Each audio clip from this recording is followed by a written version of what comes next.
Masters, Yes. you're back. I didn't never leave. You said you were going to go get a water bottle. Yes, it's literally beside my desk. Ah. Interesting. I thought you were going to be gone for some time, and then you're just very quiet and very silent. So I Yes, assumed. I was waiting for you to start. Ah, okay. That would have been a good thing for me to have done, but I didn't. I Possibly, noticed. possibly because I didn't know that that was what is expected of me. But it's fair. Oh, and I'm just now. So, Yes, go ahead. Foxy wants to join voice to go over his character. Like right now. Yeah, he just messaged. Okay. I mean, You like, want to do that? well, no, but, but if I'm gonna be stuck playing alongside this character for the next 2 to 3 years,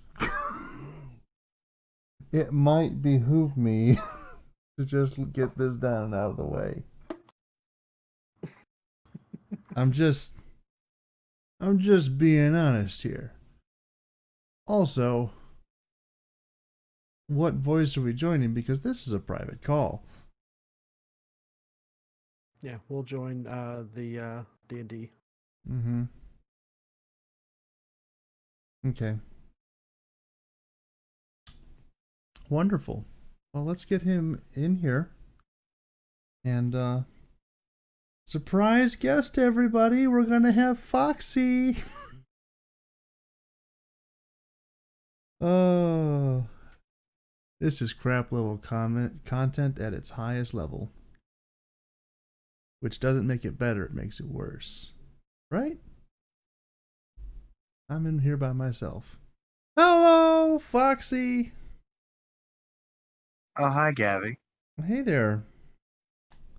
Why are you here? I am here because Masters and I were recording a podcast. And now you are too.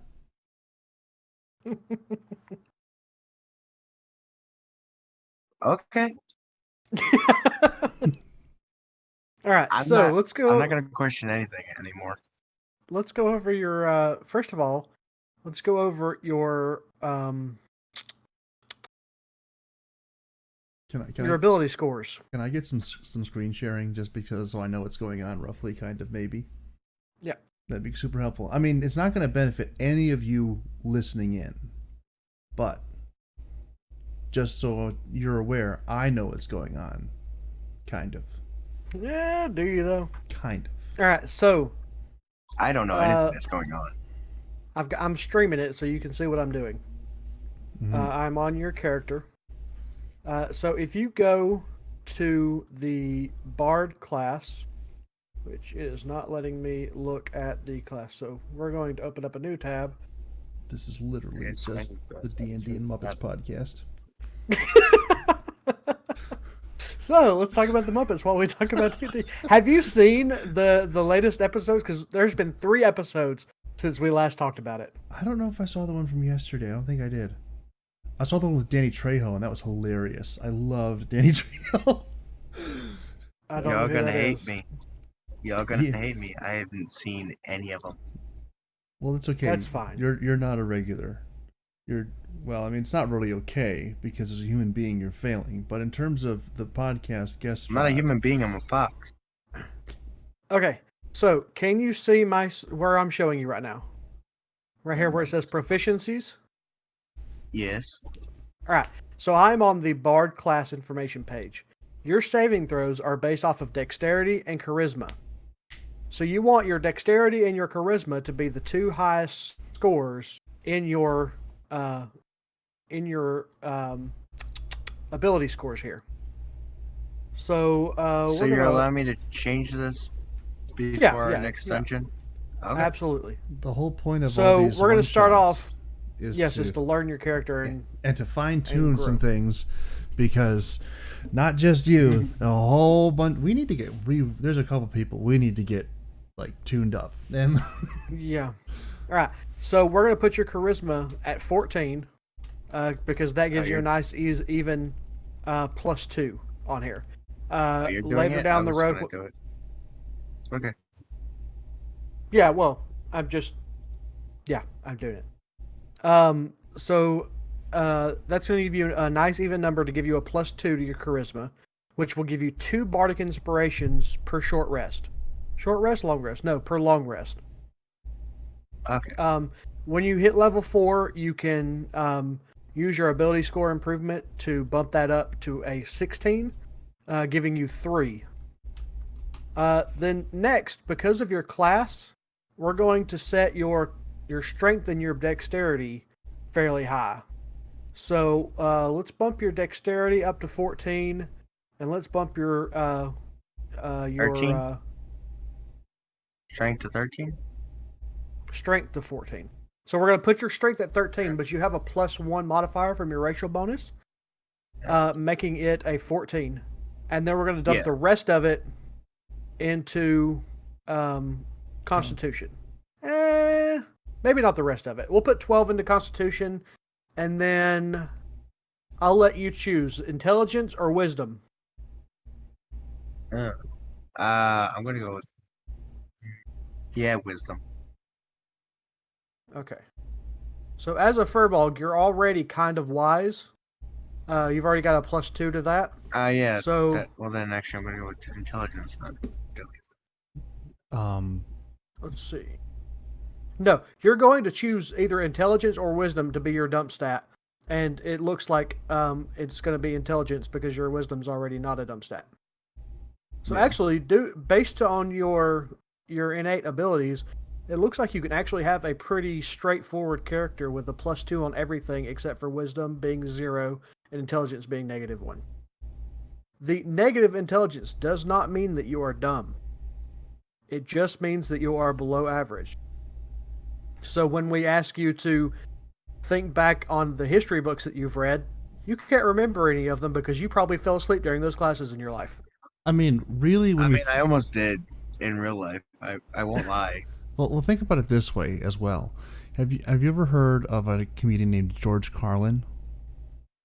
You're too young. Don't even worry about it. George Carlin made this great observation. He says, think of the average person.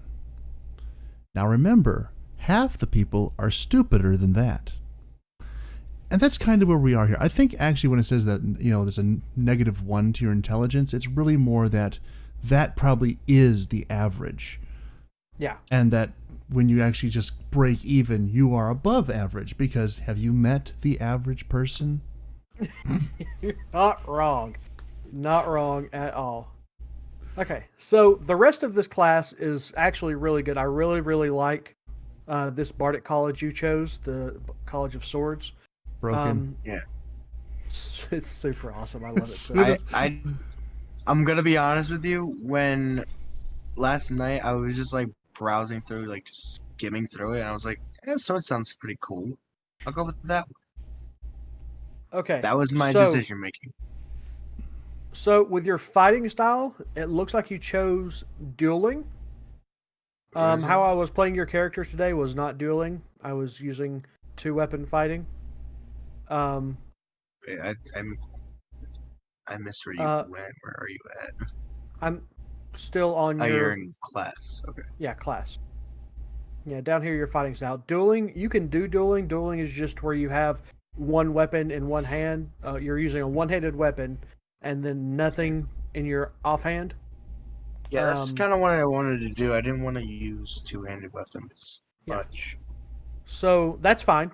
And then you've got all your spells here. So another thing here, these are not great cantrips. Mostly because they are both actions, and so it takes a full action for you to use them. And you actually don't get to benefit from them until the next turn. So you basically lose a turn to gain advantage, and there are so many better ways to gain advantage for True Strike instead of True Strike. I literally just watched a video 2 days ago that was all about how True Strike is perhaps the most useless spell in the entire game. Yes. Where are you at now? Spells. Same. I mean, still under class. I just went over to the Oh, yeah. spells tab. Oh, I didn't realize it was supposed to. I've never Yeah. seen that. Eh, So, This is explaining a so lot. I would suggest removing True Strike and picking up something like either Thunderclap or Vicious Mockery, something that does damage, just so that if you run out of everything else and you have nothing else to do, you still have a cantrip that can damage people. That's up to you though. You don't have to take a damaging cantrip. well, I'm But definitely I not would gonna go with definitely I would Prestidig, whatever the heck that is. Prestidigitation is just a fun out of combat spell. I Not know. true. That's why I'm not using it. I will never use spells out of combat. I will never use spells out of combat. That's also not true. You just don't that's realize the also not value. Yeah. Well, no, I won't use them. I'm saying because I will forget that I have them. I understand what you're saying. Okay, that's probably true. But you'll like- you'll get used to it. Mm. Mage Hand is a super awesome spell. Because like where Gavi was running through doors this morning, you could have used Mage Hand to open doors, and if it is trapped, the Mage Hand is what takes the brunt of the damage instead of a body. And opening up chests and whatnot. Yeah, Mage they Hand really is don't. super They really useful. gotta fix these descriptions to like have a wire. Yeah, don't read the components. You just have I a do. spectral floating hand That's how I that learned appears things. to a point of your choice. The hand lasts for the duration or until dismissed as an action. The hand vanishes if it's more than 30 feet away from you. You can choose an action to control the hand. You can use an action to control the hand. You can manipulate an object, open an unlocked door or container, stow and retrieve an item from an open container, or pour the contents out of a vial. So you can literally Mage Hand, because you can cast Mage Hand before combat starts, and you have it for an entire minute without concentration. Then, if one of your party members goes down, you can have your Mage Hand go into your open pocket, pull out a healing potion, and walk over to them and pour it in their mouth. See, now you won't let me have healing potions.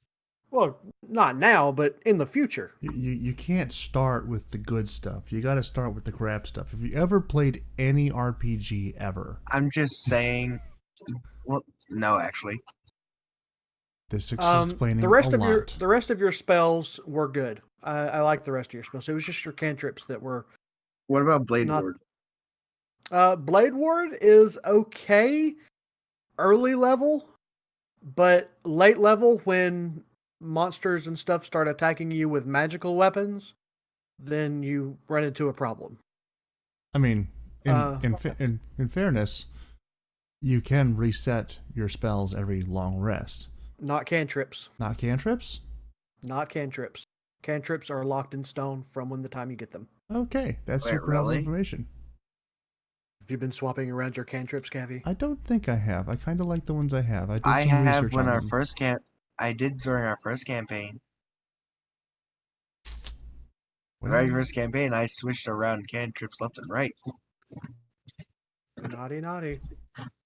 No one told me this. That they were But set in stone. Message is another good cantrip because you can Really? talk to somebody from across the room. Yes. Relaying I- information out of combat or sometimes in combat if the situation calls for it can be super useful. Yes. Okay, I think the problem is I'm like trying to base what I want to get off of what we've done, and we haven't like had a use for message. Not even like we barely had any use for true strike, Yeah, so but I wanted to It's- try it.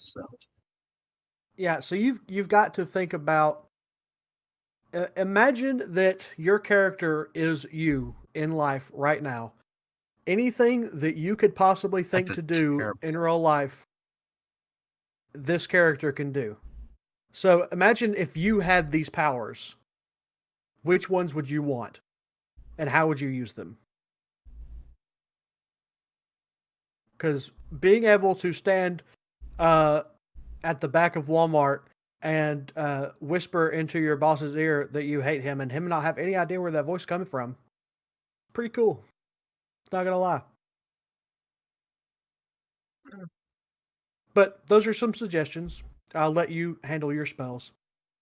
Yeah, I just want to say that I do the opposite. I put myself as the character. I don't put the character as myself. Well, yes, it goes both ways, though. Yeah, I'm just saying that I don't ever want to like put. I don't really base it off of real life. I do magical life or whatever, not in real life. Okay. Also, you have not chosen background stuff. I like I didn't. your I'm fine with your entertainer background. As far as Baldur's Gate, are you so your character is from Baldur's Gate? Is that what you're going Yes. for? Yes. Okay. Because that is a place on the map that you can be from. Really? So, I don't. yeah, if you look at the map I sent, it is in What map? Horde of the Dragon Queens. Oh, hey, that's a new thing. Baldur's Gate is on the bottom third, right up against the coast. Not quite up against it, but I see it. Okay. yeah. So, due to the fact that Gavi is here, we're not going to go over your backstory tonight. Oh. But read over these character suggestions.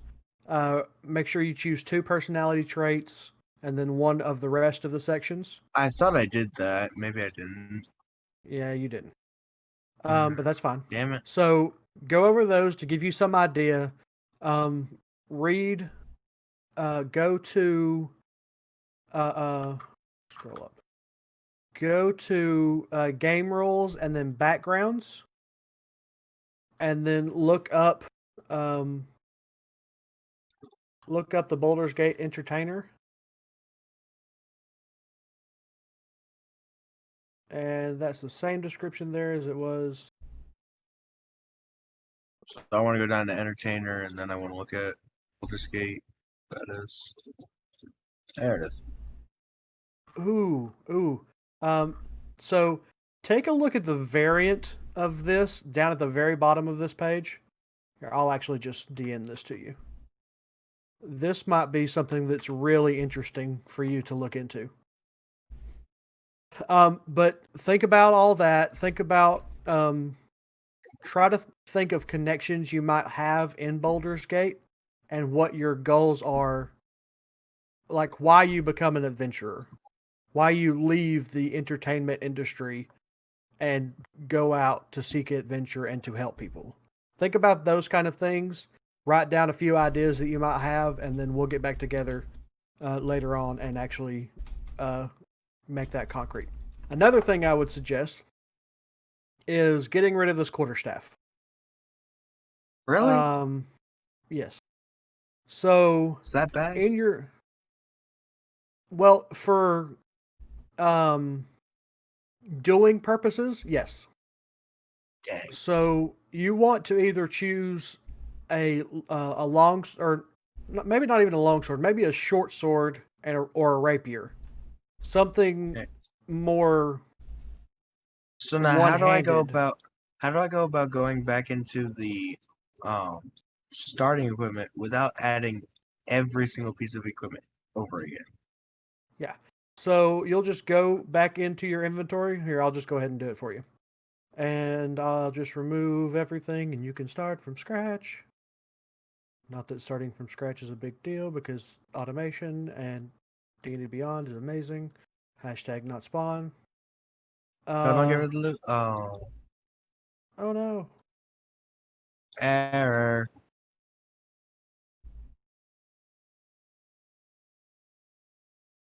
All right. Then you go up here to more and you click starting equipment and then you click equipment and then you have all the choices again. But yeah, I would suggest a purely one-handed weapon. Mm-hmm.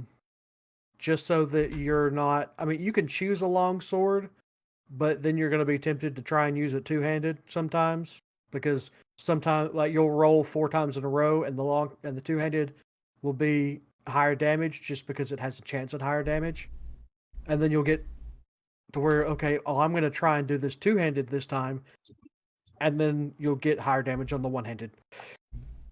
Well, I So don't. just using a strictly one-handed weapon will get rid of that temptation. So what is a rapier again?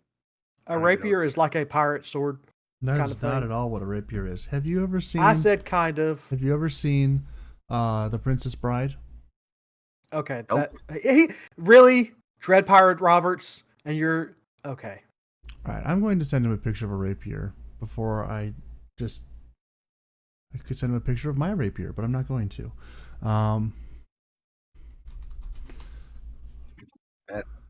Nah, I'm not gonna say anything. I have a rapier. All right, it's an elegant weapon. Think of like Obi-Wan Kenobi, more elegant weapon for a more civilized age. All right, here we go. A rapier, simple but effective. It's a long Guessing that. It's a long tapered blade with a very sharp point designed for stabbing. That one doesn't have a sharp point because that is a theatrical weapon. It's a practical sword, that is correct. I figure that's about the most we can trust Foxy with. Even in just picture form.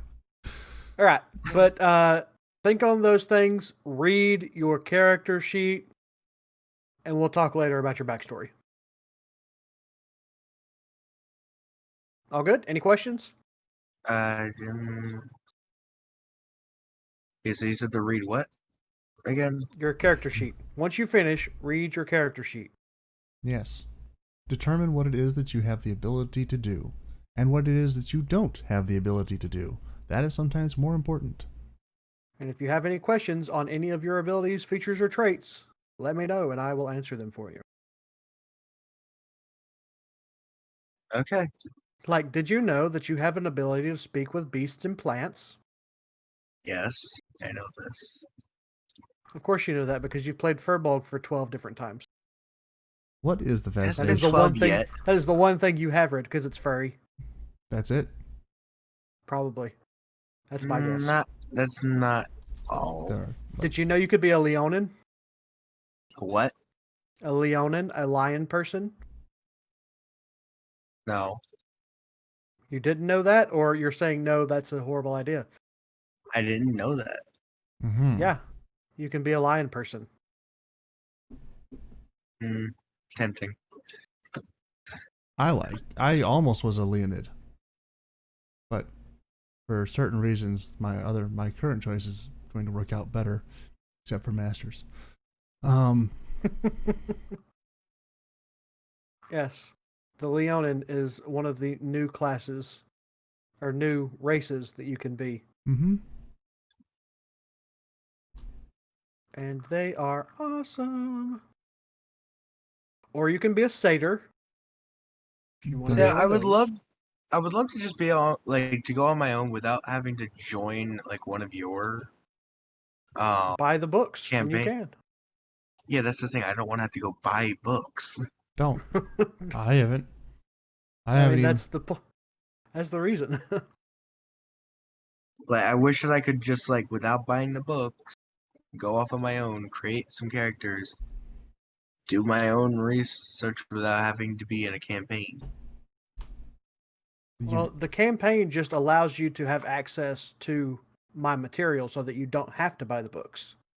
If I you would know. like, I can give you your own special campaign and you can create as many characters in there as you are allowed to. How many is that? Like Huh? 3? How many is that? Like 3?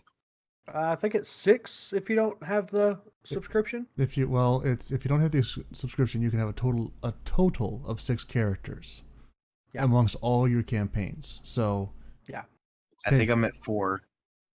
Well, maybe time to put one down.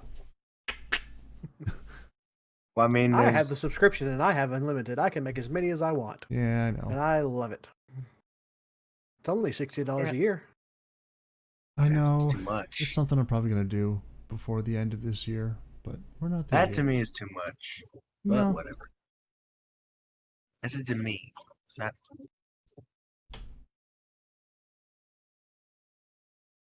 But yeah. Why am I? So do you have any other questions? None that relate to making the character sheet, but to my character sheet. Why am I still at 13 hit points? I thought I got more. Welcome to level 1. No, 13 out of 24. Oh no, you should be at 22. That's what I'm Let saying. me I see. thought you healed me at the end. It's because we changed around your ability scores and it went down to minimum and then it fluctuated. Roll 20. Let's go see, because you actually have more maximum hit points now than you did earlier. So Wait, let me go really? look at roll 20. Yes, because your constitution went up. So according to roll 20, you have 5. That's not correct. Oh no, 13 is what you're at. Yeah, you were down to 5. I used your last 2 hit dice to give you 8 more. So that puts you at 13. That is correct. I'm so thankful that my hit dice were rolling well today. Even if other things weren't. Well, so when can we get a long rest in? After, I can get After some. you finish this dungeon. yeah, after we clear the dungeon. Well, I'm pretty much useless. No, you're not. You are the subclass you chose makes you a melee attacker. Yes. That is the beauty of your class and why I love it so much. The reason I may now actually play another bard. Are you not? I am now excited to make a bard class. Are you not much of one to be a spellcaster, Mr. Masters? No. I'm not much of one to be a charismatic spellcaster. Okay. Like the charismatic spellcaster I now have on Monday nights. Mm-hmm. Okay, He's here's the question. super charismatic, but I am not. And so I have trouble playing him charismatically. Gotcha. And so I play him more believe that. intelligently. And so I'm actually transitioning him into a wizard now, going into intelligence-based casting. Fireball? No, he won't do fireball. Oh, he does lightning bolt. How on earth do you make it through? How do you make it through a campaign as a wizard without fireball? It doesn't make any sense. So because he has lightning bolt, shoots a lightning arc 100 feet in one direction, and does 68 damage. But fireball. I figured out a question for you. Yes. Yes. Is mending any good? Mending can be good situationally. The answer is no. The answer is not no. It is not the best, but it is not the worst. I would say that it is a high mid-tier. Because it can be used for, like, if you were to break a string on your lute, that doesn't make any sense because a lute does not have a string. Actually, it does. But it does. You don't know what a lute is. A lute is pretty much a guitar. Oh, yes. Ha! That's what my brain was saying, but then after I said it, my brain was thinking of the pan flute thing. Yes. Like after I said lute and string, I was like, that doesn't sound right. Mm-hmm. But yes, so say a string breaks on your lute. You can use mending to fix that string rather than having to buy a new one.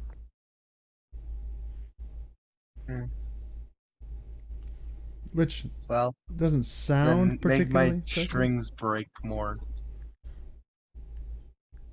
I get a nat 1 break a string. Okay, so as perhaps a better that was example, a horrible example technically. Yeah, right now in the campaign that Masters and I are doing on Sundays, we have encountered a magical item, which is a magic sealing collar, and when the collar is on, person who's wearing it cannot use magic. We only have one of these, and if something were to happen that it gets broken, we could use mending to repair the break. It would not fix the magic on the collar in case that got taken off, but provided there was just, I'm seeing our future. Masters, are you aware that you are streaming this still? Holy Moses, this is a terrible thing to show me. What? Oh. Yes. Foxy, I know it's going to happen. Oh no, I see it too. I don't want to see that. But yeah, mending could repair the collar in case we needed it to be intact for whatever the case might, for whatever the situation would be. Apparently, even the way that it works, from the test that one of our party members did, they put it on and then attempted to use magic, and they could still feel the magic and everything, moving and flowing. So when they attempted to actually use magic, it just dissipated and nothing happened. So even if the magic was dispersed, if we could convey that somehow to the person we were putting it on, they might just not even try, because it all depends on like deception rolls and things like that. But potentially, Those are some clever thoughts you have there. sometimes. Of course, fortunately, How about fortunately, it has not minor been broken. illusion? Minor illusion, one of those that's also situationally Very beneficial. beneficial. Yes. Can be. So, Say So you said thunderclap. it doesn't was make the any. one? It doesn't make any sounds. So you have to keep that in mind. It's a visual only. broke, but Said almost had a You good can create one. a sound though. She It says did. minor illusion, you can She did. create a sound. Had he not been a large creature, I was going to allow it. Yeah, that was. But it's a 5 foot square on a large creature. I was like, his foot's bigger than a 5 foot square. I have a question for you. Then Yes. why does it say if you create a sound for minor illusion? You can create a sound or an image. You Now, can't do both. Now, if There's you one called major image that you can do both. now if you want to team up with somebody to combine thaumaturgy with minor illusion, that might work. Thaumaturgy doesn't create sound; it just amplifies it. You might want to check it again. Pretty sure thaumaturgy can create like a small knocking sound or something like that. So you said thunderclap was good? Yes, as long as you don't have team members in the area, and also if you're not trying to be stealthy.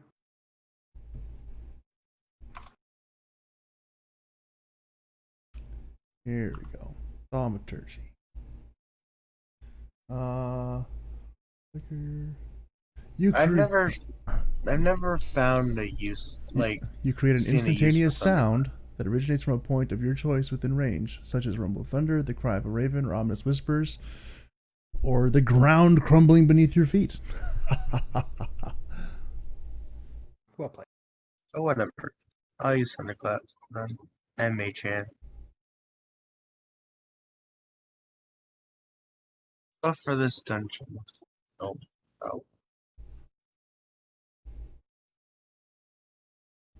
right. Any other questions?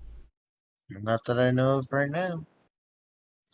Well, alrighty. We will talk to you later then. Yes. Well, you both won't. What do you mean? True. I will talk to you later That's true. about his background. Of I course, mean, you will also talk to Gavi later, just at a different time and not about the same topic. it's certainly not. No. I mean, eventually you will talk about the same topic, but it'll be at a slower pace over the course of probably 3 years. Mm-hmm. We'll see. We'll see how detailed your backstory gets. All right. Farewell, Foxy. Thank you for being the first guest on the Other Things podcast. Yes, yes. By the way, It was great to be here, even though I didn't know it was happening. this is what happens Those when. are the best kinds of interviews. Oh yes. We get the candid experience. It's like interviewing that trailer park woman directly after the tornado came through and threw her house across the state. Those are the best Assuming interviews that of all this time. podcast is unedited, right? Oh, absolutely. Absolutely. Wonderful. Yep. I will not be listening to this episode. Wise choice. I mean, were you listening to any of the other episodes anyway? No. Proof We know. positive. Sass, you are still the only viewer.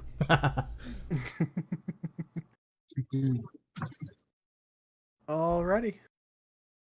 Bye. Bye. Yeah. Goodbye.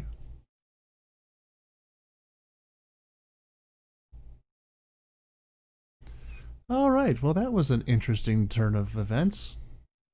Yes.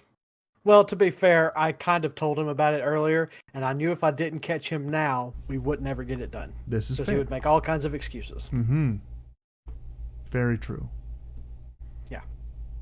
So, how is the new place? The new place is great. I think kind of. I'm still adjusting. Some things I'm not really thrilled about. One of them was not having internet for a week. That was not really Yes, but connected. you have it now. That was not really. Yes, And it's amazing. it is amazing. I can probably upload the entire podcast tomorrow in about 2 seconds. Yes. You'll upload it a lot faster than it will actually process. Yes, that was still happening at the other house, but like a lot more so here. Yeah. Like it'll be like uploaded, processing. Yep. So, what did you do today? What did Because I know normally on Saturdays you have different things that you do around your community. I don't know what specifically, but I know you do things. But now that you're an hour and a half away, what did you do today? Well, I played D&D in the morning, Yeah, obviously. and then I researched my ancestry for 3 hours. We did do that. And That is a thing that we did today. Me more successful than you. I entered into a deep depression because the one ancestor that I knew for certain that I had, I was not able to find.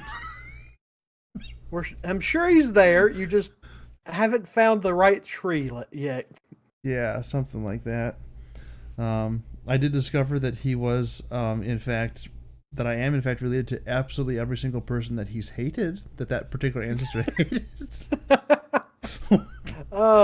And we also learned that we are related. We did, by multiple... Through not only him, but also through the guy that he hated. Yes. And the guy that he helped. And the guy that he helped. This is true. Yes, so the ancient Scottish area was a very, very inbred place, we are learning. Oh, yes. Oh, yes. I was related to one in particular person 3 different ways. I was related to King Edward I, King of England, 4 different ways through 4 different ancestors, all within kind of the same family tree. It's kind of actually all within the same family tree, because it would have just gone back through my dad to my grandfather to great grandfather, yada yada yada, back on and so forth. So all of the connections that came up today were exclusively through my dad. Interesting. Yes, like nothing came up for anybody else. It may be because the rest of my family has been intelligent enough to keep their information off of a Mormon-run website, but that's a whole other story. Well, they get them from public records. I understand. So after you get past the living, Mm-hmm. Everything else is public record. But I did include records for some of the dead on the other on some of the other family members, but apparently they weren't dead enough. I don't know. Well, as now that you've started it, they will start sending you little notifications saying, "Hey, we found this as a possible match for your ancestry." Okay. And you can go on there and verify. That's what I was doing when I was looking at the old census records. All right. Yeah, it'll pull things up like that, and you go in, and a lot of the times the names are spelled wrong because, as you saw, that cursive handwriting was atrocious. Yes. Because not a lot of people, especially when you get back further and further, not a lot of people knew how to read and write. This is and very so true. the person that was there, they would tell them their name, and the person would write it how it sounded. Right. And that's how a lot of names changed over the years. Yeah. Because I looked at one family tree, and it was literally because of census data. One of them had one spelling of my last name. The very next like his grandfather had a different spelling, and then it went back to the other spelling with the next grandfather, Mm-hmm. and it was just alternating. And it's like interesting to see that happen. I find genealogy very, very interesting, It is especially fascinating. especially personal genealogy. I mean, we don't really have to elucidate on the fact that we find it interesting because we spent 3 hours today looking at genealogy. Hey, 3 hours today is just a drop in the bucket of how much time I've spent on it in the past 3 to 5 years. Although, most important thing of the day, we found out that we're both related to Jim Henson. We're also both related to Robin Williams. And to Walt Disney. And to Walt Disney. And to a bunch of other people that we don't care to tell. Pretty much, yeah. Or that we just don't Except remember. for John Wayne. John Wayne, yes. I am related to John Yes. Wayne. I'm not. Ha ha ha ha. Yeah, so good times really on that one. But yeah, moving in here has been interesting. Definitely a lot of adjustment. I do have a roommate. Potentially at some point he may want to join us for some D&D. Maybe, but that is a little bit of a ways off, and we need to have a couple conversations about that because of just how some things are going. I feel very sorry for him. He's a married man. But his wife... What? Yes, but his wife is in the Philippines and will be for another 6 months at least. Okay, that's making a little bit more sense. It As looks soon like as- you moved in with a married couple. As soon as she comes, I am out of here. Oh, yes. I am so out of here.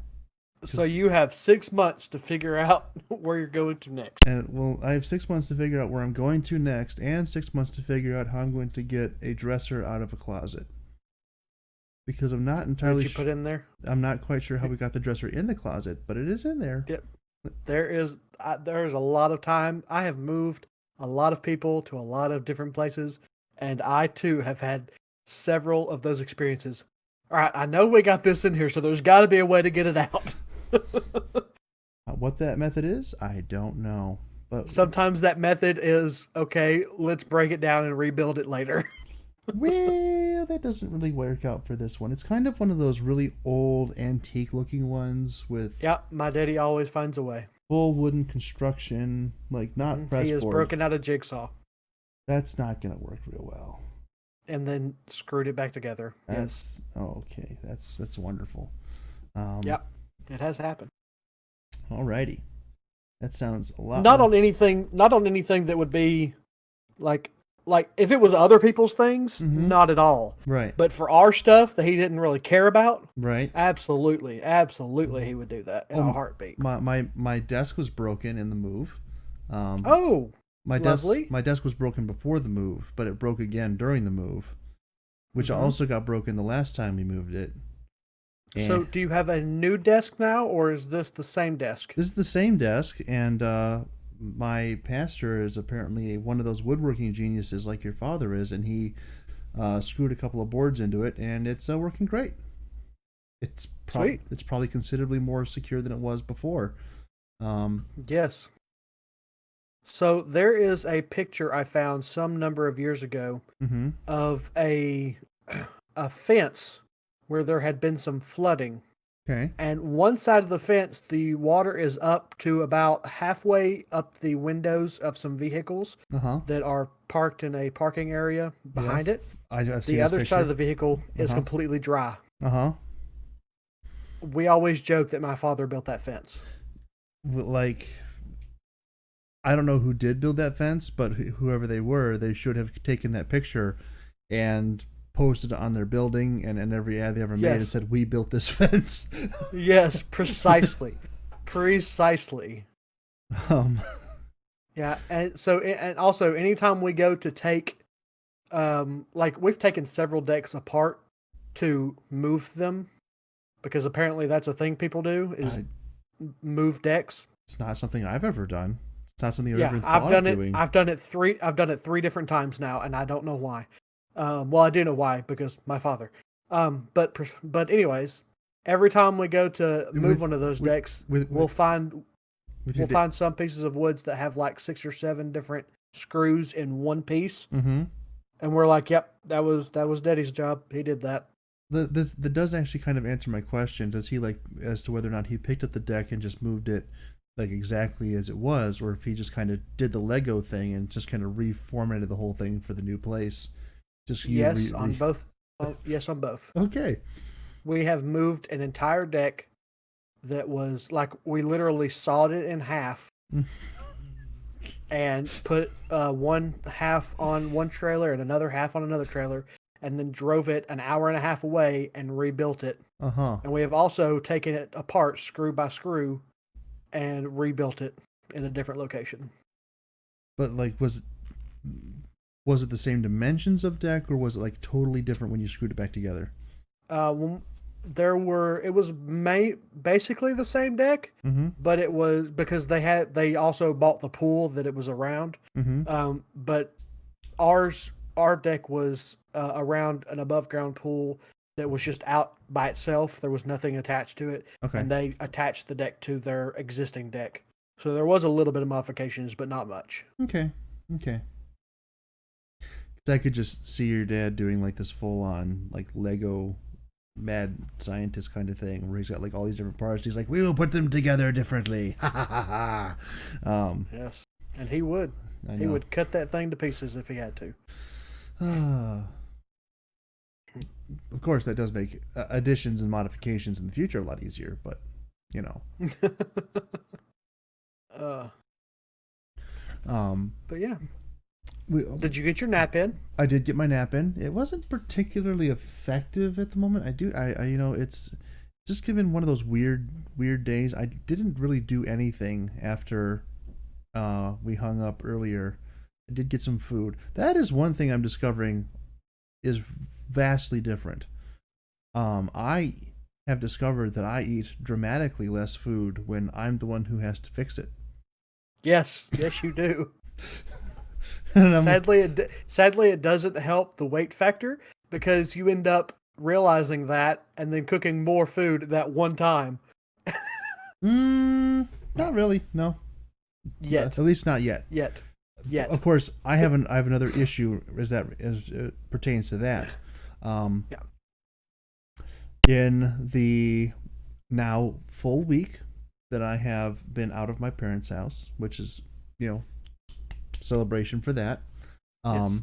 How was that been, by the way? Are you enjoying that part of it? Well, you got to let me finish.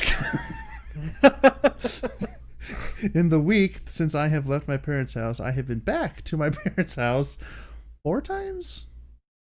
4 times, I think. What'd you forget?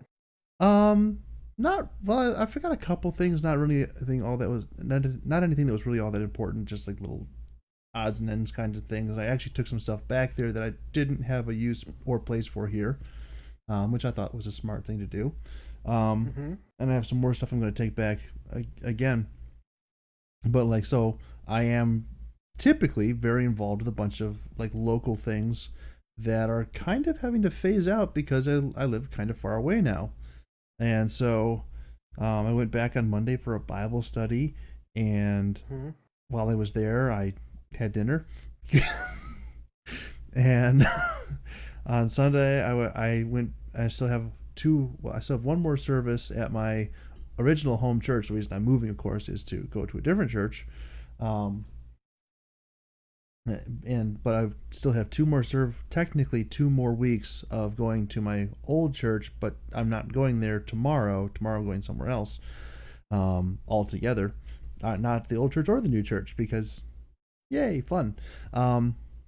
Anyway, so I had one more. I went to my home church originally last week, so I had to drive back there to pick up my mother to go to church. And I had dinner while I was there.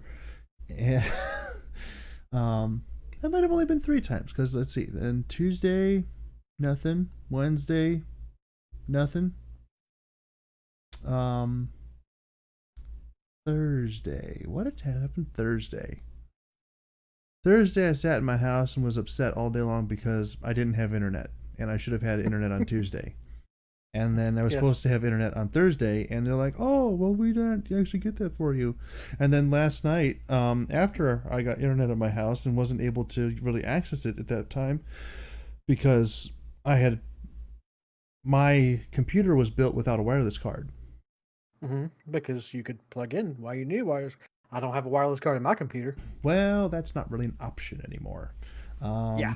So I bought a wireless card, and I had to figure out how to install that last night after I got home at 1:30 in the morning from my parents' house because we had a barbecue with 20 people there. Say that word again. Barbecue? That's not how you said it the first time. It was more exciting the first time. Barbecue, is that what you were saying? Or No, you said barbecue. It was weird. well, that's because you were trying to say another word and then you changed it to barbecue. No, it was supposed to be barbecue. It's just that I had like a half a yawn snuck in there too. Yeah, one of those situation kind of things. So last night there was a lot of extra food. Also, on Thursday I didn't go home, but there's a Bible study here in my local area at the new church that I'm going to, and the pastor's wife there is a fantastic cook, and I ate a lot of food there, and then she sent a lot of food home with me. So, and even with all that, I'm still only eating about half of what I ate like a week ago. So, yeah. My issue is also I grew up with 100 people in the house, and so I learned to cook for 100 people. And when I got to where I was cooking for one person, I still cooked as though I was cooking for 100 people. And so I had lots of leftovers. That's not a bad thing. I'm going to be honest. I think that is really the way to go because you can cook one day and then eat the four. After about 4 days of eating the same thing, though, and also reheating the same thing. I'm gonna be honest. I'm one of those weird people who I don't like leftovers. I don't really like leftovers, but I view food. But like about the third time you reheat chicken, it starts tasting like fish. Yeah, don't do that.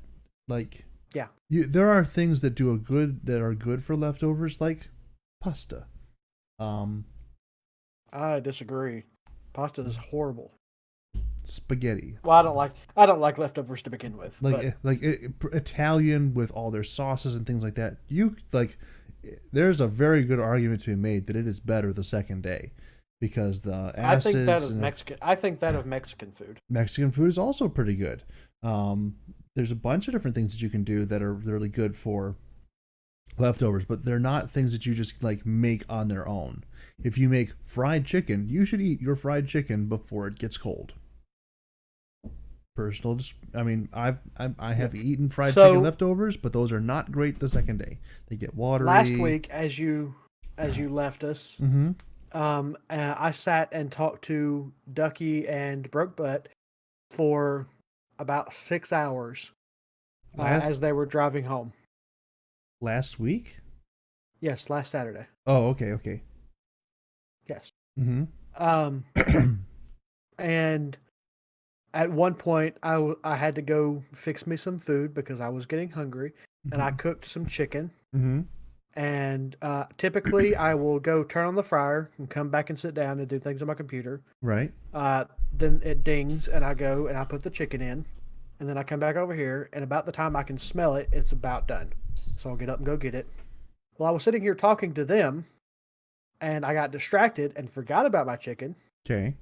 And so I went back, and it was a little bit more done than I like. All right. It wasn't burnt. I got to it in time that it wasn't burnt, but it was a little bit more done than I like. Okay. Then I got here and got distracted again, and it got room temperature before I started eating it. It was horrible. Mm-hmm.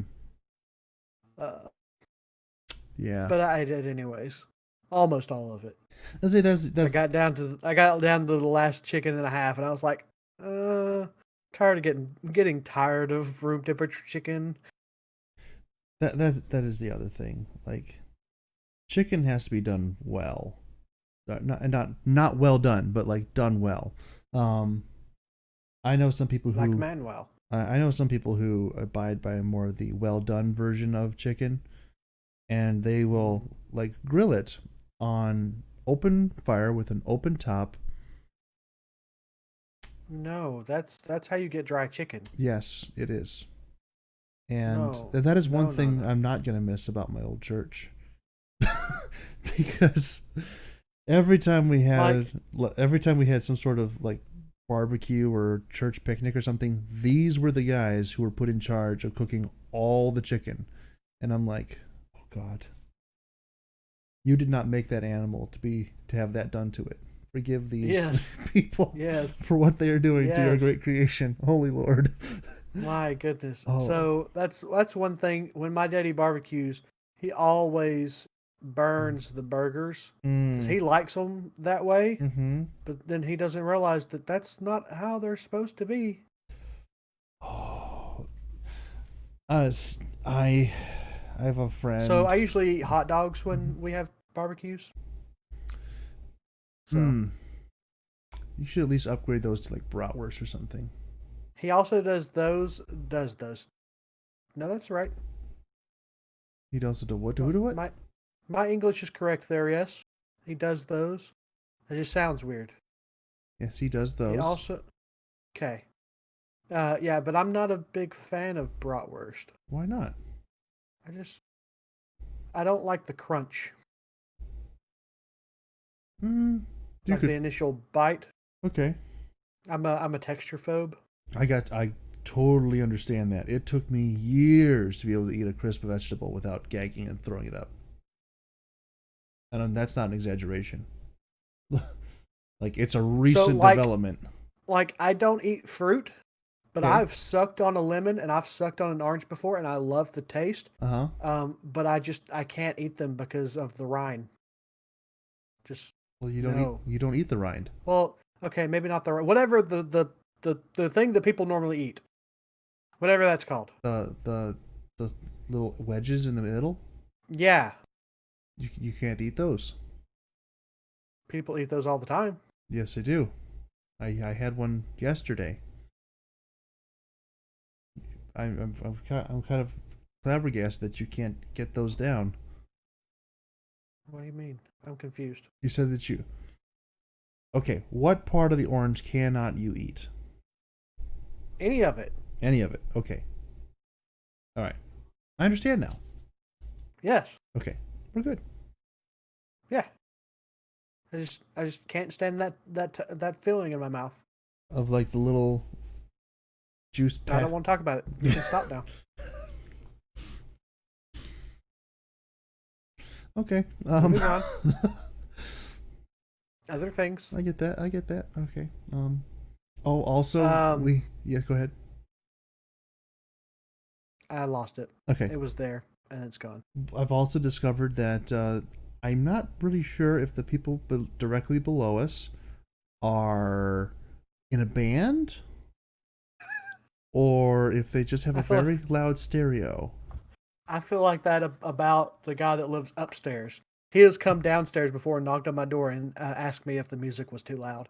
Well, Go ahead. I wear headphones most of the. Well, I used to wear headphones most of the time. I don't anymore. Mm-hmm. So I told him it didn't bother me, which it doesn't. It doesn't bother me. But sometimes, like I was streaming one day last week, and he like it literally sounded like he had his amp on his bass guitar ramped up to 13. Right. And was just wailing on it. It sounded amazing, but like it was like rattling my body. It was so loud. But I don't think I stream and they said they couldn't hear it, but it was ridiculous. Yeah, I was like, it's freaking amazing. He's playing it. If he's actually playing it, he's doing a dang good job. Yeah, we didn't have quite that experience. We had glasses that were kind of vibrating along the counter.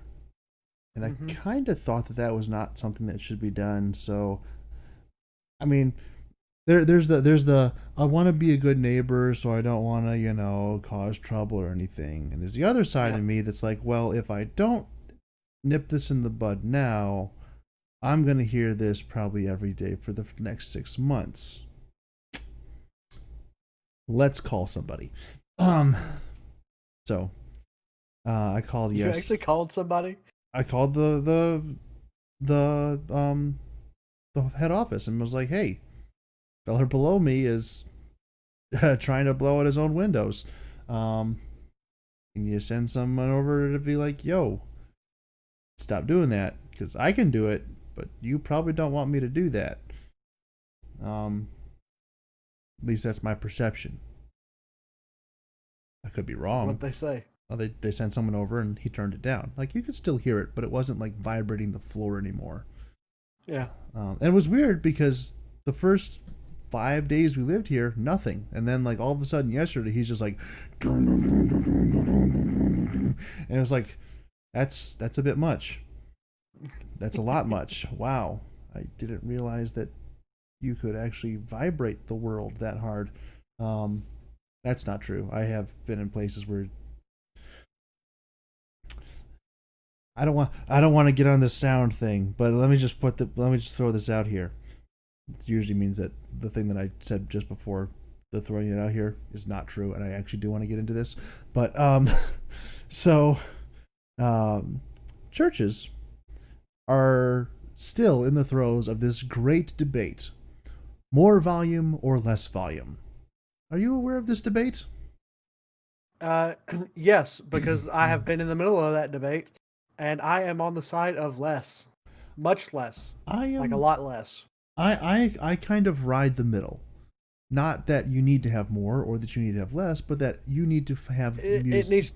It needs to be good, and it needs to be blended. Yes. It needs to be loud enough for you to hear everything, but not so loud that you're going, stop it, go away. Not so loud that you're concerned you won't hear it next week. Yes, precisely.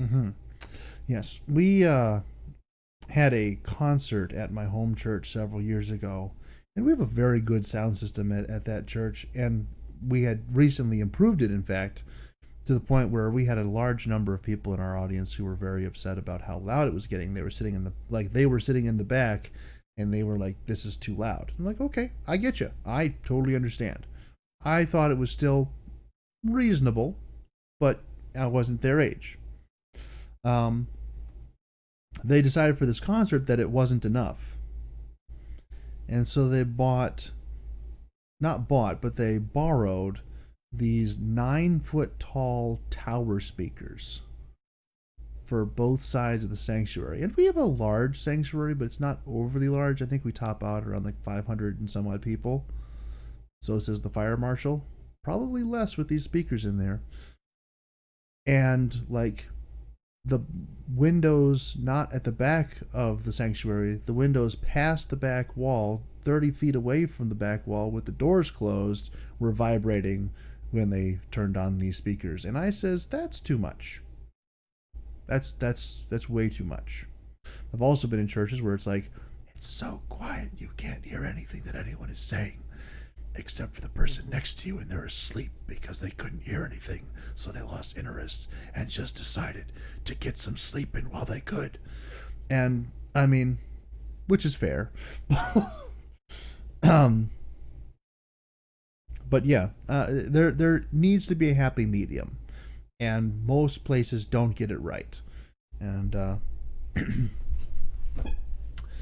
and the last thing you want to do is give a hotshot musician control of their own amp. That's the worst thing you could ever do. Yep. Because they will take it. They like, well, everyone should hear what I'm playing. Crank it. Yeah. Well, my last music pastor, who is a great guy, excellent musician, but he knows it, and he was also the music pastor. Yes. I said that's what I started with, that he was the music pastor. You did. But he was also the guy on the piano. Okay, gotcha. And so, yeah, he cranked himself up, and we bought these very, very expensive in-ear monitors for everybody. Yep. They weren't good enough for him, so he had to go get a standalone monitor just for him so he could hear himself play. And it's like, dude, that throws off everything else. Yes. Absolutely, it does. And not to mention, he's also going deaf because he plays music so loud. I could. It just kind of compounds the problem, doesn't it? Yep. Sure does. I say one of my favorite people. Like so this is an interesting concept in and of itself. There are people that are very, very close to you. They're family, they're close friends, and you love them, and all that kind of stuff. There are people that you know that they're acquaintances, and you're not like, I like them, but there's not anything really tying you to them. There are also people who kind of fall into that category of not really being close, but you know them, you appreciate them, you like them, and they're the type of eccentric oddity that brings joy to your life. Do you understand that kind of person? Masters? But I mean, potentially. There is a friend of mine who I met a couple years ago when I was trying to help get another church started. It's something I do a lot. And he is one of the most talented piano players I've ever heard. And he is, I don't really know how to describe, there's no really way to describe him. You kind of have to see a picture kind of thing. Now, this is going to get me in a lot of trouble if any of those YouTube reviewer guys make it through the first hour of this podcast. But assuming that they have lost interest somewhere around the part where we were talking about Foxy playing a Furbolg, which would be totally reasonable. I really liked that he did not confirm nor deny my suspicions. Anyway, assuming that would be about where they cut off. Imagine if Elvis was black. And I don't mean like early Elvis. I mean like just like 6 to 8 months before Elvis went that fateful day into the bathroom kind of Elvis. And it's not like there's no drugs. He's a church-going fellow, but he loves these big, bright, flashy suits. And he has a big, bright, flashy personality to back it up. He is a treasure of a human being, and I love him.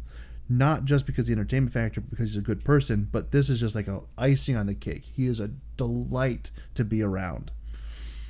Unfortunately, his bright, flashy personality and his extreme talent with piano have intersected, and he takes his own amp with him everywhere he goes to play piano for churches. Mm-hmm. And he doesn't realize that amp has any setting below 11, despite several attempts to be like, we don't actually have to go deaf today. We don't need to incite a cause for a miracle in the place. we can just turn it down. That has not computed with him at all. Really just a great person though. But I mean, it's one of those intersections between like, okay, someone who has talent in this area and access to their own volume control. Not the greatest combination. In fact, I am firmly of the opinion that people who are on the platform, even if they know what they're talking about, should shut up and not provide input for people who are managing things who are off the platform. Does that make sense? Mm-hmm. Unless of course you have like an on-platform monitor. That can be useful because we don't have none of the churches that I go to have those fancy in-ear mics or headphones, which we probably should. But again, like you said, they're expensive. Churches don't have that kind of money typically. Yeah. And so we work with what unless we you have the M word in front of it. There's a couple other places as well, but for the most part.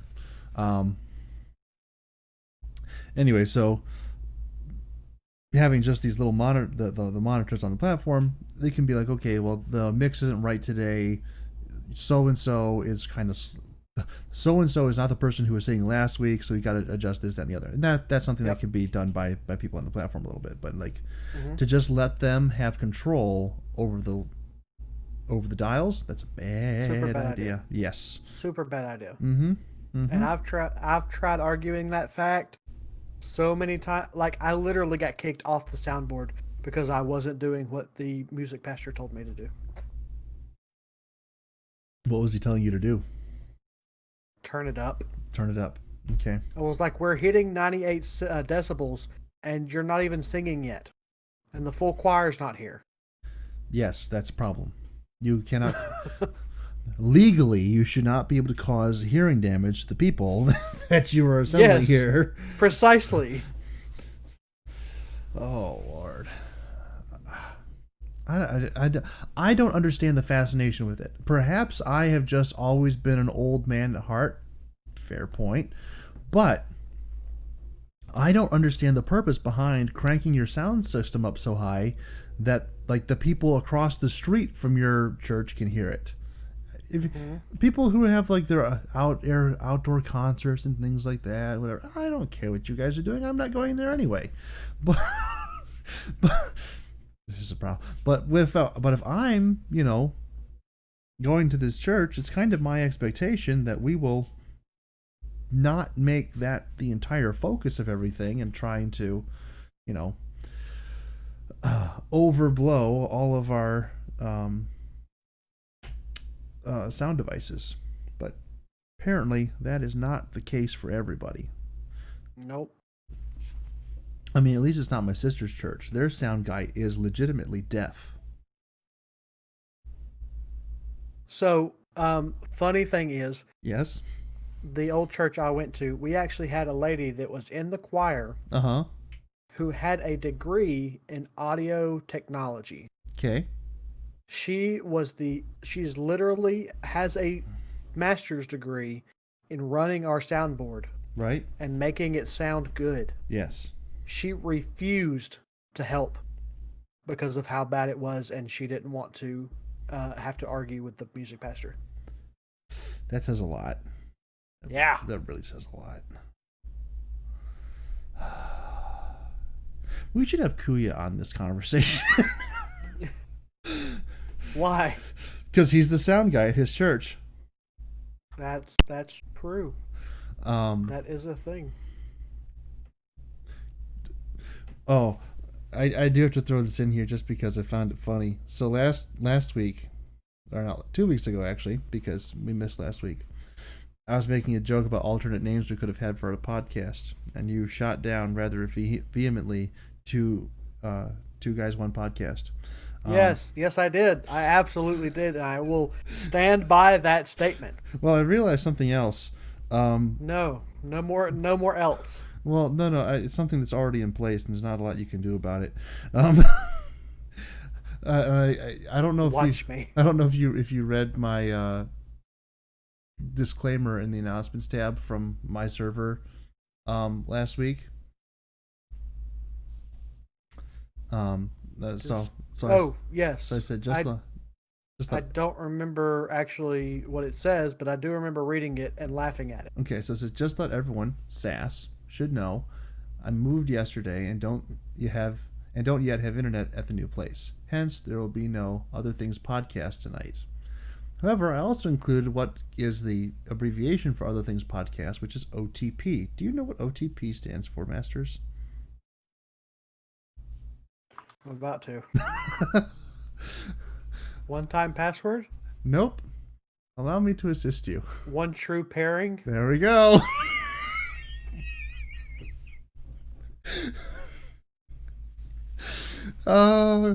We can't get away from this, can we? Yes, we can. We'll just never use the abbreviation. Stop capitalizing things in podcasts. It's just Other Things podcast. It's a proper name. That's how that works. No, the T is capital. Stick the other things together so it's one word. It's the Other Things podcast. No, that just sounds stupid. Oh my goodness. Oh, I hate it. I hate it. I love it so much. I hate it. I hate it. Oh man. Hey, at least there's no fan art. Oh man. So on to other things. I had this has been kind of a weird week for me because I haven't had really access to the wonderful, mind-numbing distraction that is the internet, which has been both wonderful and terrifying at the same time. Because it's been wonderful because I actually got some decent thinking done. It's terrifying because I actually got some decent thinking done. Do you understand how that goes? Nope, not at all. Okay, well, someday when you unplug from the internet, you may discover it. The only time I get some actual thinking done is when I'm driving. You don't even get thinking done in the shower or the bathroom or... Nope, because I usually have my phone propped up on the edge of the tub watching YouTube. You take a bath? No. Oh. My tub shower is all together. Okay. And at the top of the ledge of the shower Okay. tub there's a ledge, and I put my phone up there Okay. and watch YouTube. That's a much greater risk than I've ever been willing to take with my phone. My phone is water resistant. This explains why you are willing and I am not. But anyway, so I was getting some decent thinking done about some things. And one of them kind of has a funny lead in that I discovered today that I sent to you earlier that I kind of want to just delve into. So it's a topic that we've broached in certain degrees before, but just throwing this out here. So from the illustrious and glorious, not quite a news organization, the Babylon Bee, a wonderful article was published, I believe today, entitled "Local Woman Looking to Return Gift of Singleness." And for those who are not aware, the Babylon Bee is a Christian-based thing. That's hilarious. And so the actual article reads this: in Dodge City, Kansas, searching through the pages of her Bible to see if the gift of singleness God had given her came with any kind of gift receipt, local woman Trudy Jensen reportedly made an attempt to send the thoughtful present back to the Almighty. She is quoted, "Lord, I know you meant well with this gift, but this is not really something I'm into," she prayed. "And I know my time as a single woman is to be spent dedicating myself to you, but, well, what I really wanted was a dreamy guy." At publishing time, Jensen had been unable to locate any kind of return policy in the scriptures, prompting her to file a formal complaint with the Better Business Bureau. I love the Babylon Bee. This is brilliant. Just great. That being said, picture they used, probably stock photography, almost made me wonder if I should move to Dodge City, Kansas. But that's a whole other story.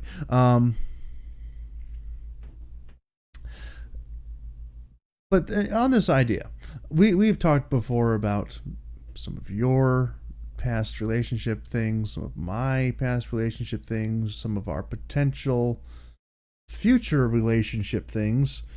And in particular, I have actually had this gift of singleness idea thrown at me before, and I was wondering if it might be something that would whet your appetite for thought-provoking conversation. Okay. So, the idea comes from 1 Corinthians chapter 7, where Paul says, "I wish that you all were as I am," which in that context is clearly saying that, I wish you all could just live your life being single like I am, but hey, I understand if y'all aren't built like that. And there is actually some very anecdotal kind of evidence that perhaps at some point Paul did actually get married, but at least the time of writing 1 Corinthians chapter 6 or chapter 7, he was not.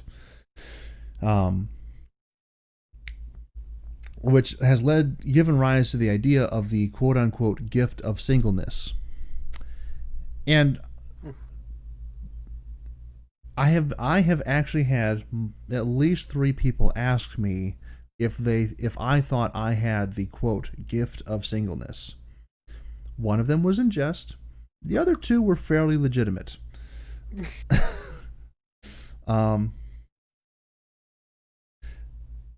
And so, I'm a very self-introspective sort of person. And so I spent a fair amount of time thinking about this. Am I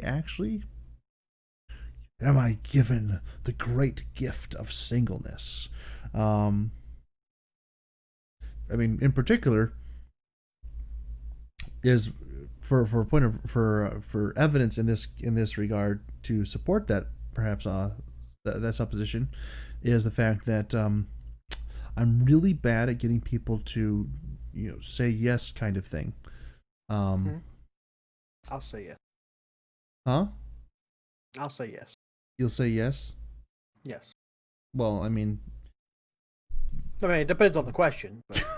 well, like, if the question was, "Hey, would you like to spend time with me?" Yes. You're usually pretty down for that. Those of the female variety, not so much.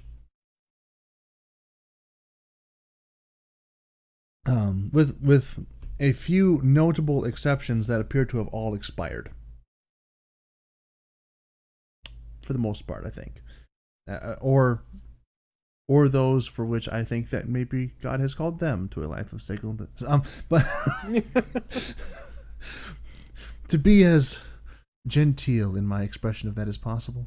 I have another topic. Not another topic, an old topic. But continue. Okay. Just don't let me forget that I had it. All right. I probably won't forget because right. I'm currently writing down delving in it. Masters has topic. Close enough. All right. There we go. Written down. Anyway, so I started doing I'm having an abundance of time this week. I've done a lot of thinking and soul searching, and as Christians are sometimes want to do, praying about this particular subject, because I'm now in a house with a guy who calls his wife, I kid you not, 6 times a day. I am unsure if that is what married life is like. I don't know if that is for me, because yeah. And it's like for just personal understanding, it's like these are not necessarily the most substantive conversations, that they're just like video chatting, and they're making comments back and forth about what they're seeing in video chat on the other side. And I'm like, another one of those great monumental ideas I had years ago was I did a breakdown on the levels of conversation that people can have, and 6 conversations a day resting on like the first or second level of conversation, to me, would pretty much be the fastest way to get me to commit suicide. Like anything at all to find a way to not have to continue with that kind of conversation would be very much appreciated. But yeah, so the question coming to mind here then is like, well, is it? And then, of course, as I'm thinking about this, a name pops to my mind of potentially a girl that I have overlooked, or actually very consciously discounted some years ago. And I'm like, well, maybe I'm at that point where it's time to start reconsidering that one. But I don't know. Just one of those weird. It's been one of those weird weeks where just I've had a lot of time alone to myself, which is never a good thing. That's well. Mm-hmm. Yeah,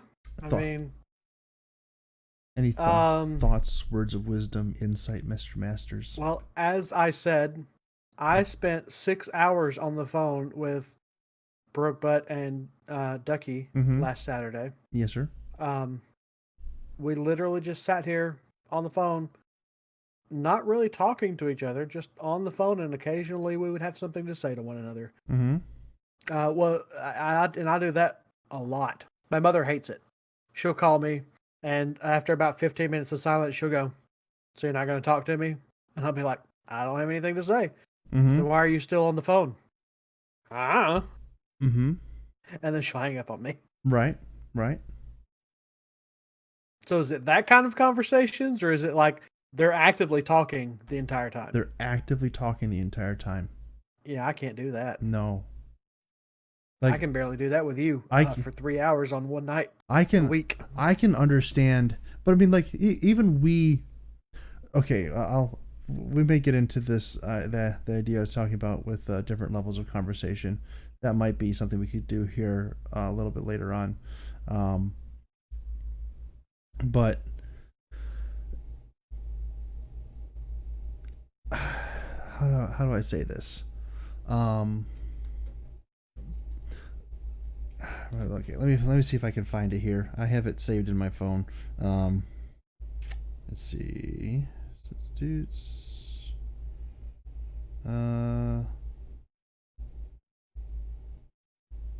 There we are. Okay. So like first and second level is like the first level of conversation is like, we are both in this place at this time experiencing these things, and this is what we're talking about. It's absolutely completely surface level. There's no depth, there's no exploration, there's no thought involved. It's like, do you see the duck? I see the duck. The duck is over there. The duck is quacking. The duck is swimming. It's like that kind of level of conversation. Mm-hmm. And it's like that to me is totally mind numbing. Yep. I don't have those conversations. I try not to as much as possible. The second level is like, okay, well, it's not much better. It's like, I see the duck. Oh, I wish I could pet the duck. Where you start to input some small portion of personal preference into that conversation. I would like to be able to pet a duck. I would like to raise ducks. Okay, kind of thing. And then you kind of go on up from there, and you can actually get into some very deep conversations around like level 4 or 5. But like, the first several levels are just absolutely inane, mindless, mind-numbing conversations. I can totally see myself being in a room with somebody for hours on end, not saying a word, being totally happy. Yeah. So one of my languages of love is quality time. What's quality time? Mm-hmm. And so I can 100% gain happiness and feel loved just by having another person that I am seeking love from be in the same room with me for extended periods of time. It's like that was one thing that my ex-wife absolutely could not do. If we were in a room together, we were going to be interacting with one another on some level. And so when she didn't want to interact with me, she would go to another room, and it drove me crazy. And sometimes I would follow her into that room as she was playing on the computer or whatever, mm-hmm. and I would sit in a chair behind her just on my phone. Mm-hmm. What are you doing in here? Nothing. And it drove her insane. Now that I mean, not to speculate or cast anything upon past events, but that is one instance where a little bit of extra communication might have been beneficial. Oh no, she knew. Oh, she knew. Okay. Yeah. Okay. But it drove her batty that I would just go and just join her in a room mm-hmm. and not. Yeah. That. But, I mean, she knew that the quality time was one of my number one things, and she just could not stand it. Is that actually? She felt like I was watching. It was no. Number one is Okay, so there's quality time. Look it up. Quality time, physical touch, acts of service, words of affirmation, and gifts. Maybe quality time is my number one. It's kind of my de facto. Yeah. Go ahead. Yeah. Quality of time is my number one. Mm-hmm. Then it's acts of service. Then it is physical touch. Then words of affirmation, and then gifts. That is my receiving. My giving of love is totally different. Interesting, because I've never I am 100% on board with it. I've only ever taken a test where it shows one side of that.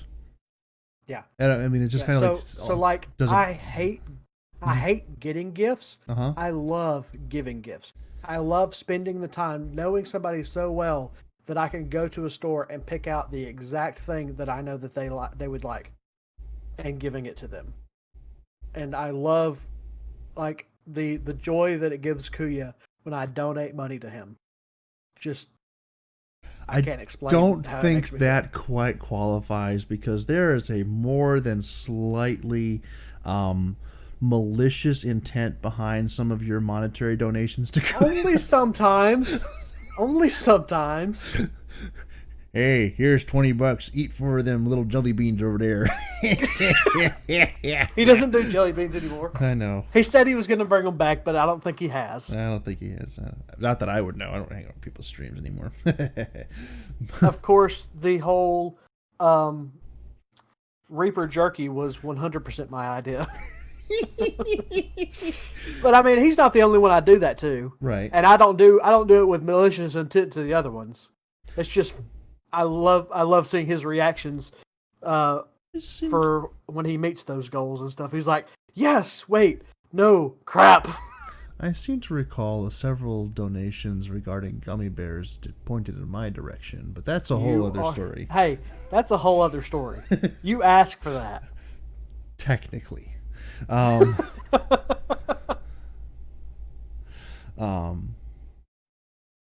Yeah. Anyway. What was I saying? Me and Foxy are going to have so many conversations over the coming years. About? Well, are you done with your story before? No, I don't no, want to no. take over. No. Because we're going back to D&D. All right. Give me just a moment here. We're working through this here. Yep, I'm not in any hurry. Okay. Well, because my experience, I very much hold to the 5 love languages being a very beneficial thing, particularly for couples. Also, in general, because you should know how you are predisposed to interacting positively with other people. I identify with you very much. My kind of de facto or trained de facto number 1 has been quality of time, although I have done a lot of work to repress what I think is actually my number 1, which is physical touch.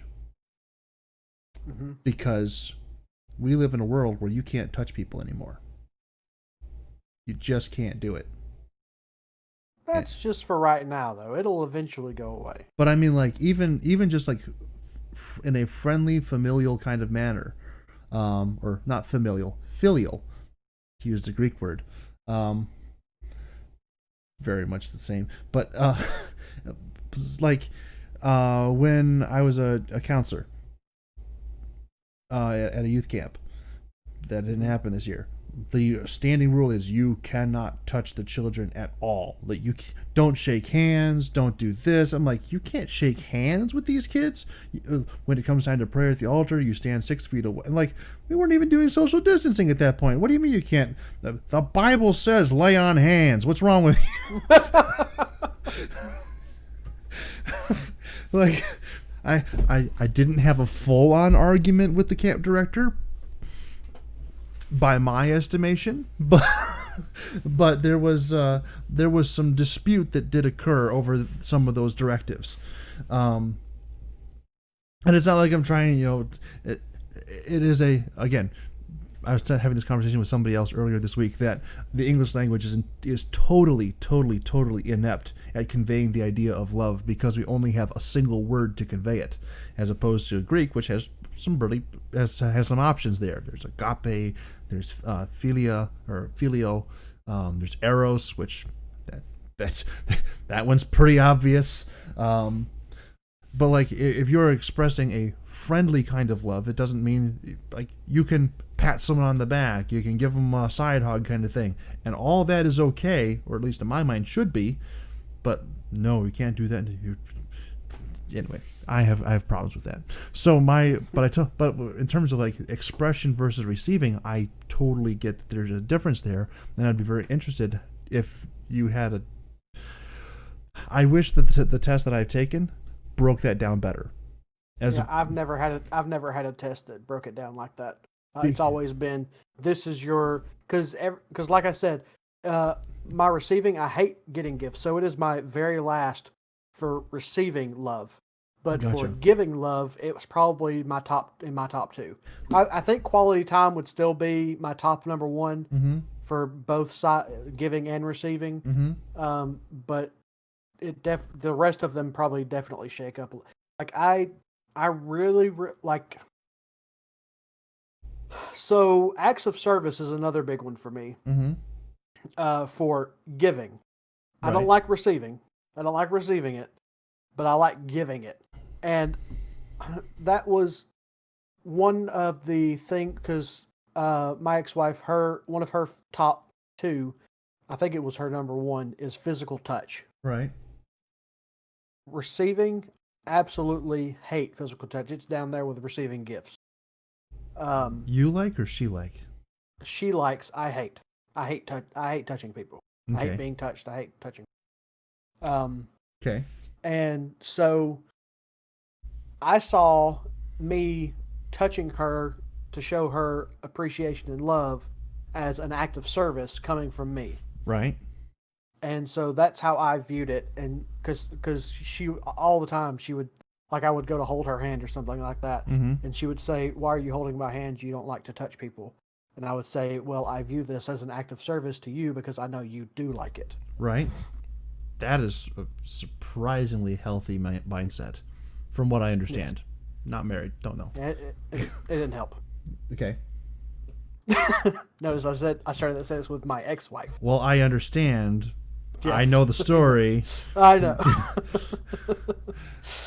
But yes, that's how I viewed it, and so, the languages of love were something that were taught to me at a very late stage in my life, as far as what I believe they should have been. Okay. Like literally right before I got married, kind of thing. I mean, if you're gonna sneak it in under the wire, at least sneak it in. I know, right? And so I found it very interesting how I had developed these languages of love without actually having known what they were. And so once I had a name to associate with them, being an INTJ that I am, which we will also get to. Oh, yes. I definitely took into heart and to thought as to what those different languages actually meant to me and how I could better equate them when referring to other people. Right. I like I said, I am 100% on board with this, and I like that. This is a new concept that you're throwing at INTJ me, which is very exciting. So it's quality time for me. I want to. It is definitely number two. Physical touch for me is number one, both giving and receiving. Quality time is probably number two. Because there are going to be times, I know myself well enough, there are going to be times where I absolutely do not want anyone around me at all. At all. At all. And that's just the way it is. I know myself well enough to know that I am not the social butterfly that can deal with people being around all the time. It's probably a bad thing, but it is the way things are.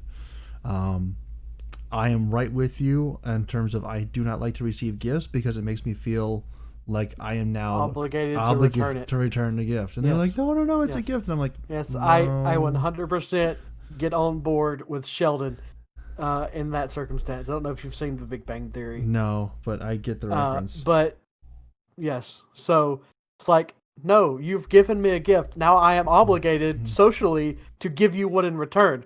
It may not come at this exact moment, but on your birthday, I am now obligated to return that favor.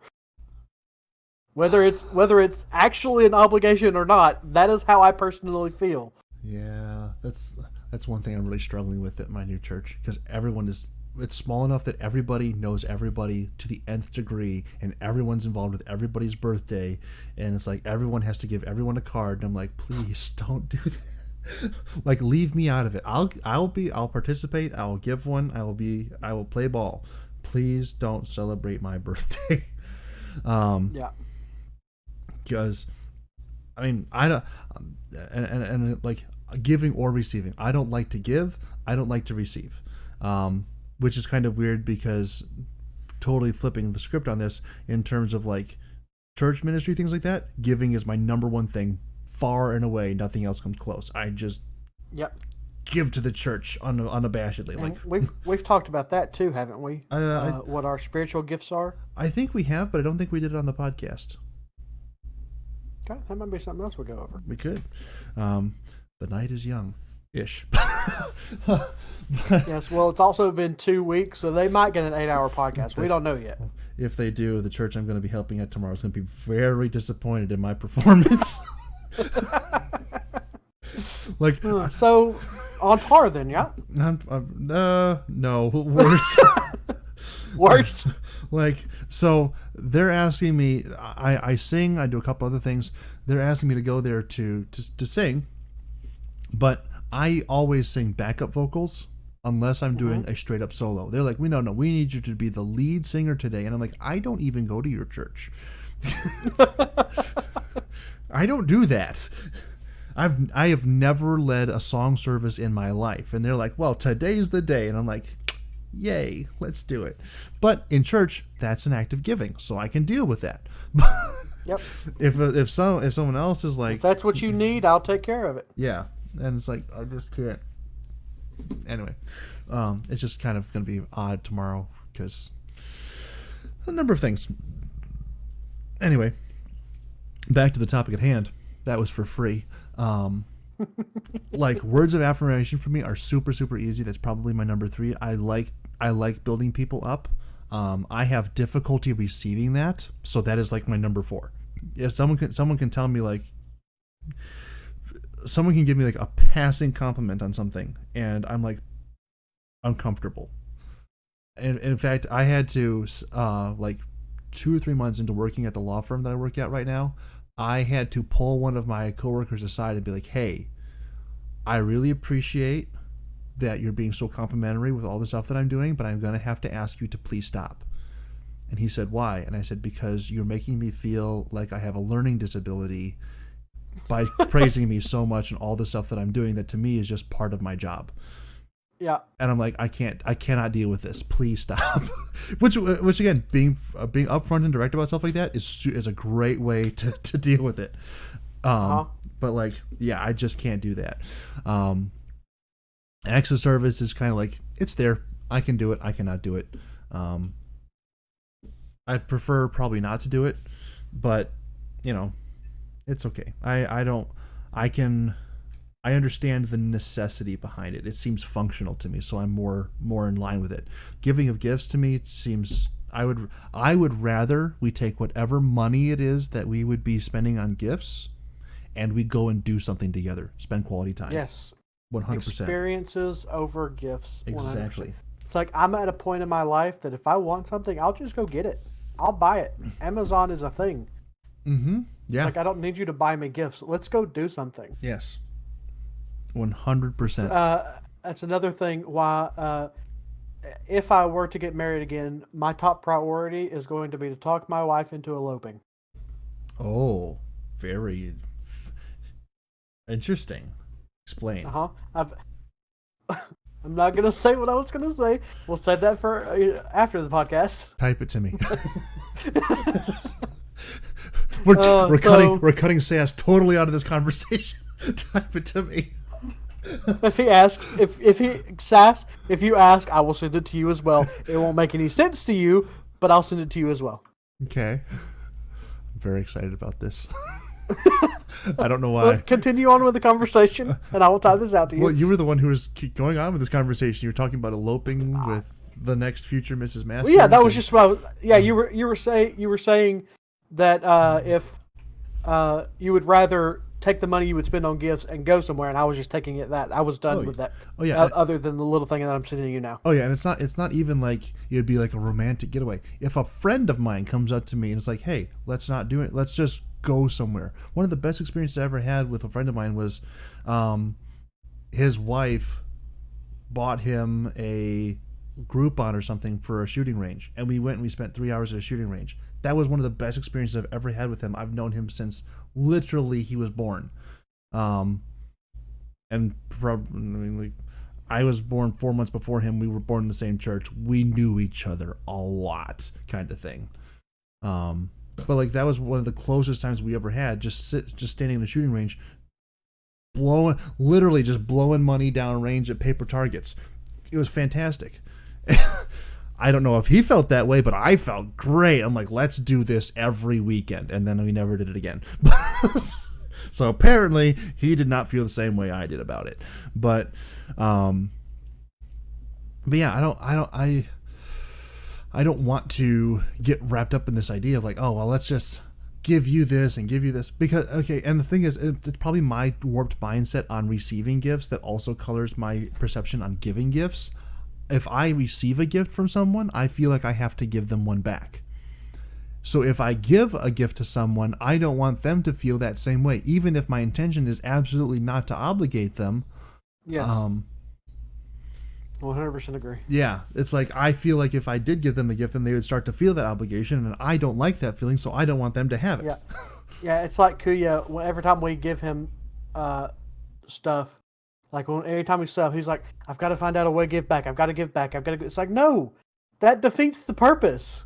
I don't want my money back. I want you to use it for what you need it for. That is the whole point of me giving it to you. Mm-hmm. You're reading the thing. I read the thing. I only have one thing to say to it. Uh-huh. Quack. Quack. Yes, I am a quack. We're all mad here. No, I was doing like the Mighty Ducks yes, thing. Quack. Yeah, yeah. Quack. Quack. Quack. The Mighty Duck theme song? Is that what you said? No, just like the chant in the locker room when they're all standing around. Gordon Bombay. Oh, you're talking about the movie. The movie, yeah. Like the live action movie. The live action movie, yeah. What do you? Yeah, I when you say the Mighty Ducks, I automatically think the animated series. That's fair. Which is fantastic. It is, but the movies are classic '90s just after school special nostalgia. It's great. You're not wrong. Oh, have you seen what Goldberg grew into? No. He was the goalie from the second film. You look him up sometime. It's worth it. Okay. I haven't seen those movies in years. I haven't They're either. on Disney Plus, so I might. Yeah. I haven't seen them in years either, but I remember them. I don't. I remember the ones I remember are I can't even think the name of it. The soccer movie with the goat. I never saw a soccer movie with a goat. Really? Go Big Green? Is this a Lebanese movie? No. That's a very bad joke. I'm so sorry. We are now banned from YouTube. I literally just typed in soccer movie with goat, and yes, the Big Green. I think I've heard that name before. I have no idea what it's about. It's about some kids that learn to play soccer. They initially suck at it, and then they get better. You know, the classic '90s. Yeah. Team building stuff. Air Bud with goats. Well, the goat's not as involved as Air Bud is. Okay. There just happens to be a goat. This is not making it any better. I'm just gonna let you know. And then there was a goat. Why? Well, you see, there was a goat, and that's where it all went wrong. Wow. Okay.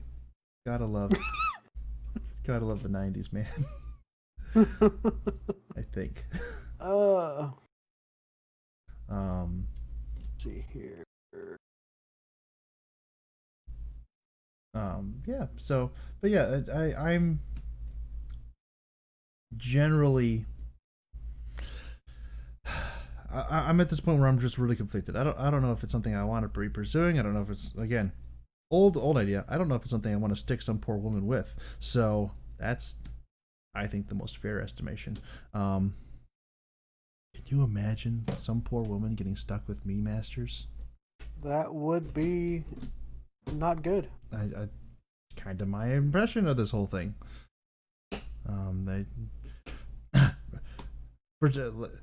I can't get past the mental hurdle of saying, okay, this is a woman that I like, and I want to see the best things possible for her. Come marry me.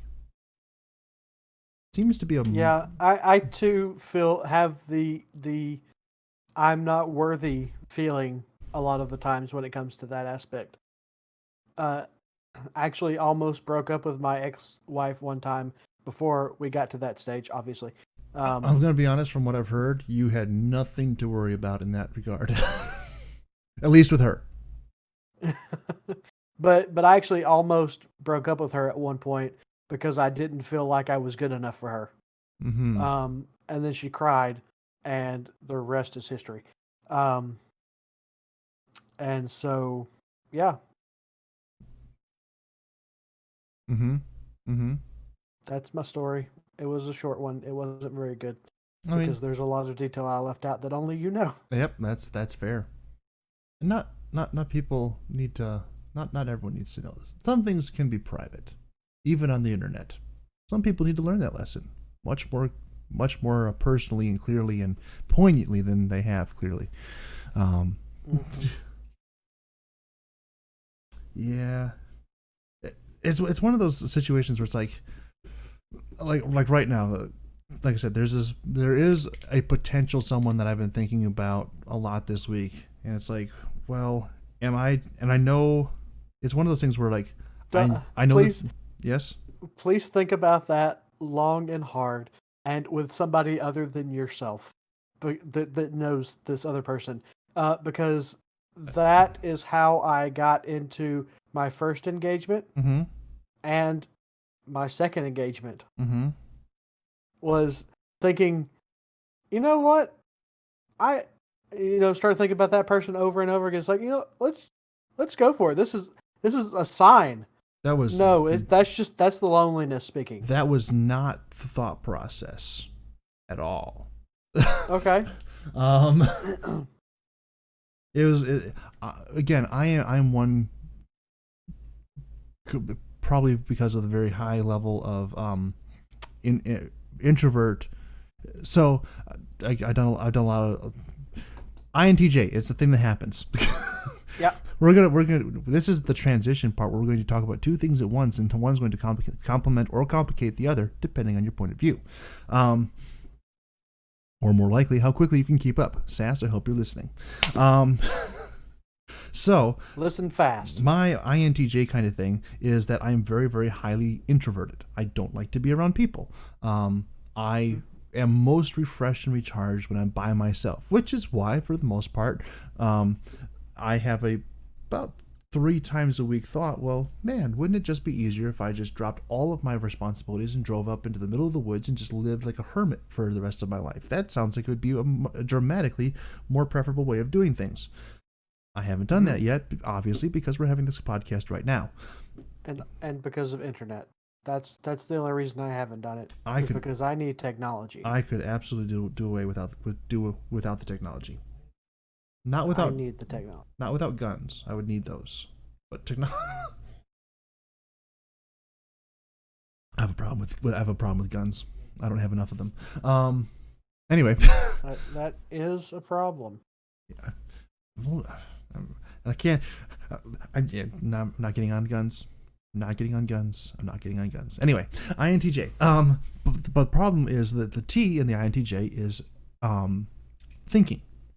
However, the function of thinking, which we do a lot of, but the function of thinking in INTJ is TE, externalized thinking.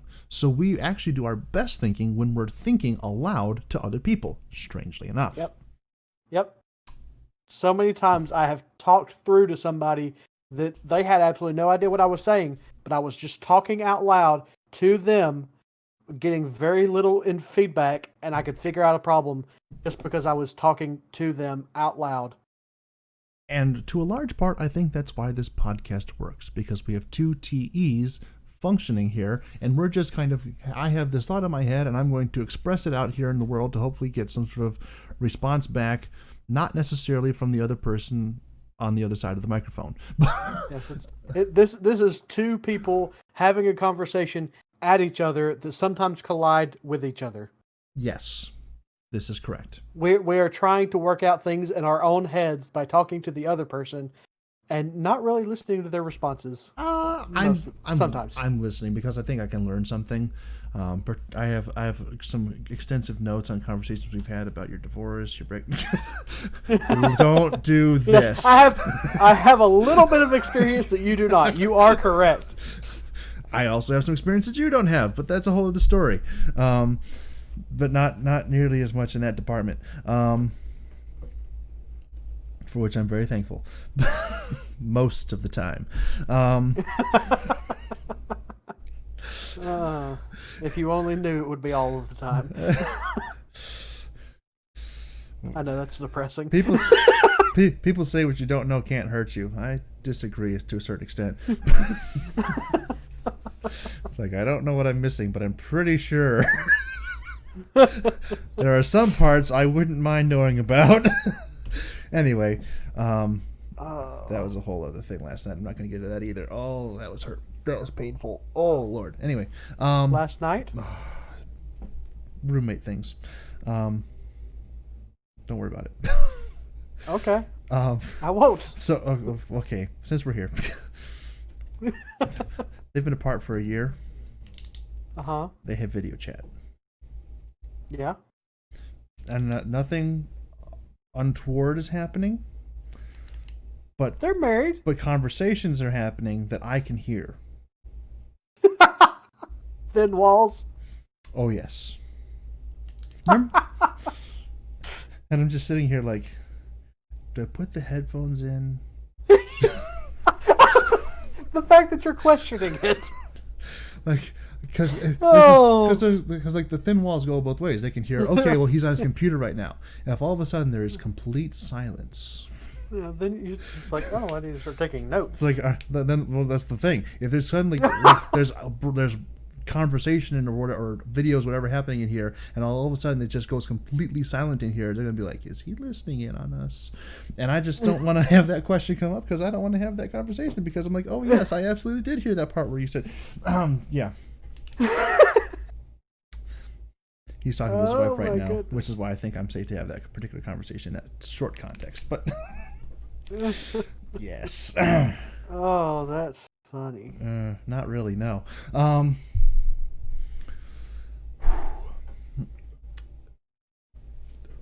Okay, I'll make sure I'm typing that in the right chat.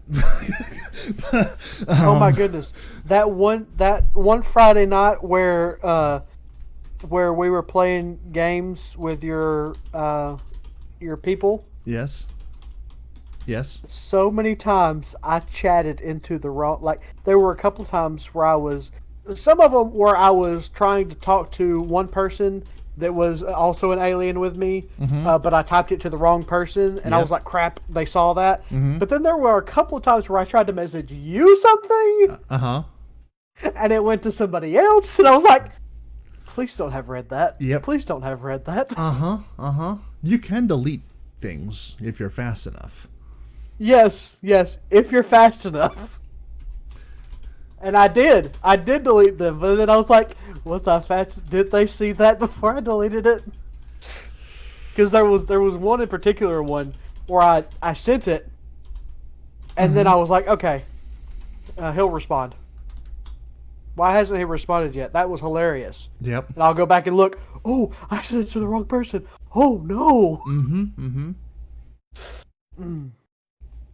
Yes. That is an issue, and I was very careful to make sure that I said so the reason that Master just got broken is I just sent him a phrase that I heard last night from things.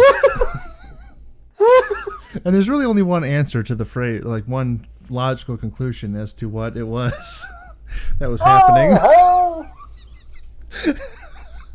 And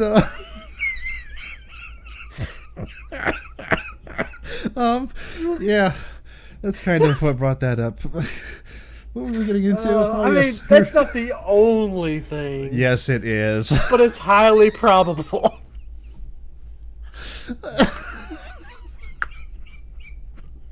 There's a reason why I think we need to have some severe immigration reform, specifically so that I can avoid ever having to hear that phrase ever again. Oh, is she an immigrant? And that's why she can't be? She's Filipino. So He met her online. He flew to the Philippines. He dated her for a month. He married her. They honeymooned for 2 months in the Philippines. He flew home. It has been 10 months since they've seen each other. that is interesting. It will be 6 months more before they see each other again. So now the 6 conversations a day talking nonstop makes a little bit more sense. Yes. Just a little bit though. Yes, but I would still like to have Just something. a little bit more. I would have to have something more substantive. Have Yes. to have something more substantive. Yes. Like, anything. Just, I will teach her how to play I will find an online game that my wife, if that were the situation, we will find an online game that she can enjoy, and we will play it with her. Not we, but I. Butt's playing Valorant right now. Cough, cough. You know, I'm not interested in Valorant at all. I did want to have a conversation with you. I don't know if I want to have it on stream about some certain interactions that happened today, particularly after the D&D game ended. While I was there or while I wasn't? While you were there. Okay. As I say, I was only not there for a very short time before I saw you leave. Yeah, there was a...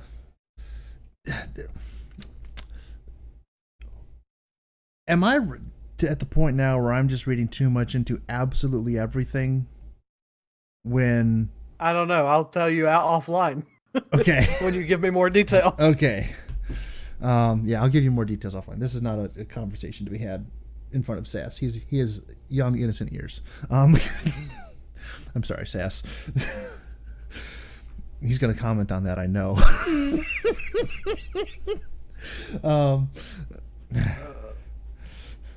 And never mind. Anyway, so INTJs. TE, thinking externalized. Yeah, it's kind of a problem with you when you're an introvert. Which is one of the reasons why I think YouTube has been good for me, because it kind of gives me the opportunity to just externalize thought without necessarily having to deal with the very judgmental face expressions of another person sitting across from me going, who in their right mind would even think of something like that? And I'm like, well, this is precisely what we're having the conversation, because I'm pretty sure I'm not in my right mind. And I just wanted to get confirmation of that. Thank you very much. But thank you for playing. Goodbye. But the female in question is someone who I have had some very substantive, very positive conversations with in the past. And it's like, I'm liking okay, this so far. And I've had other people say, oh, well, it seems as though you two have that kind of relationship that could turn into something more permanent. And I'm like, no, we're just friends. And it's that point where I'm like, am I friend zoning? And I have heard through reliable sources that she does have a certain level of potentially romantic interest in me. And I'm like, okay, well, that's not such a bad thing. Here's the thing. There are some things that I just don't really find attractive about her. Mm-hmm. I mean, she's a pretty enough girl. Is that her voice? Situationally, yes. So, in case it was not obvious, I'm a very animated speaker. Perhaps too animated. Usually. It kind of goes with potentially someday, maybe at one point, Lord willing, and some very generous studio executive, I may actually voice an animated character. Wouldn't that be wonderful? It's for all of about 3 seconds. But with that being the case, for you and me both. Yeah. But it would be, I have a very animated personality when I speak, not just in... When you finally hit it big, you can be like, hey, I got this friend. He doesn't really have any kind of experience in this, but give him a shot. Can do. I mean, depending on what it is. You know, Masters, this podcast might make it big. Oh, boy. Anyway, I think that was supposed to be Fozzie Bear, but it wasn't quite there. No, that wasn't. That was just a random voice that came out. All I right. was not trying to do anybody in particular. Okay, that's good because you didn't make anybody that I know of. Yeah, it's just one of the random voices I have. Not Not all of them are. Not all of my voices come from other people. I have my own unique spins. The kind of reminds me of the Looney Tunes joke about the man with 1,000 voices, and he like goes through all the voices, and Porky Pig is like the talent agent, and he's like, well, that was only 999. Yeah, Porky Pig 900. One short of 1,000. He's like, and then he just stops, and in his own natural voice, he goes, "That's weird. I know I have another voice. I wonder what they." It's like that is the other voice. Come on, people. But yeah, that true story. Do you know who? Oh, no, I can't remember his name. This always happens. As soon as I think of something cool, I can't remember the details of it. What is his name? This is the only movie I can think of with him right now. Oh, it is. What is the name of this person? Gary Oldman. Okay, Gary Oldman. He is a British. He's a British actor. Like he hails from Britain. At one point, he had taken so many roles, one after the other, of him playing different nationalities and things, not British. He lost his natural British accent, and he took voice lessons to regain his original British accent. True story. Interesting. It has no bearing on anything that's going on. It's just cool. TE. Thinking externalized. And the saga continues. But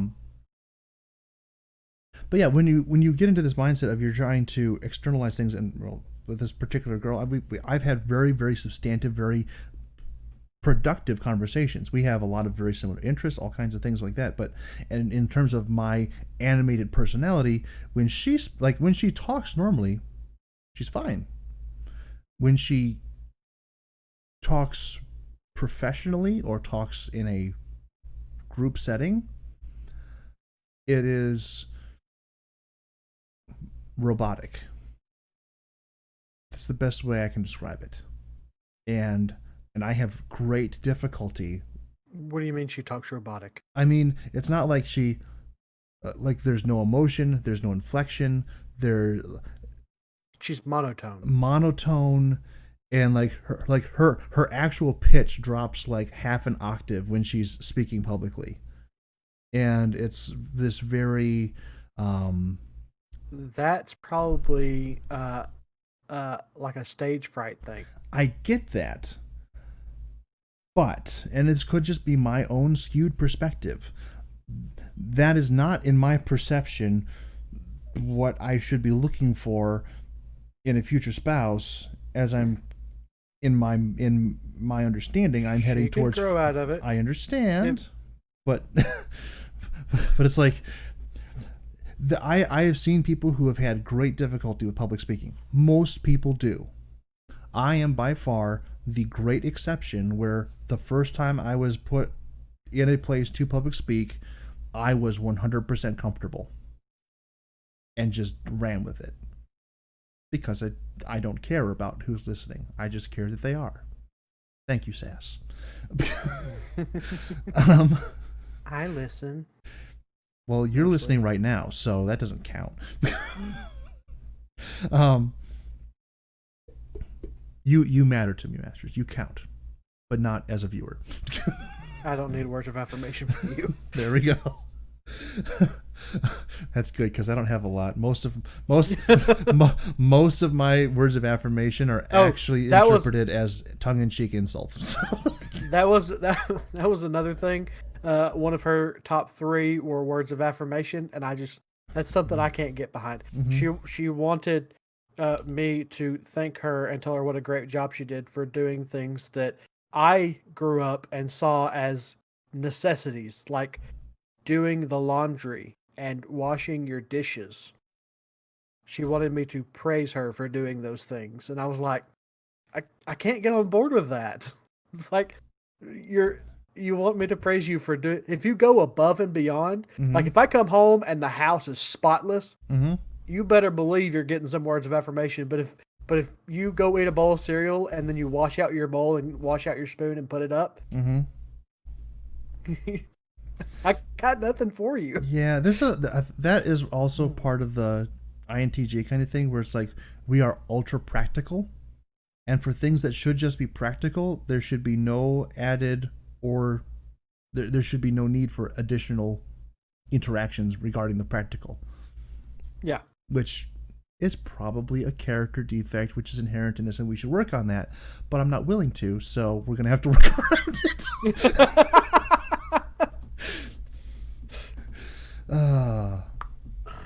I have problems. Or somebody's going to have problems someday. But yeah, so I understand that. Okay, that's not what I thought that word said. What? So I'm working on a character. Okay. Which we'll get into later, but this one little detail. So I was reading the flaws, and I thought it said, I once sterilized a noble. Oh Lord. That's not what it says. It says I once starized a noble. As in put them on a pedestal. Okay. I don't know if that's actually a word. No, that's not what that says.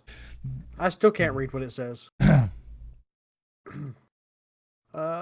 Here, you read what this says and tell me what it says. Okay. Satirized. You made fun of him. Ah! I mean, if you did it particularly well, you could have made it to the point where no one would have been willing to continue his lines. You could have effectively sterilized him, but that would be a burn beyond recognition if you were able to pull that off. Kudos if you were. Anyway. So due to Poppy not being there tomorrow, I have canceled session again.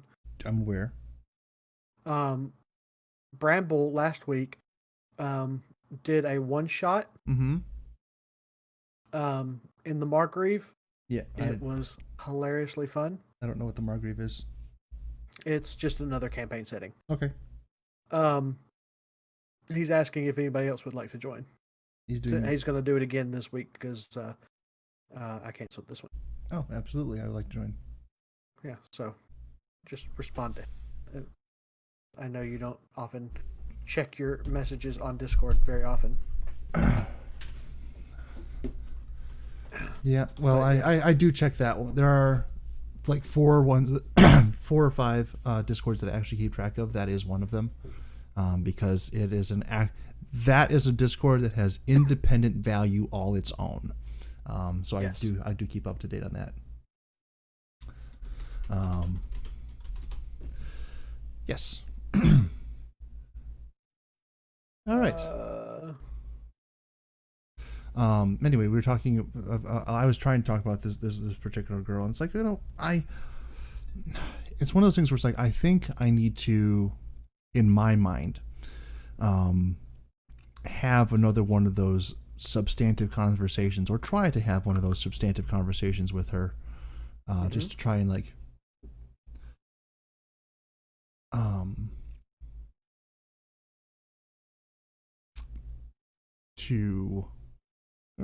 that's interesting. To kind of confirm if the perception that I have of her is the same as things are now, because I haven't actually seen her in like a year and a half or something like that. But I do know that there would be a great number of people who are be 100% on board with it, not the least of which would be her parents, which is a very beneficial thing if you're going to be marrying someone because you don't just marry the person, you also marry their whole You family. marry the yes, and that was another issue. I I don't know if we've discussed that part, but don't yeah. think we've discussed that part. Uh, Yeah,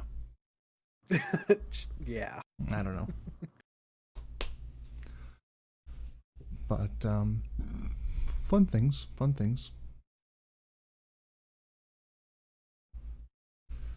Um, Yes. So it's one of those areas where I'm just kind of like I'm feeling it out, and I'm going to actually have opportunity in the next couple of days to be in the same place as her. So I was like, is this something I should proceed with, or is this just me being, as you put it, lonely?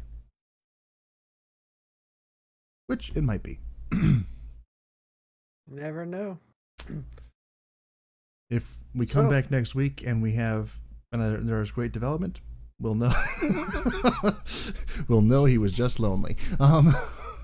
Anyway, anyway, what was your topic, Masters? So have you finally completed your? That was a long way to get there. I mean, it's me. How is this a surprise? I mean, it's not, but so I had the thought of I want to explore Foxy's character a little bit more, but in my own twist. All right. And so I have made a Leonin bard who is a College of the Swords, and he has the Entertainer Baldur's Gate background, in which there is a variant of. Let me pull it up.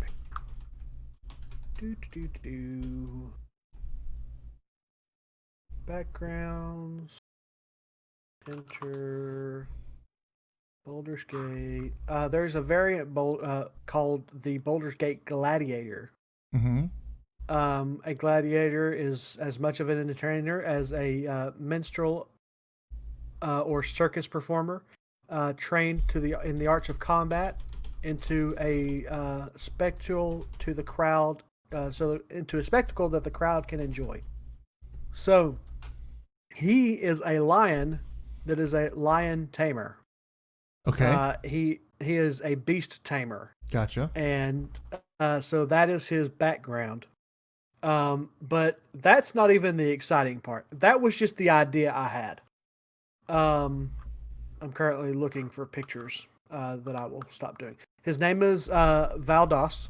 Okay. And so, but due to this class, there are certain. Well, is it? I don't know if it's due to this. Let's actually go find out if this is due to his class or if this is a bard thing in general. I have not played a bard this high level. I've played a bard one time, and I don't even remember. It was probably 6 years ago. I played. I think we were first level, and it was all text based. Like we never got in voice and talked. Right. It was all text based. Okay. And it was with a group of people that were very left leaning. Gotcha. And it was about the time that elections started coming around, to where Trump was in it, and they got very, very, very political about everything. Okay. Like you couldn't say anything without them blowing up at you if they disagreed with it. And so me and another guy who are not as liberal as them, he's I've talked to him a couple of times outside of that, and he's more conservative than I am. Right. But I mean, I am not left leaning by any stretch of the imagination. I am definitely 100% middle of the road. What's best for the individual is best for the country kind of guy. Right. And so so we both left, and I completely left. I mean, I only did one session with them. Mm-hmm. It was that close. And so that was the only time I've ever played a bard. And so I was like, I didn't enjoy it then. So I was going to not ever play another bard. I was going to call that my one attempt at playing a bard, and I didn't like it. But with this class... Oh, hold on. Just real quick. Yeah. You've been playing D&D since January. Yes. In less than 8 months, you had decided that you were just never going to play a bard again? Yep. You are vastly underestimating, number one, your level of obsession with D&D, and number two, the length of your tenure with D&D is going to be. You are correct, sir. So, all that to be said, I want to see if this is a bard thing or if this is a Foxy class thing. Okay, no, this is a bard thing. Okay. So, bards get the ability at, it looks like, 10th level, 14th level, 18th level to choose spells from all of the spells to add to their repertoire. Like, I can literally pick any spell that I could possibly cast at the level to put into my spell book to use. That is amazing. So, what I have done is my first level, I pick up Shield, which as a reaction, I can add +5 to my AC. And I pick up, what was the other one? Oh, I pick up Hunter's Mark. Okay. So I can Hunter's Mark them to get an extra 1d6 damage. On my attack rolls. All right. Then at the second level, I picked up Thorn Whip, which just seemed thematic for me because it's a whip that you make of thorns that can pull the creature within 5 feet of you. And then I picked up Fairy Fire. Okay. So that I could... Fairy Fire allows you to cause the person you are casting it on to be covered in this fairy dust. So A, if they were invisible, they are no longer invisible to everybody. And B, everybody has advantage on them because they're a bright, shining target. Right. And then on the third pickup, I picked up Haste and Misty Step. Okay. And those 6 spells, I'm just excited about those 6 spells. Just in general. And then I get these abilities. First of all, I get Jack of all trade, which allows me to use half of my proficiency on everything that I'm not already proficient with or has expertise in. Right. Bards get expertise in 4 things. So I have expertise in animal handling, intimidation, perception, and performance. And then I also have regular proficiency in acrobatics and persuasion. Okay. Then I also get these things that we talked about with Foxy earlier, the blade flourishes, which are the defensive flourish, the slashing flourish, and the mobile flourish. Right. Where when I make an attack on a turn, I get to add 10 feet of movement to my speed. My speed is already 35 because I'm a Leonin. Right. Pretty sure that's where I get the extra 5 from.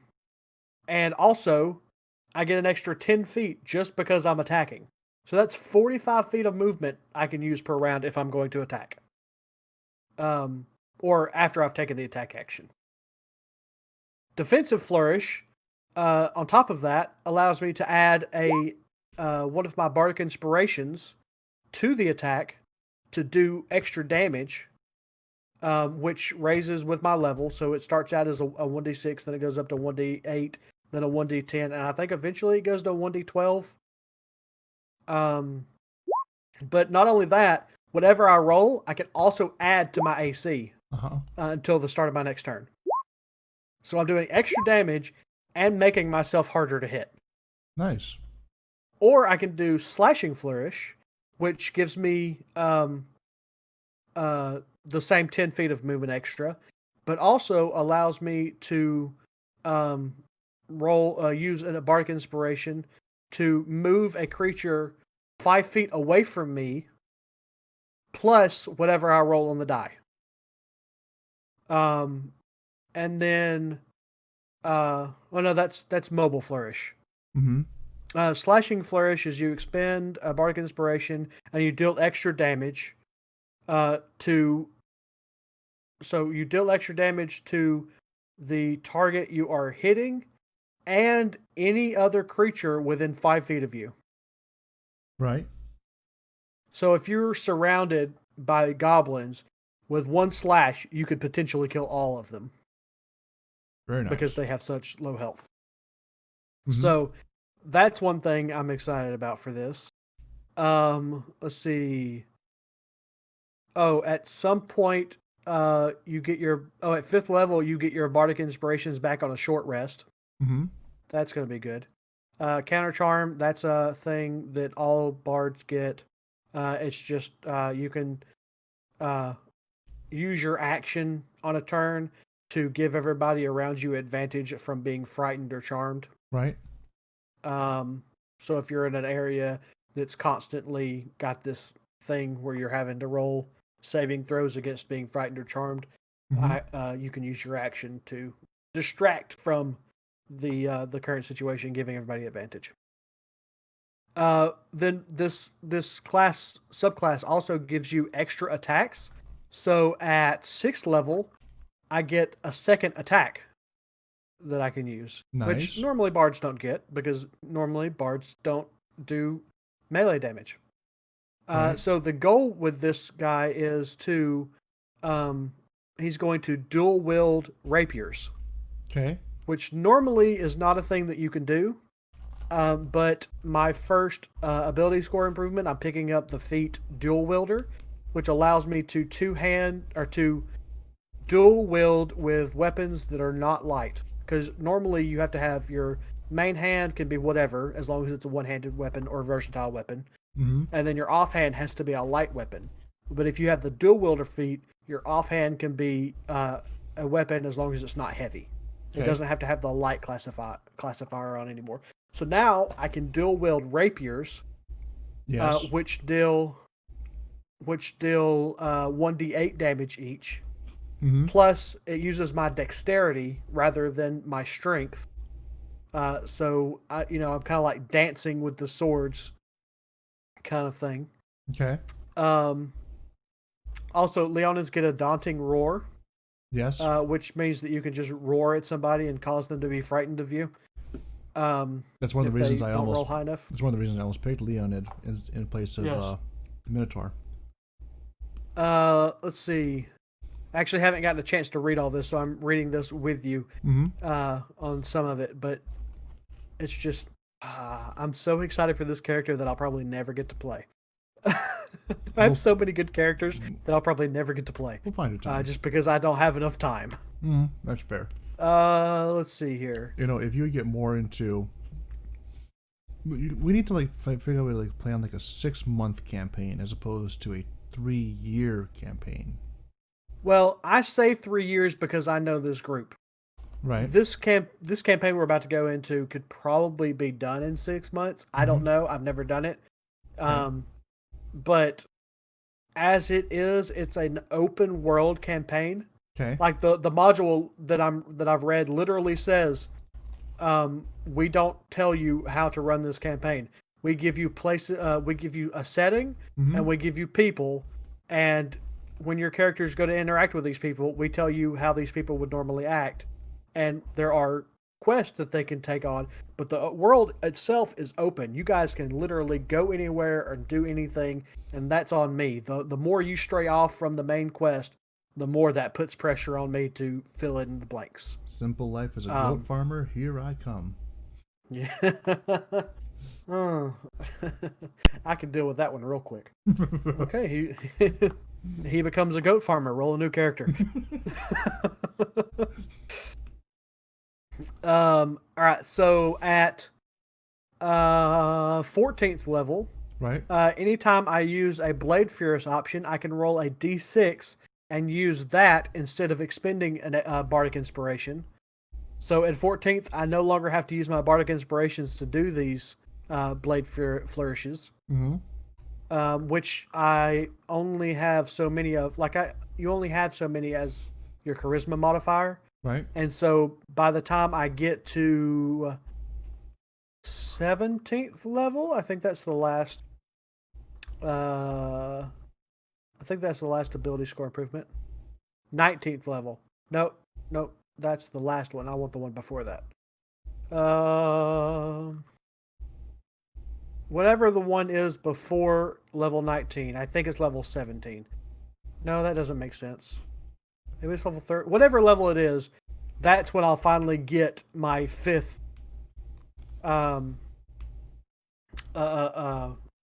Bardic Inspiration. And by then I won't have to use it anymore.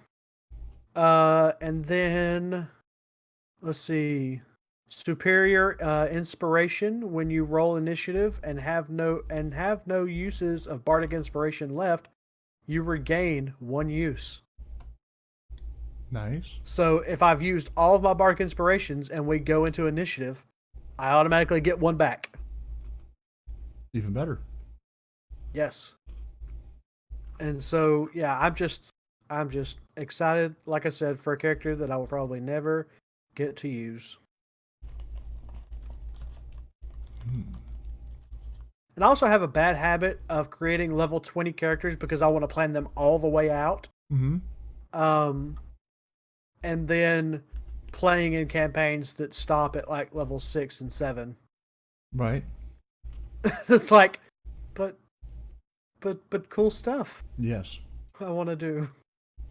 Which is another reason why I did this campaign, is because I want a long form campaign where you guys can go through and do a full level progression. A full level progression. That is my goal, is to do a full level progression. And I also feel like Fang is a little upset, or Bramble is a little upset with me about canceling tomorrow's session. Just because he I don't know if you saw his message. He was like, well, that's why I don't do that. And I was like, well, I'm not you. And it's like, I want my D&D games to be more story focused than they are combat focused. Yes. And you can have great stories and still have great combat, but I want my stories to be intertwined. I think that's why everybody has latched on to this campaign so hard, is because I am literally weaving their backstories into this campaign. Yeah, every person has a part to play. Yeah, and I don't think any of them have ever played in a game like this. Like, Bramble himself said that he's never done this before. Like, he's never thought of a backstory before he started playing. He says, I usually just improvise my backstory as we go. And so this was a new thing for him. And I think that might be true for a lot of people. Micro on our Monday night games is doing that, but I don't know what level he's doing it out, because we haven't really gotten that far. But I think I am doing it at a level that none of them have experienced before, and so it's now there are certain places in the story where it really is, this character has to be there or we can't do it. Right, and you don't. We can do it, but it's not fair to that player to do it, right. And so I don't want to make those decisions for that player. Right. And so I think that's where the little bit of frustration might come in. I think he understands, but he's a little frustrated that this has happened, because now this is 2 weeks in a row again. Right. that we've had to delay. Well, from what I'm picking up from as I'm learning more and more about D&D in general, is that there's a lot of people who will make a character to fulfill a role in the party, but not Yeah. a role in the world. Now, their Yeah. character may eventually turn into something like that, but in terms of backstory and actual character development, like that's one of the things that I'm really excited about playing. And I'm going to use his name here for the first time in a public setting, Poshu Foda, which I don't know how actually I know exactly how I came across that. Anyway, Oh, your character. yes, Okay. yes, I was confused. I was like, is this a game you're playing? Is this no, a person that you've met? I was like, you're using his name for the first time. I was very confused.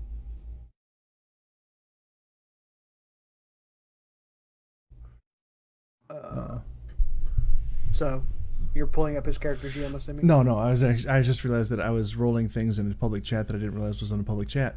What do you mean rolling things? I was doing so Fang's one shot for tomorrow night. I was rolling up a character. Yeah, that's fine. Well, I didn't realize that when I hit roll, it sent it directly to chat. Yeah. Yeah, so I'm. Oh, this is your first time using Character Mancer, isn't it? Yep. Yeah. It's different. It's frustrating sometimes.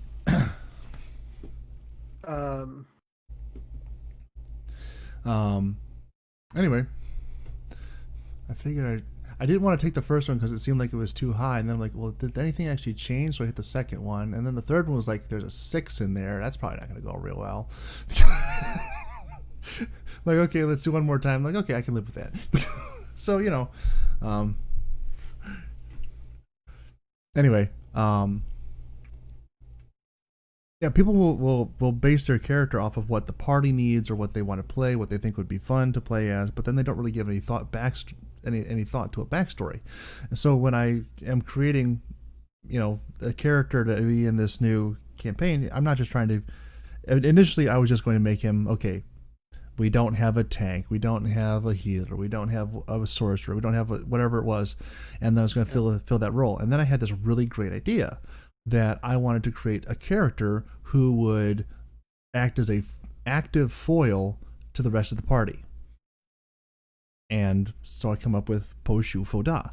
And Poshu Foda is a Minotaur barbarian who objects vehemently to the use of magic, ranged weapons, melee weapons, and armor because they are unhonorable in combat. Now we have people in our party who rely very, very heavily on ranged weapons, on armor, on magic to make their entire character work. And it's like they're building this character out of the auspices. Okay, well, this is what's functional. Then, like, well, let's actually build a story around this. And I'm going to make him be kind of initially, at least, a bit of a jerk, and people don't like to be around. But as I was sent to Masters when I was rolling him up, and Masters was objecting to a lot of things about him, a lot of things about him. The idea was that I was going to. It kind of evolved that he is basically Gary Oak from Pokemon. He is overconfident, he is snarky, but he's also kind of good at what he does. So it's hard to argue with him up front to be like, well, no, you can't do that. Why are you saying that you're wrong when what he does is very effective? And then over time, I'm going to have him kind of go on this like, as the campaign plays out, however long it goes, I'm going to actually have him develop as a person from being that snarky, overconfident, what's the word? Rival kind of character to actually turning into a fully fledged, mature person, and kind of follow that line. Because I've never seen any movies or anything else like that, or read any books where that archetypical rival character actually has serious character development. So I'm doing it both as a character study and also to mess with everybody who's in the campaign, including the DM. Sorry, Masters, but not really. So I'm still confused as to how you're going to remedy when they heal you. He's going to be upset. Not going to attack them. I promise he will not attack them. But he's going to be upset, and he is there. There may be a after battle tongue lashing about them. How is he going to know that he's been healed? I'm assuming he'll feel better.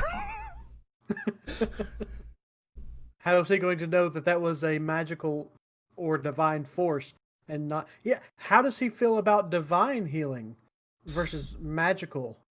Well, we've actually divine magic is different than arcane magic. He might accept clerical healing, but not magical healing. So, like bards, they're just silly people tinkering around with their instruments. Okay. He might have. Ducky is a cleric. I know, and he might also receive things from druids because that's natural. Mm-hmm. But if he gets into like a full-on one-on-one duel with somebody, he will accept nothing because it's dishonorable. Yes. And that's really what I'm making him, not just because I think it'd be fun to play that kind of character, but also because, like we discussed before, we do have some people who have some difficulties with role playing, and if they have someone who has an active trigger that they can't really avoid by playing their character at all remotely correctly, then it's going to create opportunities to role play. Don't just press the button, actually think through your actions. In the real world setting, you're traveling with this person, you have to have them like you, or at least tolerate you. And that's kind of where he was coming from.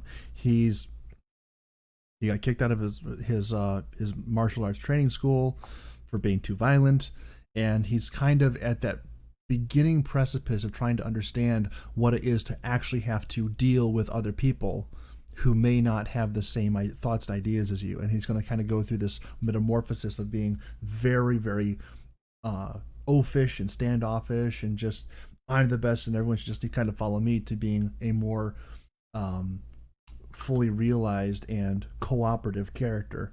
But he won't get there like overnight. He's actually going to mature into it, and there's already a planned multi-class for him. So I think it's going to be really, really an interesting character to play. I'm very excited. Yeah, and you're not the only one that is multi-classing. Ducky is also going to class. No. And it's one we worked on a long time to make sure we got it right too, because it's going to be interesting. And if you were paying attention, she actually talked about it a couple of times tonight. This morning? This morning. Yes. She mentioned it, but I didn't really pay that much attention to what you were saying. So, how do you feel about the message that I put into the Discord and the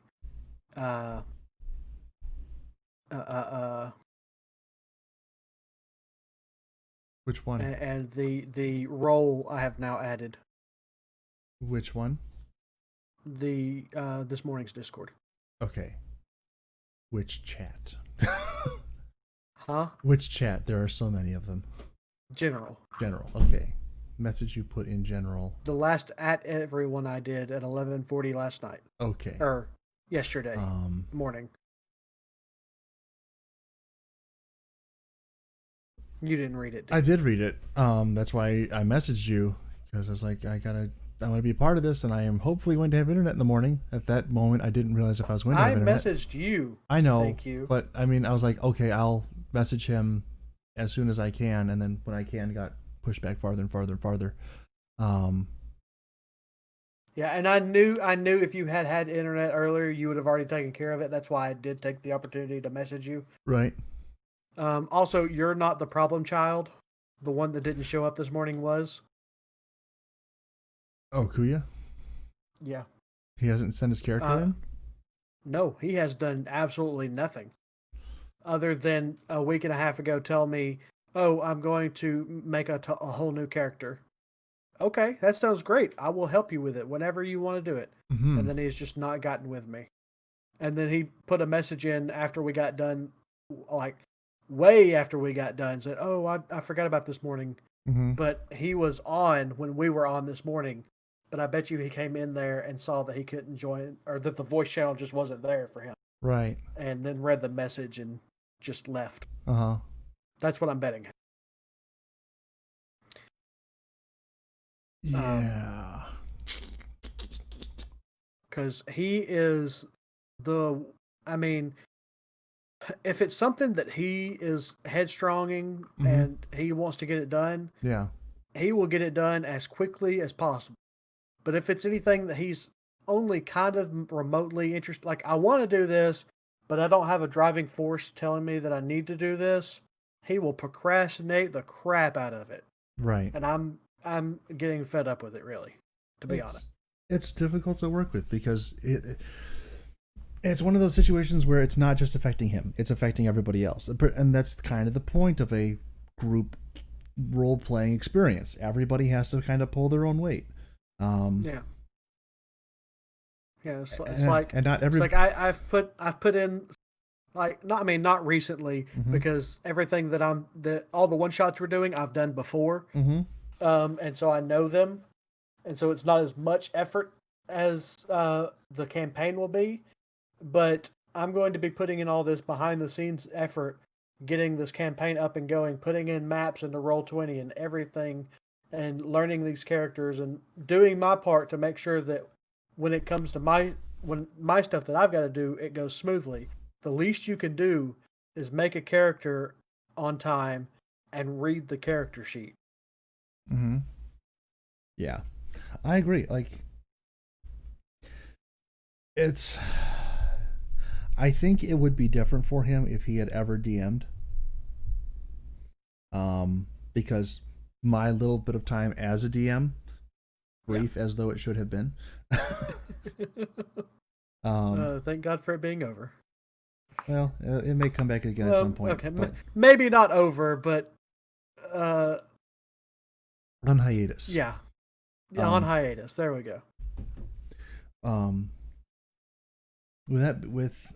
I understand the amount of back work that goes into it, and that's probably part of the reason why it's a good thing that I'm not one right now. Because I just don't have the focus to dedicate to being one at the moment. At least not in terms of a fully fleshed out multiple session campaign. And I didn't really have the focus at the time that I was the DM for a multi. But if we had waited on Kuya to DM something, it would have never happened. Yeah, it wouldn't have happened, even though it was initially his idea. Because he is, when it's something that he is only mildly interested in, he becomes a perfectionist for some reason. Yes. That's the time he chooses to become a perfectionist. And he wants to get it perfectly, absolutely right before he does anything with it. Exactly like we're talking about too. It's like, no, this is the kind of thing you just dive into and you figure it out as you go. You get better by doing. He's a min-maxer to the extreme, but he doesn't want to put the effort in to figure out what that actually means.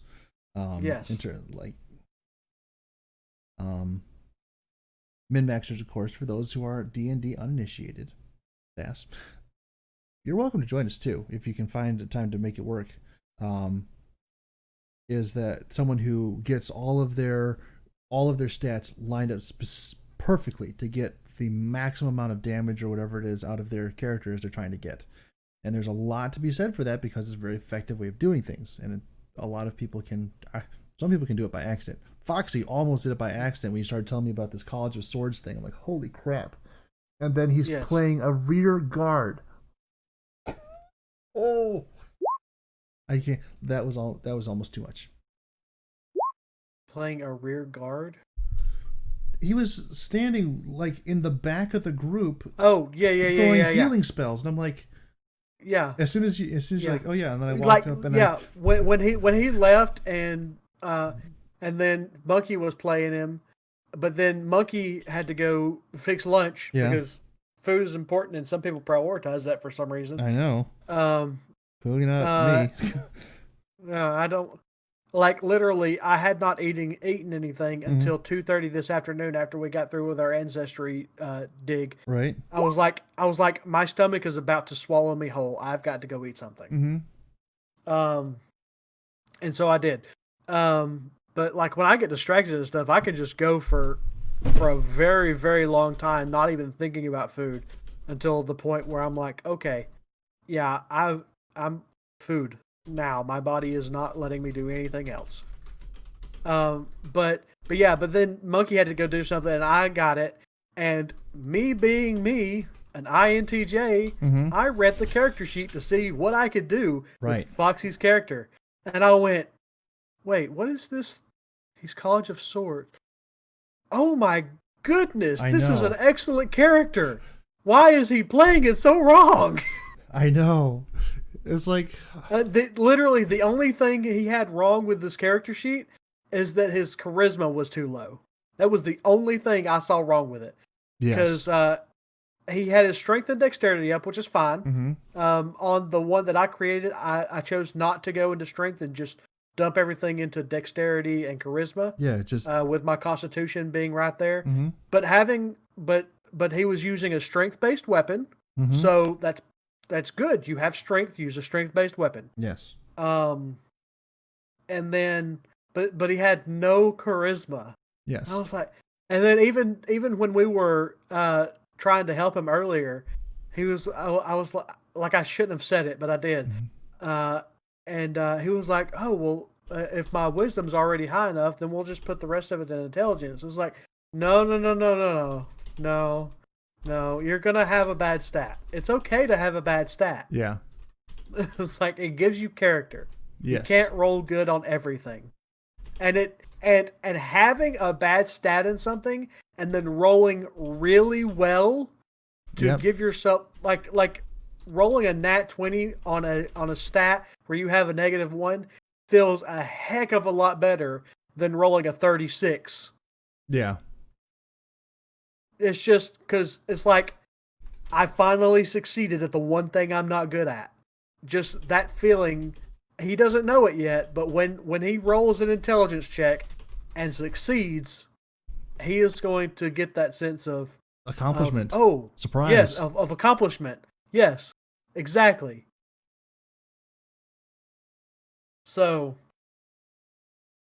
there is no wrong way to build a character sheet. There are just dumb ways. Yes. I'll say it that way. You can have a rogue that has negative dexterity and make it work if you put in the effort. For those of you that don't know, dexterity is the main ability stat for the rogues on a general basis. Yes. But you could have a strength-based rogue. That is something that is possible. And that idea actually fascinates me, and I may look into it because a lot of the times when I build a character, dexterity is my last thought. I usually have a negative score in dexterity on all of my characters. Really? Not all of them, but a lot of them. Like even ones that probably shouldn't. I haven't gone as far as to have a rogue with no dexterity. But let's see. I remember Fire was actually understanding now how things work. Fire, the Tabaxi rogue, was actually pretty low in dexterity. Yeah. Yeah. Well, so and understanding now how important dexterity can be, it's one of the big things that I go for. I'm like, okay, we got to get some dex on this guy. Dexterity benefits everybody because it helps your armor class, it helps your initiative, it helps a lot of the area of effect spells rely on dexterity as the saving throw. And then there are a good number of ability like stealth. That's a huge one that you use a lot that relies on your dex score. Right. But like Venjo, he's a ranger, a bow and arrow user primarily in this class. That's not what he primaries in. He primaries with a great sword that is light enough to be carried as a one-handed weapon. and a short sword. That is what he mains. Mm-hmm. But in a ranger class, my dexterity is only a 12. Hmm. Generally, dexterity is the highest in the ranger class. Yeah. Yeah. That's my Thursday night character. I love that character. Byrick, my Monday night character, he's not really a dexterity kind of guy. Mm-hmm. Because he's a sorcerer now transitioning into wizard. Okay. His dexterity is a 7. And it's only a 7 because of his race. If it was not for his race, it would be a 6. How did you pull that off? We rolled for stats. Okay. Yeah, so our Monday night characters, we rolled for stats, and one of them had to be below 10. Okay. And I rolled a 10 as my lowest, and so I said, hey, how do you feel about me making my dexterity a 6? Mm-hmm. And they said, I love that idea. Okay. So he is a clumsy fool, but he can talk a good talk, and he is as smart as all get out. Alrighty. And he's not half bad at lifting heavy rocks either. He has a 13 strength. Nice. And he is a forest gnome. He's a little 3-foot guy that can lift. Let me look at my. I can push, pull, and I can push, drag, and lift 390 pounds, and I'm 3 foot tall. That's not insubstantial. Let's see. Let's go look at another character of mine. So Raz is my Tuesday night character. Mm-hmm. That we need to get rid of so that I can start this other campaign. His dexterity is actually fairly good. He has a 16, but he is a barbarian. Okay. And I wanted him to be tanky, so I gave him dexterity. Let's see. Nope, can't tell you about that guy because you haven't met him yet. Zai. Yeah. Zai has a dexterity of 8, but he also has a constitution and strength of 8. I put a 15 on intelligence, wisdom, and charisma for him. Mm-hmm. And that's another thing that I like doing is finding a character and giving them top scores in 3 things, and then them being really bad at the other 3 things. That's why I like doing for my I think they call them DMPCs. Mm-hmm. Instead of NPCs, they're DMPCs because the DM plays them on a regular basis. Right. And so I like doing that to my DMPCs because they're not there to help Carry the party. Yeah. They're not there to carry the party. So they have their drawbacks, but the things that they're good at, they are good at. Mm-hmm. Like he has a 21 intelligence score. That's cheating. Huh? That's cheating.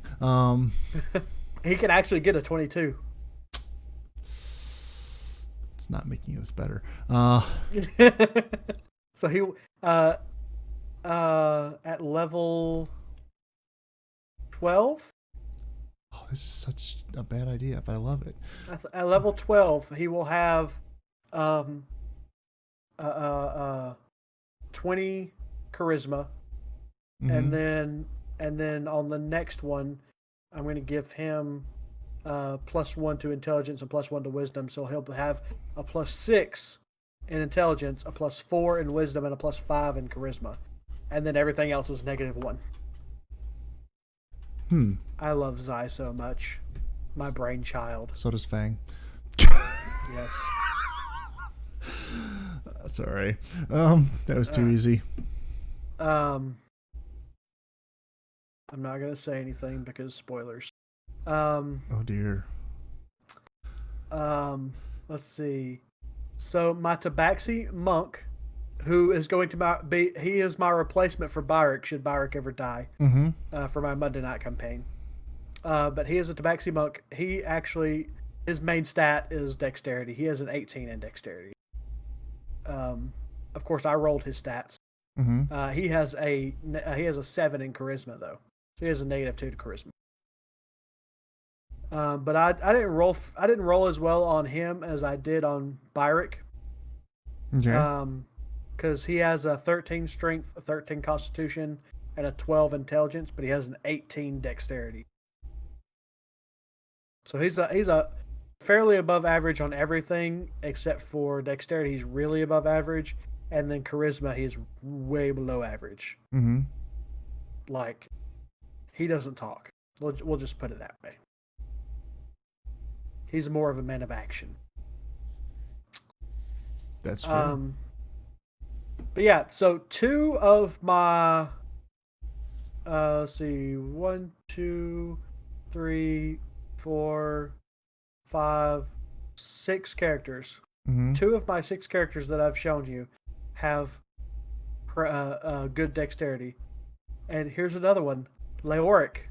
I played him on a Wednesday night campaign that has already ended, and I love this character. Actually, my character that I'm playing tomorrow night is largely based off of Leoric.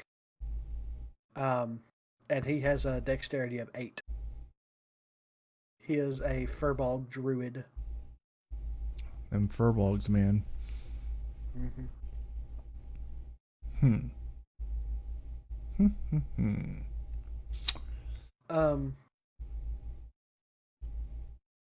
See, I like playing weird races too. I don't like playing the standard races. Byrick is actually my first campaign race that was one of the main 5. Right. Human, gnome, halfling, dwarf, elf. Mm-hmm. Those are the main 5. Am I missing one? I don't know. I feel like I'm missing. Anyways. Human, elf, dwarf.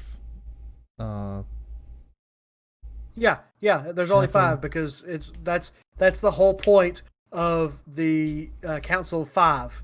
Okay. Because of the 5 races. That's why what it was supposed. That's why there's so much racism on this continent. Because yes. Okay. I'm not even. That's why. Yes. Okay. They're the Council of 5, the 5 main races. All other races are monstrous races. I mean, I can't really say anything about that because I have like a cannibal as my character. Well, you're not wrong. But yeah, so Byrick was my first. Then I played a dwarf as my second one, Hadumi, and he was an artificer. Right. I absolutely hated playing that, so he's gone now. Mm-hmm. Now Raz is in his place. And then I have a lovely centaur that I want to play. Mm-hmm. But I need a good campaign for that one. Her dexterity is decent. It's a 14. I say I understand 100% what you're saying about finding weird races. There was 3 races that I almost. When you told me you picked a Gek, before you even told me it was Kermit, I was like, yes, I love the weird races. I want to play the races nobody else wants to play. Like, I actually have a character design that I have deleted apparently for a I can't remember the name of the race. But you continue with your story while I find for the one shot tomorrow night, apparently I have to make a character for that. So I rolled it up and everything. But I'm trying to figure out a way to make Bugbear work. And then I'm trying Bugbear. Yep. But their predisposed alignment is chaotic evil, and I'm pretty sure that's not going to fly with Fang. So I gotta find a Whisper Micro and ask, or DM Micro and ask him what his alignment is for tomorrow night's campaign. Why? Just do it. He's got a Lox. Huh? He's got a Loxodon. No, he doesn't. Not for tomorrow night's campaign. I thought he did. No. Hence why I'm a lock, after saying I'd never play one. Warlock. Oh, okay. Yeah. I didn't realize. Well, I mean, can you save me the hassle here and just tell me what his alignment is? I don't remember. That's why I told you to ask him. Is it I'm evil? asking him now though. I think him and Friendly went evil with their replacement characters because they messaged me and tried to get me to go in on it, and I was like, no, no, no, no, no. Like I will absolutely go in on it. I've been wanting to play an evil character. I just And didn't. I told them that when they were talking about it. I was like, me and Gavi want to play evil characters, and Fang said there's plenty of room for that in the Margrave. All right, we're going for it. Chaotic evil. Here we go. Actually, I'm not going to do lawful evil. He's probably going to be too stupid for that. Well, no, he's got 12 intelligence. Let's do it. Okay, Lawful so evil. I have a character Mm-hmm. that I have designed that is a sorcerer. Mm-hmm. I'll probably never play him. Okay. But I kind of want to, but then again, I don't like sorcerer, Right. so I may not. But it is a Verdun. Mm-hmm. So I don't know if you've seen what that is. The little green alien creatures kind of looks like a tall Yoda. I haven't encountered one. No. But that is, I want to play that race, and I want to play sorcerer, divine. Is it divine blood sorcerer? Let me find the actual subclass. Divine soul sorcerer. Mm-hmm. So he is a healer sorcerer. But he I want to play him like Dende from Dragon Ball Z. I'm not familiar enough with Dragon Ball Z to be able to pull that out. Hurts my soul. I know it's like the one anime thing when I was getting into anime. He's a Namekian. Okay. But the Verde or the Verdun, whatever they're called, have a lot of similarities to the Namekians. Mm-hmm. And I was like, yes, let me do this. He can be a healer. He has an innate power. He doesn't do fighting. He's a very passive person, but he will heal people that do fight. He is a protector and a watcher over, and he watches over the fighters. Uh-huh. I was like, this I want to play this character so bad, but I don't know if I ever will now because I probably still will if the time comes that I'm DM or I'm not the time I'm playing and they need a healer. But I kind of I don't want to play it at a level 1 like I don't want to work level 1 because I don't like sorcerer. So I would want to start at least at level 6. Uh-huh. With this character. But yeah, like I have so many interesting ideas like that. That, like, I mean, look, I'm only 30 and just now getting into this. Mm-hmm. Maybe by the time I'm 70, I'll have played some of these awesome characters that I have ideas for. What? Friendly responded. I asked Micro. I said, "Hey, what is your PC's alignment?" And Friendly responded, "Micro, as your lawyer, I advise you to refrain from answering that." Yeah, that's probably pretty fair. Thought you were asking for a friend. Yeah. My mother was right. There is a reason we are so much alike.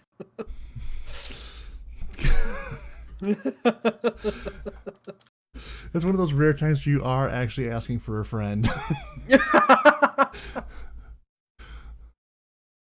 Oh man. All right. I'll whisper Friendly. Uh-oh. Reversal. NVIDIA. Oh.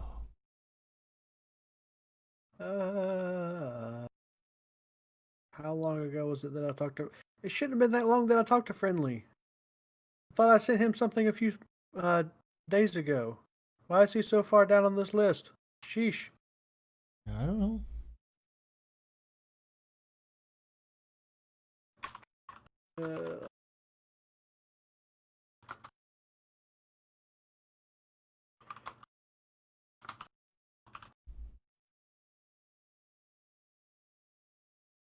All right. What were you referring to? What? I think I got lost in what you were saying. You said, what was the thing you were just complaining about? Something about someone sending you something? Or Friendly. He was really, really far down on my DM list. Ah. And I thought that I'd literally sent him something not that long ago. Okay. But apparently I didn't. Oh, speaking of not that long ago, yesterday was day 60 of beard growth. I got your video. It was quite interesting. You look much better at day 60 than you did at day 1. Yes. Much better. Oh my goodness. So now that I've got my beard back, I've grown a little bit more confident about showing people the naked picture. Yeah. You might want to be very careful about your terminology with that, by the way. Nope, I said it that way on purpose. Okay. And so I showed it to my coworker. I had to go into the office last week or the week before, I don't remember which. Mm-hmm. And so I showed him the picture, and he looked at me and he said, "You look like some sort of," and then finished the sentence with the same phrase you did, except not so roundabout. But yes, they are both evil. I don't know which alignment evil, but okay. Well, I have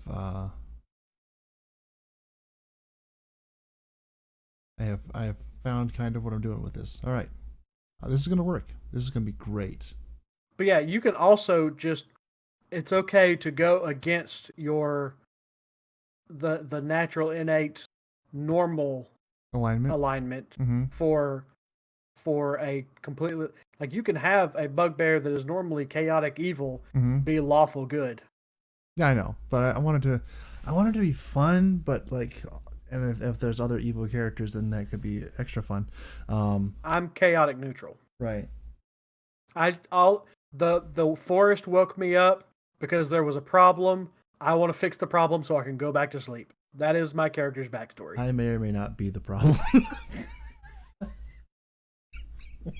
No, the problem was the Hollow Man that we killed. Okay, that's good.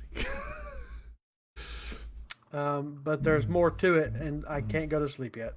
Why can't you go to sleep yet? So they are both lawful evil. Lawful evil. Okay. I don't want to play him lawful. I'll play him like the chaotic henchman. If they want to pick me up for that, I should probably communicate that in some regard. As always. Yeah. Friendly will always respond to you. Okay. Did you know he is a freaking genius, by the way? No. Like, literally? No. The thing, he is right now working on his I forget what he called it, but he has to for doctors it's their clinical trials. Right. But he's a scientist, and so he's having to do like lab work type stuff. Okay. Before he can go and get his doctorate. Okay. And I forget what he called it, but like, he is doing some interesting stuff. What's his field? I can't remember. That's how interesting it is, because like, it went over my head. What is the field of study you are in? It's 2 words, not 1. All right. How do you whisper? What do you mean whisper? Oh, you DM somebody. Oh, you just straight DM. Okay. Yeah. All right. I don't know. How do you not know this? You know, it's been a while since I've had to actually. You're not on Roll20. You know. My feels. I mean, IRL, you dolt. That's a rare insult that I love using. Dolt. Yes, you dolt. Adult. A person refers to a person who isn't very smart. Yes, that is accurate. Genetics.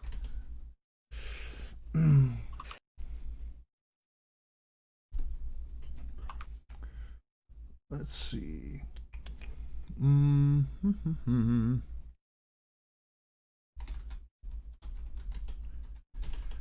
What? Yes. I was just trying not to let the airwaves get silent. Because we are still recording. We are still recording, yes. we have devolved so far from any sort of coherent podcast topic at this point. I mean, not like we ever had one to begin with, but... No. Listen, like I tell people when I tell them about this podcast, I literally say, it's literally just me and Gabby having a conversation. If you want to listen in, that's your prerogative. Occasionally we acknowledge that Sass is listening. Yeah, occasionally.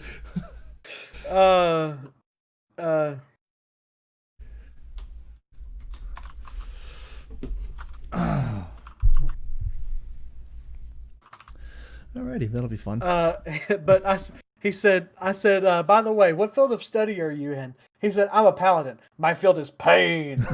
I said, I mean IRL, you dolt. He said, oh, genetics. Right. And I said, okay, I was telling Gabby how stupid smart you are and that it was that you were in an interesting field of study, but I couldn't remember what it was. Yep. This will be fun. He said, yes, smart. Now he's, hey, it happens. They'll let anybody in nowadays. I responded, I did not say that you have common sense.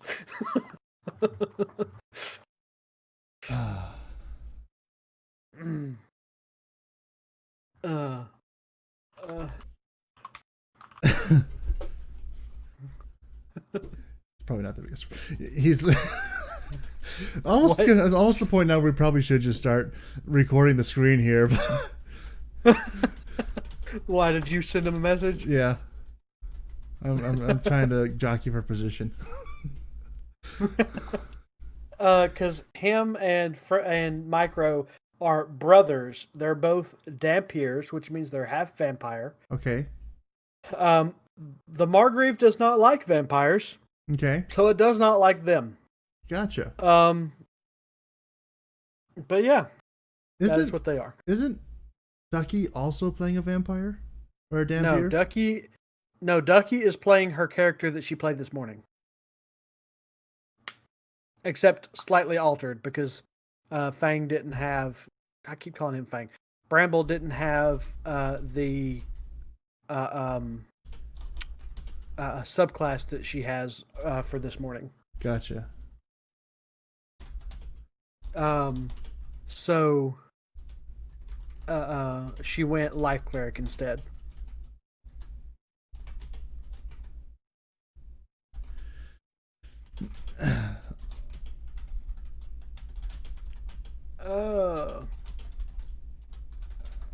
So we've covered D&D quite handily. Let's go back to this IMBT situation. MBTI. Where you mean what I know. Where I apparently just completely forgot that we had the conversation that we are both INTJs. We did have this conversation. We match up on a lot of things. Your mother's fairly correct when she says that there's a reason we just click on a lot of things. Yeah. Yes. So, here we go. This is the problem. I've just discovered why Kuya is the way that Kuya is in terms of being kind of flighty on certain things. He's an He is an INFJ. Yes, I know this. This explains so much. that F, bro. Yep. Will mess you up every time. F in chat. So, one of the streamers that I've recently started watching, his name is AKA Clark Kent. Gotcha. Superman is his whole thing. And so he's a family-friendly streamer. He's been doing some hardcore Minecraft. Right. And Monkey raided him about 2 weeks ago. And I just enjoyed sitting there watching him play hardcore mode. It reminded me a lot of when I first started watching Kuya. He actually reminds me a lot of Kuya. Okay. But he's more extroverted than Kuya. And so it being in his stream reminded me of the early days of Kuya's stream, and so I hung out and got to know him and his the people he hangs out with, and it's just a cool bunch of people. And anyways, they were talking about this new quiz that somebody had sent them to try and help people understand their personalities, and so that they can better understand each other without having to give away too much personal information. Right. And I intriguingly said, "What is this test?" And they linked it, and I was like, "I've taken that test. Yeah. I'm an INTJ. Nice to meet you." Yeah. And they're a bunch of let's see if I can find his. He is an ENFJ. So he is Kuya, but extroverted. And I was like, that makes so much sense. Why I felt like I was watching an extroverted Kuya, because that's what he is. And like even to the point of he's, like I said, he's doing hardcore mode. And so was it yesterday? It was either yesterday or Thursday. He actually, because he keeps dying. Right. And, hardcore mode, once you die, it's over. So he keeps restarting, and he's all about positivity, and I can do this, and you just got to keep at it, and, all this other stuff. Well, he got to the dragon fight finally for the first time, right. Either Thursday or Friday. Right. And then almost immediately died. And so he was like, okay, this is fine. We'll start over. He was like, I kind of want to go back because I did save the world so that I can go back in case I died and do it again. See if I can do it. He said, but we'll start a new world. It's fine. And so we started a new world. So it must have been Thursday. So then yesterday, he's trying to do a speed run type thing now. Right. And so he's trying to get to the end as fast as possible. Gotcha. And so he was looking for the end portal. No. This was Thursday. This was before he died. So he was looking for the end portal, and he kept getting frustrated with himself because it was taking him forever to find the end portal. And his Eye of Enders kept breaking, and he was just getting frustrated with not only the game, but he felt like he was a failure because he hadn't found it yet. And he felt like he was disappointing the chat because he hadn't found it yet, and because he keeps dying and all this other stuff, and he's so close, and just all of that emotion that he was feeling. I was like, I'm watching Kuya right now. Kuya does this all the time, beats himself up over things that he has no control over. And that's just the F, the feeler part. Yep. Of and it's just like, just that revelation was like, oh, okay. But yeah, I've been hanging out with him, and they're all doing this stuff, and I'm just like, I'm an INTJ, and I keep making jokes and stuff like that, and they think it's funny. They like my sense of humor, right? And so they throw it back at me, much like me and Kuya do, right? And me and you, and so they're throwing it back at me. But then he's like he'll do it, and he feels like he's gone too far, and he's like, oh, I feel like I should apologize for it. I was like, dude, INTJ. I don't give a crap what you think. Right. Exactly. I'm so that might be why I'm such a good public speaker, because I will show up and I am just having my normal TE explanation, and there's people there, but I don't care about them. Exactly. So every public speech I've ever had to do for a grade, I've gotten a 100 on. I took a speech class and got a 100 in the class. Yes. Because, I mean, I'm an introvert, yes, but I can get up there and talk in front of people. If I have a topic, I can get up there and talk in front of people. I don't care. I am so secure in myself that I don't care what your opinion of me is. You can think that I'm the worst public speaker in the world. I don't care. I'm just up here because I have to be, because somebody asked me to be. I am not up here of my own volition. So I am just giving you the information that I need to give you, and then I'm going to be done. That's the last I'm going to think about it.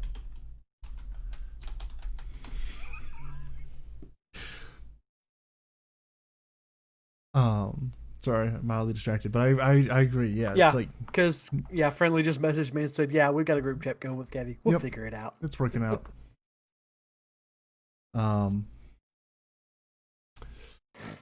That might make someone very upset because I'm making a bugbear at this point, and bugbears have the racial ability that they have extra 5 feet of reach.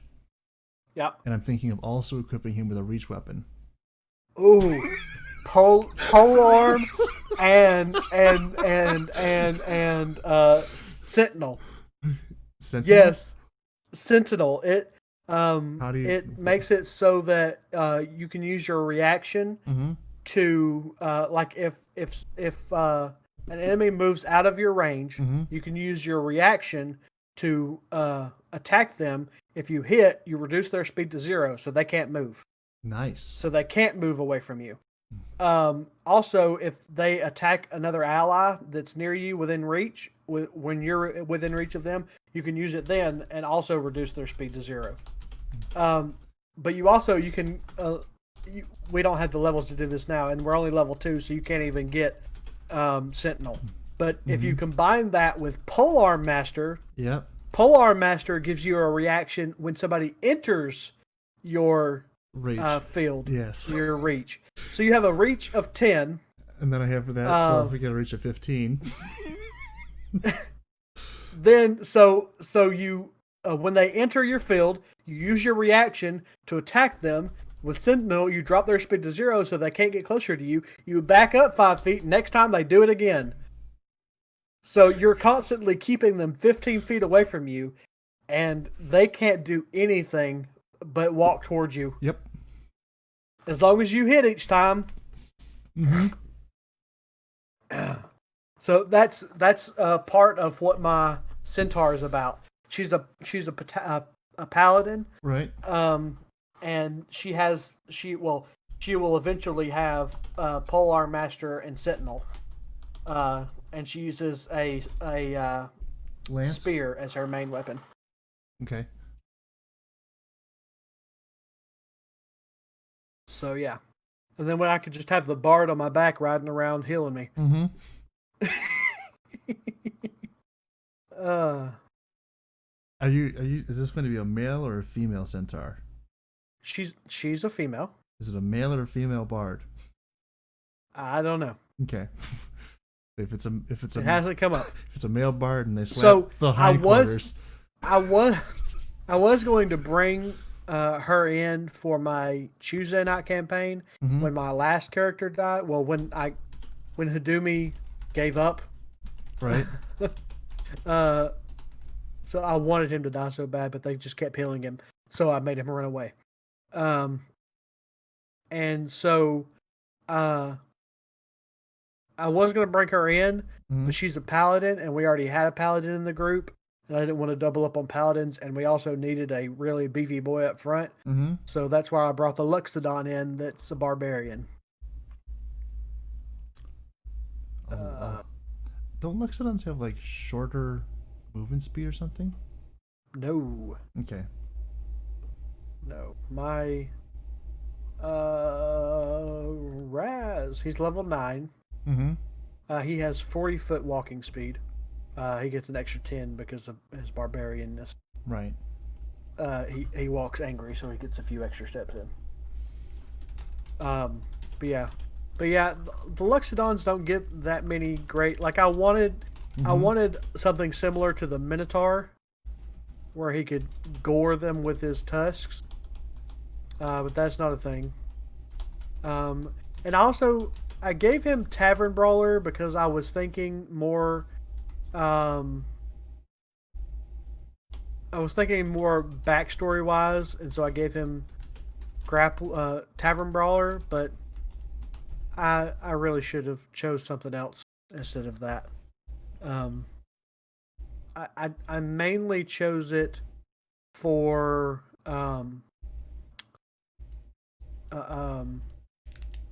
unarmed strike, the ability to attack, and use a D4 to roll for attack instead of um, rolling to attack and it just being your strength for damage, your strength +1. Right. So I was.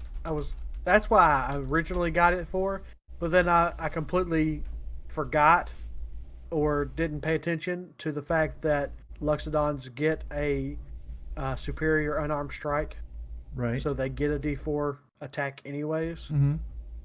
So, yeah, that was my bad. But other than that, I love this character. He is his backstory is the Haunted One backstory or background, and he is a. Let me see if I can get the actual name, but he is a. Come on, scroll down. A Path of the Ancestral Guardian barbarian. Mm-hmm.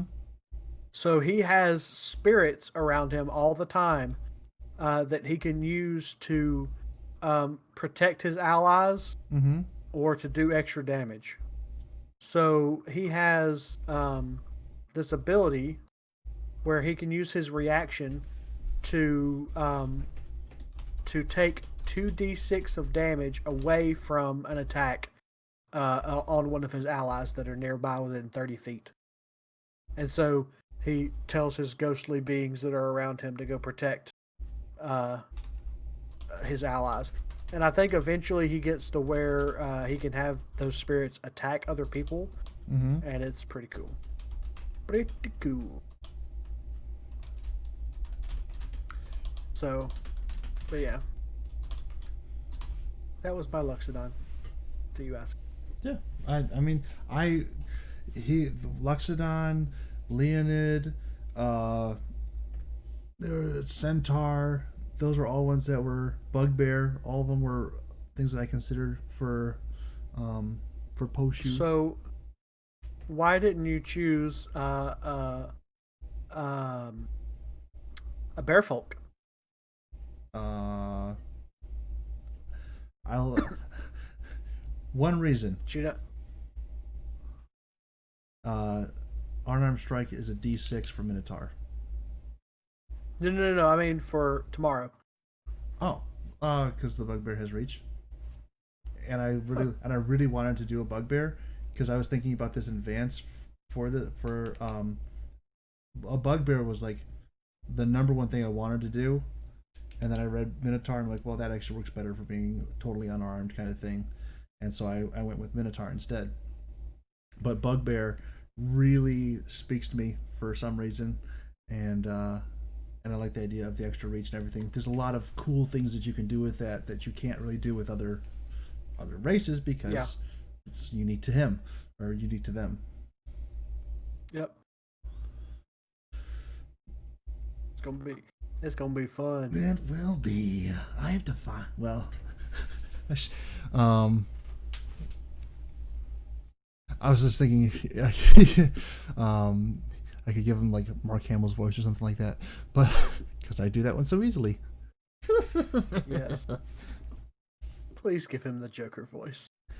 Or something reminiscent of it, evocative. You don't want to just do a straight copy, unless you are actually trying to do a straight copy.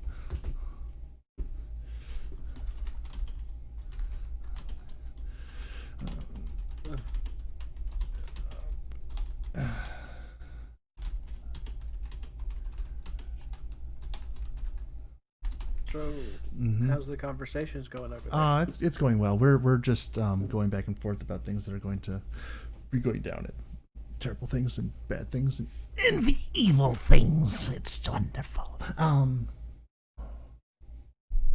You know how it goes. Or do you? Have you ever played an evil character? No, I haven't had a chance. Tragedy. So what we need to do is just tell everybody that we're scrapping our Sunday night campaign and talk Bramble into running an evil campaign in the Marguerite. No, I kind of want to see Rezo through. I want to have his courtroom drama. Fang ain't gonna let it happen. He's gonna use his diplomatic immunity somehow. I don't know how that's going to work for him. I don't think he's thought that through very well. It's Fang. Of course he hasn't thought it through. Um, He's like, I'm a nobleman. They should listen to me. You're not in your own country there, bro. and apparently they're all racist against you. Yeah, 100%. It's like they're starting to make strides to start trusting, but it's mainly because you're a major power on the same continent. And then they're like, we don't want to fight And these you people. have been on this land a lot longer than they have. And they are trying to exploit you for your goods. Not gonna lie. not to side saddle DM here, but it might be really funny if when we get back into Cliff Shield, if I let Fang talk me into it, and we just go marching straight into the police office, they're like the police department, and they're like, "Yeah, you're going to jail." Do you want to play another character? Because I will do that. I mean, no, I don't, but at the same time, it could be fun, and then I get my courtroom drama. But I mean, I don't have any. You think there's gonna be? You've already been charged, sealed, and you've already been charged. But I convicted. I will have done good in the time since I escaped. Since you escaped, listen to your words. It wasn't like I intended to. The chain broke. You can appeal to the court in 10 to 15 years. That would then I would get to play an evil character because he would absolutely come back as evil at that point.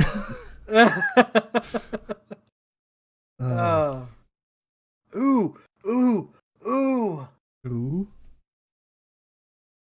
Oh, what if? Oh no, I can't. That would give too much away. I can't do it. Let's just say if that happens, we'll talk. Okay. Should I start rolling another character just to just to be safe?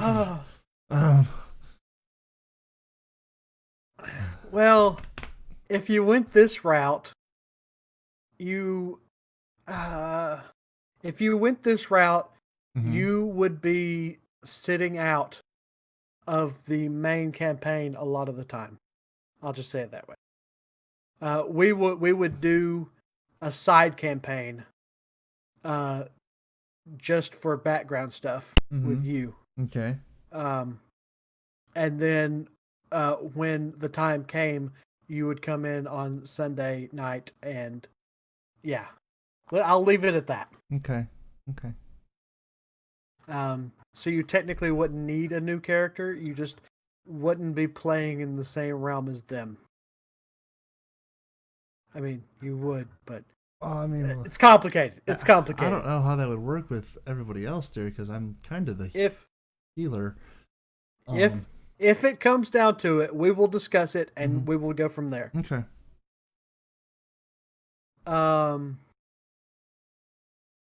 Because yeah. I just had a really, really bad idea about that. Okay. Throwing this out here.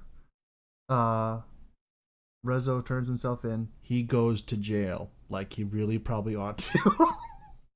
Forever and ever and ever. But not that notwithstanding, what should happen, what will happen are two different things.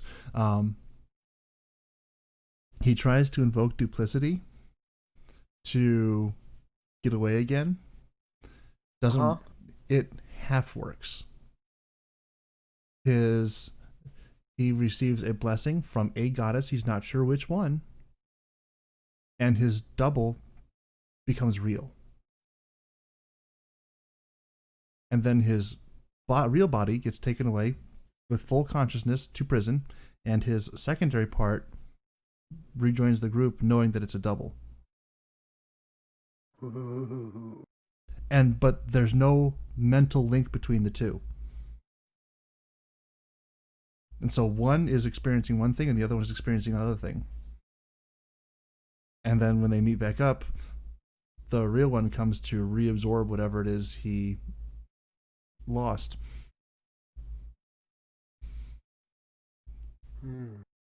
It's just a thought. I have weird thoughts. I like that thought. I'm not once it came out, I'm not sure how the party would react. Because that would take him from being a mysterious character who's hiding a dark past to being a mysterious character who's hiding a dark past, who has a dark past that's also hiding now a whole different issue. Yeah. I mean, the double would definitely be good. He didn't eat all that stuff. He didn't kill all those people. He's just there. He doesn't know why he's there. I mean, depending on which goddess it was, it could be a good thing. Depending on which god it was, it could be a bad thing. We don't know. I might even leave that up to the DM. Let him figure it out. Yeah, leave it up him. Let him figure. Yeah, I like your wording there. Here, DM, have homework. I mean, what I could do is I could run up a couple ideas, one for Bashaba, one for Tamora, and let you figure out which one would be more interesting to you personally, or which one just fits better with the story. We do know that he has a little bit of affinity with Bashaba, like she is aware of his presence because she's responded to his call, but he also has lived a life dedicated to Tamora, although he has fallen somewhat out of her good graces. So, thoughts, ideas. I hate you. I hate you so much. Hey, you gave me no direction on this character at all, so I have had to invent an immense amount of lore for him. What character, what direction am I supposed to be giving you? I asked you, so what about, I did ask you, so how do these deities work? How does a line work? How does this, and I asked all these questions, and you're just like, well, figure it out. And so I did some research, and I didn't really find anything particularly useful there in the research, so I'm inventing an entire theology on the spot. About how and I love it, and it works in a homebrew campaign. If we were in like for this the Tuesday night campaign we're doing, that wouldn't fly because they're those deities are set in stone, kind of thing. But with a homebrew, I don't know. We'll figure it out, and you figured it out, and I love it, and the party loves it. They absolutely love that you've got the duality thing going on. Okay. I mean, and that would be a practical way to bring in that duality without allowing Rezo to become some sort of super overpowered thing, which is kind of where that all spawns from, but definitely doesn't work within the confines and the rules of the game. I was thinking about this because I'm like, wait a second, can I talk Masters into letting me invoke the name of Bashaba and then destroy everything in this room? After last session when we were stuck in facing 6 things, I'm like, could I do that? Would he let me do that? There's no way he would let me do that. So, no, I would not let you do that. So I had to figure. This room has a purpose. So I have invented a way. And that purpose is to explore Scrap's backstory. And I have now invented a way to play tank. So we'll see how that goes. You have invented a way to play tank? Yeah. Do tell me more. I told you. You just weren't paying attention. Oh, about invoking Bashaba? No. I didn't tell you tonight. I've mentioned this before. I have a game plan for how to get through this room as a tank. It's going to be... Oh, it's not going to work. I have it... We'll see. Round 1, it won't work. Round 1, it won't work. Oh, so there's a magic dampening field in the room. That's very helpful information. Thank you for giving that to me, DM. That's not what I said, but okay. Let's see here. I'm currently taking the 5 languages of love test, by the way. Which is really hard to do while still keeping up a conversation. There's a reason that people typically say you shouldn't multitask during a podcast. Clearly. We don't don't subscribe to those kind of things. That way of thinking, that is quitter talk. There's a reason that like all the professional podcasts have like a producer on the side who finds all that stuff for them. We don't have one of those. It's me sitting here with Google. Speaking of Google and sitting here with it. Yeah. Scroll up. Well, first of all, Black Adam, yay or nay? I will watch anything The Rock is in. That's a yay for me, dog. All right. That's all I wanted to know about that. Oh, I did see that 5 minutes before we started our podcast tonight that the trailer for the Batman dropped, and I haven't seen that yet, and I'm not going to watch it till after we're done. But that is a thing. I saw some reactions to it that said they looked good, but I don't know. So I guess we'll find out later on. Let's see. Other big news, big things that have come and gone and been a part of this day or this week. Past 2 weeks. Past 2 weeks, yeah. Yeah. Let's see. How great of an idea is that one Reddit post about the live action Treasure Planet? I 100% want to see that happen. I'm surprised it's not already in production. Why is it not in production right now? I don't care if it's COVID-19. I want to see this happen. Let's cast this movie right now. We totally could. So somebody's already cast the main. Right. Jim Hawkins is Tom Holland. Yep. I mean, I'm okay with that. You okay with that? I'm okay with that. His mom should be Jennifer Garner. So this might be a little bit of overly doing it. Yeah. But I think that the role of now I've got to go look up roles of this. Masters doesn't have everything memorized. No, I don't. And you should not be surprised by that at all. Hey. Of all the things that we are alike on, that is like the one major diversion point. All right, so John Silver. Yes. Chris Pratt. No.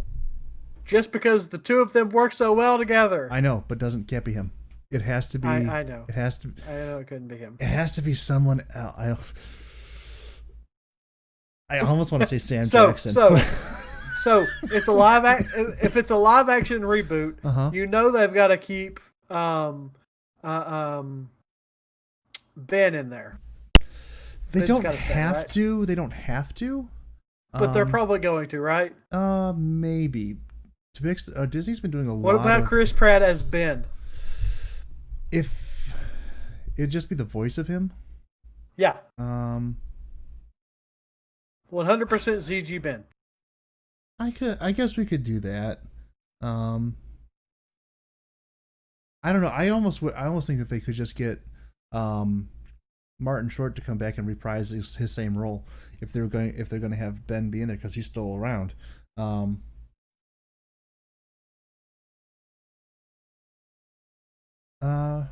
Yeah, I guess I could say Chris Pratt or what's his name? I don't know. What is his name? Bradley Cooper, the guy who voices Rocket. Okay. Either one of those could do Ben. Okay, now where are we going to put Danny DeVito? Danny DeVito. He could be one of the various pirates. It's a cameo. It's fine. Oh, he can be the guy with the face in his stomach. Yes. He doesn't even need makeup. Oh my goodness. Yes. Oh my goodness! I'm getting flashbacks to the Penguin. Oh, that's so good. All right, who plays John Silver?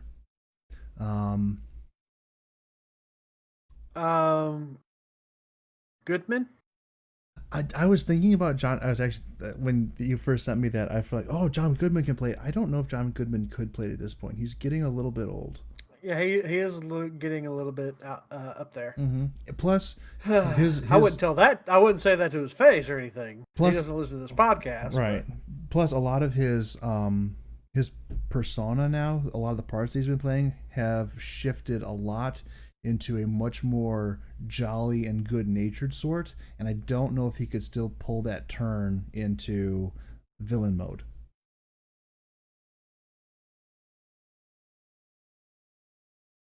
You've got to have someone who's believable both as a good guy and as a bad guy. Like you have to get warned that this is the bad guy. You know it's the bad guy, but then the bad guy wins you over, and then it's a shock when the bad guy turns out to actually be the bad guy that you always knew he was in the beginning. The cyborg. See, let's. Patrick. Okay, some of these people don't really matter. Billy Bones can be just about anybody.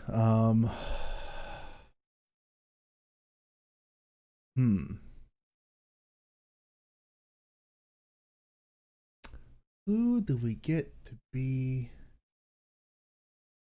John Silver? They gotta have a big personality. Like really over the top. For who? For John Silver. I was kind of thinking Johnny Depp. Or not Johnny Depp, sorry. Robert Downey Jr. I was thinking Robert Downey Jr., but for Dr. Doppler. The dog? Yeah.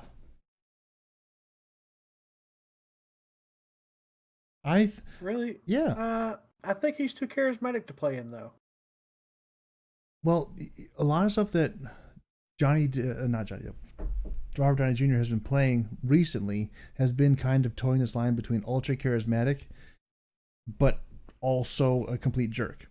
And I think this could be like a good way for him to kind of like take a step back and not be Tony Stark for a minute, and he could kind of play a supporting role where he's more of a good-natured, kind of misguided, but he gets to keep the genius part, but he is more of the absent-minded professor than he is Tony Stark.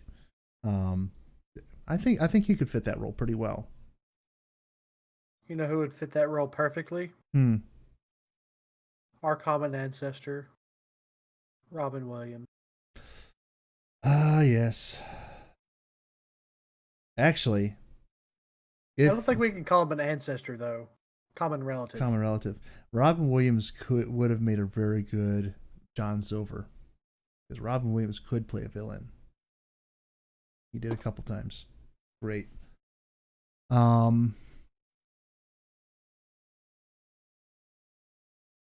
don't. If not Robert Downey Jr. for Dr. Doppler, maybe Mark Ruffalo. I know that's like a super big name as well, but like he's kind of got like that. No, he's kind of too offbeat. You got to have someone who's like who can play a straight up doofus. I don't know. And I have seen Robert Downey Jr. play that, but in a much different movie than this would be. A very different movie than this would be. He kind of plays that in Natural Born Killers. He's a news anchor who gets an interview with the world's most dangerous killer and doesn't imagine that anything could possibly go wrong because of that. And boy, is he wrong. Let's see. John Silver, Dr. Doppler. Both of those are really tough casting choices.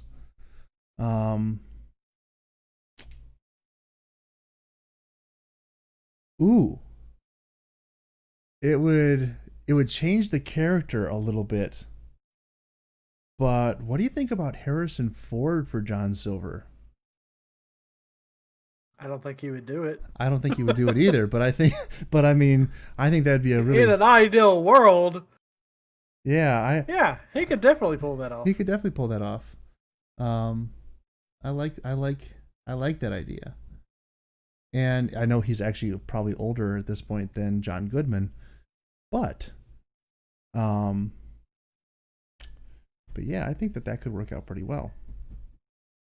And I know we just said we discounted John Goodman because he's getting too old, so let's table that one.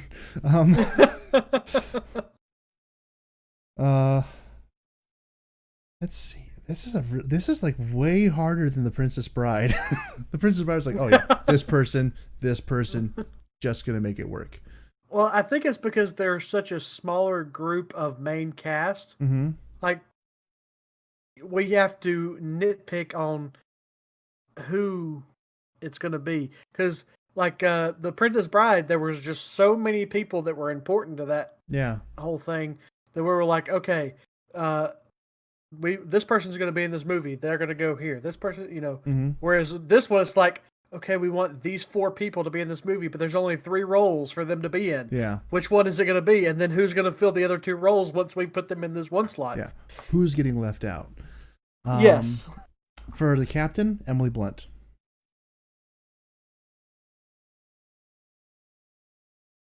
Emily Blunt. Yeah.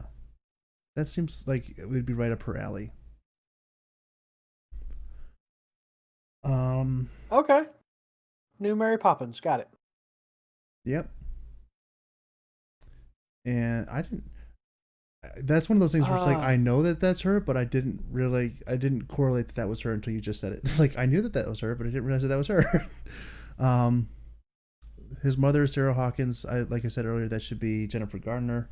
Because she looks enough like Tom Holland looks enough like her that they could make that work. And she's just a great actress. Jennifer who? Jennifer Garner.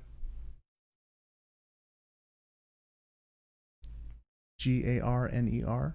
Yep, I got it. Okay. Wait, his mother? His mother. She's... Oh, yeah. Never mind. She's getting older than you're probably seeing a picture of right now. No.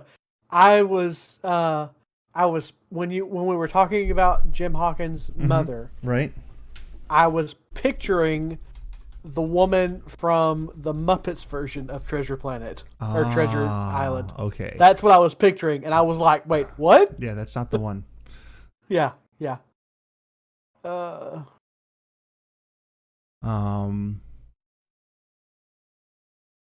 Or Leah Thompson, just because I like Leah Thompson, and that's a personal issue that I'll have to get over someday. Do you have to get over it though? Well,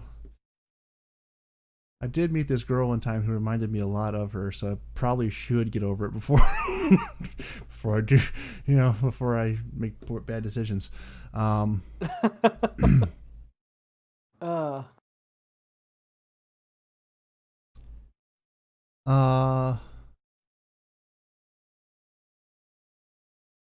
Okay, so Mr. Scroop, he should be pretty easy, theoretically. Who? Mr. Scroop, the spider. Okay. I have 2 thoughts. Both of them are just voiceover because this is clearly a CGI character. Yes. One of them would probably be easier to get than the other, but neither of them are particularly easy. Either Benedict Cumberbatch or Hugo Weaving. I kind of like Hugo Weaving better. And Hugo Weaving, in case you're wondering, is Elrond in Lord of the Rings. And Mr. Smith in The Matrix. And the Red Skull in Marvel. I don't think I like either of those. You don't like either of those? Just the voice. Think about it. Because really, there's not a lot else to do for that. I mean, the rest of it's CGI. It has to be. Or obviously. Or very, very, very good puppetry. But, Oh,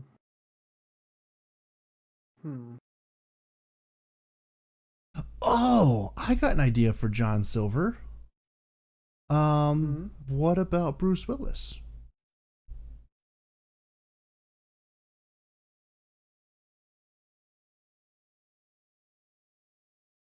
You're processing that. You're deciding how much you hate it.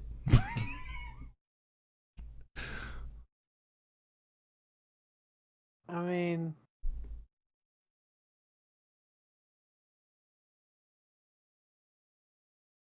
no, I can't get behind that one either. Yeah.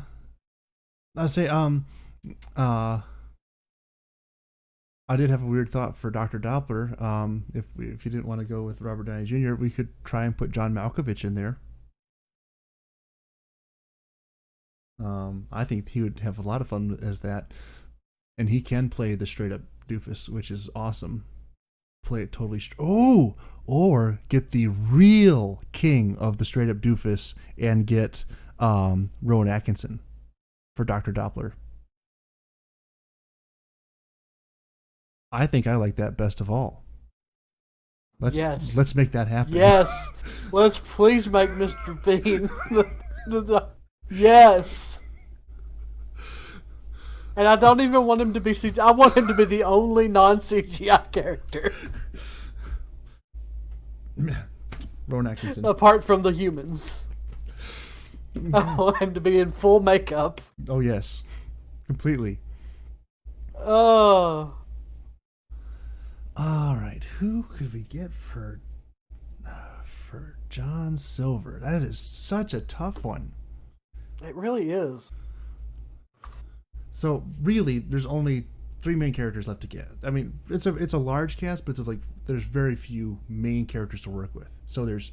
What about me? There's Scroop Silver and Mr. Arrow. Trying to get a recent picture of this guy.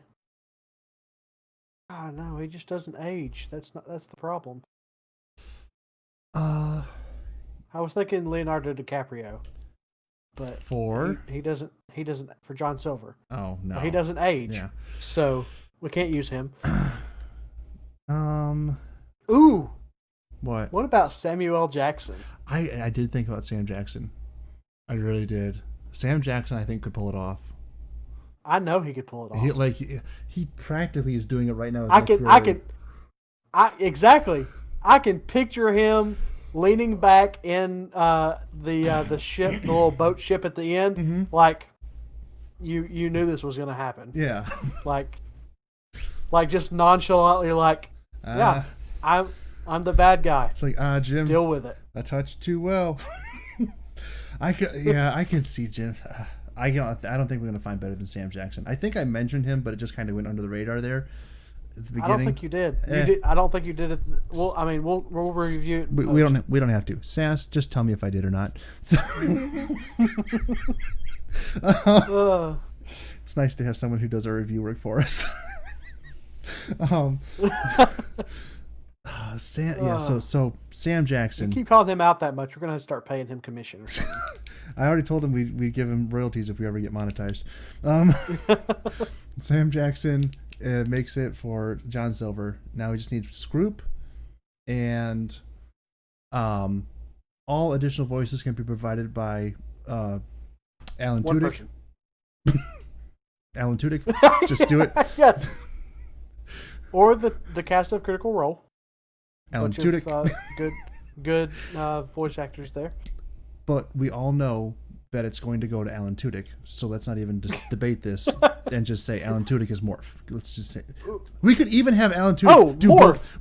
We can have Alan Tudyk do both Morph and Ben because he can do it both ways. Oh, you're right. Yeah, Alan Tudyk is more. Yeah, you're right. Yeah, Morph and Ben. Yep. Yes, absolutely. 100%. So Mr. Arrow is obviously The Rock. I thought about it. I don't like it. I think we have to go Dave Bautista. Okay, I'm on board with that. Yep. Drax. Yep. Okay. Now we just have Sold to get Mr. Scroop. It was a quick sell. Mm-hmm.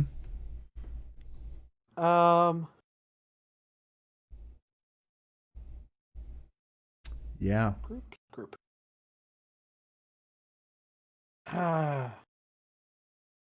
Who can be both menacing and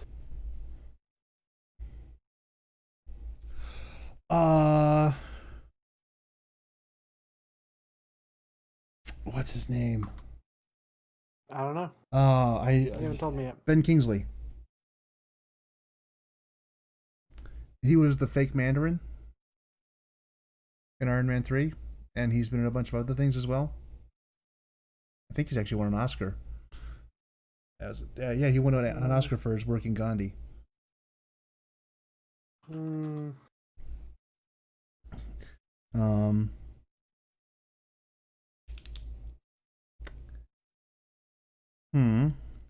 not liking Ben Kingsley, so let's find something else.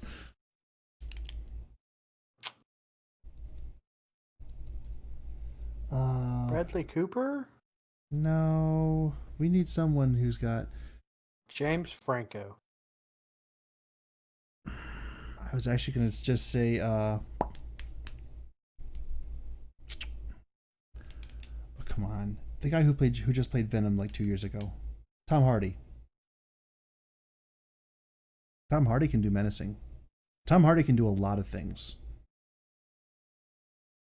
Oh, yeah. Yeah. I like that. Tom Hardy? I like Tom Hardy. Cast it, screen it, print it, roll it, let's do it. Put it in the theater in 6 months. I want to see this movie. Oh. Absolutely. Like, now to be fair, the budget on this film is already about $186 million. That's okay. It's gonna easily clear $35 million within the first 6 months. Easy. They're spending 186 on actors. I know that was the joke I was making. Oh, all they have to do is not torpedo the movie again. Because that was the problem the first time. Disney decided they wanted to torpedo this film because they didn't like the director getting his way. And they torpedoed the whole thing. Which I'm still bitter about, because this movie deserves better. But if they were to do this live action, Tom Holland, Jennifer Garner, Emily Blunt, Alan Tudyk, Samuel L. Jackson, Dave Bautista, and who did I just say? I've lost my mind. Mr. Scroop. Oh, Tom Hardy. Tom Hardy. Tom Hardy. There we go. Yeah, we're good. I was like, I don't remember either. Oh, I've still got the tab open. Oh, and Dr. Doppler, of course, is Rowan Atkinson. Most important one. Yes. Everyone else is kind of ancillary. They don't really contribute much to the story. So they can be just anyone. I'm available. Yeah, I would be totally down with that casting. Like I said, it's $186 million movie already, and they haven't even done the CGI yet. Mm-hmm. But okay, so now are we going to talk about the death of the live action Avatar? It's not dead yet. But I don't want to see it. That's only because it hasn't come out. If the original creators of the show say that we had to step away because we could not see eye to eye with what they were doing to our intellectual property. Mm-hmm. When not that we had creative difference, when they said we could not see eye to eye on what they are doing to our intellectual property. Mm-hmm. The thing that we brainchild, yep. They are screwing it up, mm-hmm. so we walked away. Mm-hmm. That's how you know it's not gonna. It's. Did you hear what the potential disagreement was over? No, I did not. I did. Apparently, they were trying to age up the entire cast and have this set in like their late teens, early 20s, and basically just turned into your standard kind of sexed up swords and magic kind of thing. Is everything else out there? Yeah. That would do it. That would definitely kill the show. And they're like, yeah, no, that's not at all what this is about. This is... that's what okay, there are some very mature themes that are talked about in Avatar. Some of them are talked about very tongue-in-cheek. I particularly really like that one line in the Ember Island Players in episode 3 and season 3, where they're like, did Jet just die? I don't know, it's kind of unclear. But and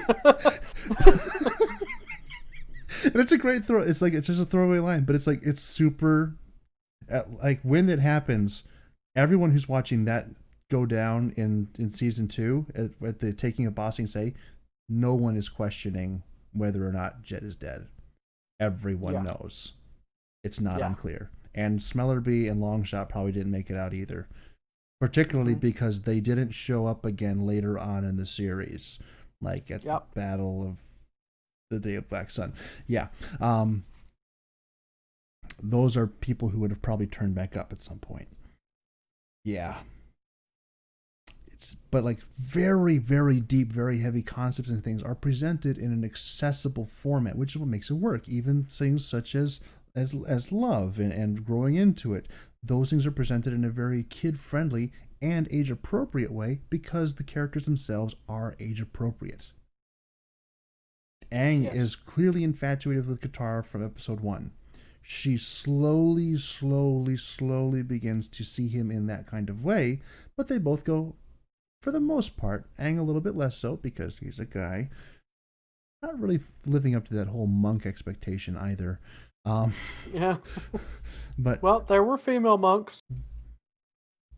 I read something else about how earlier this week about how it's supposed to be that the male monks were at the north and south air temples and the females were at the east and west air temples.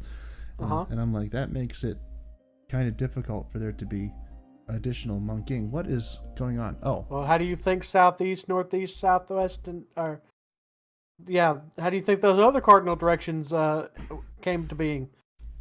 Those were the meetup places. Yep, I understand. But then you have to start wondering about how this happened. Was it like a festival and they all show up? Clothing is optional. I mean, this is typical. When you have those kind of societies, you're trying to prolong a culture, there's not only so many ways you can do it, and you gotta allow for that sometime. I'm not. Did I go too far again? No. Okay. That's good. Because I wasn't really going to back down from it. I was just checking. So, but yeah, they approached it in this very open, very friendly kind of way that allowed people to interact with it on a very kind of personal, open, honest way. And that is not particularly the case if you age everyone up and say, well, they're just going to do this, that, and the other. And it's like, problems. Definite problems. And so I can definitely understand why the creators of the show would have been like, we're gonna sit this one out. Thanks. Yup. All right. And then there was the so I rewatched Cars 1, 2, and 3. You did. Was reinvigorated for my love for Cars 3, and the one flaw that I originally had with it, I found was a misconception on my part. What was the flaw that you have found with it? The one flaw I had was at the very end where Sally comes up to him and says, so, are you going to stop racing? And he says, no, of course I'm going to keep racing. And I was like, you missed the entire point. But then shortly after that, he doesn't mean he's going to keep racing for like the Piston Cup. Right. He's just going to keep racing. Right. But he's going to keep racing to train crews because he is now going to be her pit crew or her crew chief. Right. And I was like, oh, yes, that was yes, okay. So after watching it this time, I was like, oh, I missed that the first go around. So it's still my number one favorite Pixar movie. Cars 3. Cars 3. Followed very closely by Cars 1. And then Cars 2 is not as bad as I remember it being. It's not as bad as people say it is. It's just bad. But it's not bad. It's not bad. If Cars 1 and 2 did not exist and you gave me, or Cars 1 and 3 did not exist and you gave me Cars 2, if I had no pre-existing knowledge of Cars 1 and 3 and you gave me Cars 2 and said, this is a Cars movie, it is the only one of its kind, and I watched it, I would be like, okay, that's a decent movie. It wouldn't kick off any fireworks or anything like that. It might get me interested in spy movies, but I would go seeking better spy movies. But as far as the Cars aspect of it, it's like they went way too far left field with this one. They kind It's of like, I see what you were trying to do, but you missed the mark by like a good mile. they kind of left the entire Cars concept behind for the entire thing. Yes, they did. Like the entire like Cars is a concept. It works better within the Pixar theory than it does actually within. Yes, but within actually what they presented to us. But in Cars 2, they basically, like, you could have just traded out every car in the place for a human, changed the name of the MacGuffin, and it is the exact same movie. yes. You don't even really have to change any lines other than what they call the MacGuffin. Yeah. That's it. So I just had this thought. Mhm. You've seen Zootopia, yes? Yes, many times. So the parts of Zootopia where they're just you're exploring the world, Mhm. and you see, okay, so they have these vendors where they shoot the coffee up to the giraffe because he's so tall, Right. and then it shoots it down to the little mouse because it's so small, Right. and everything is adjusted for the individual. It felt like they were trying to do that, but with cars, because they were trying to show us, oh, look at this bidet. This is how a bidet would work if it was for a car, and all this. It's like, why? We didn't ask for this. Yeah, there are This some. is Yeah. so. And the thing is, most Americans, when encountering a bidet for the first time, have the exact same reaction, regardless if they're a human or a car. I mean, Yeah. like Yeah.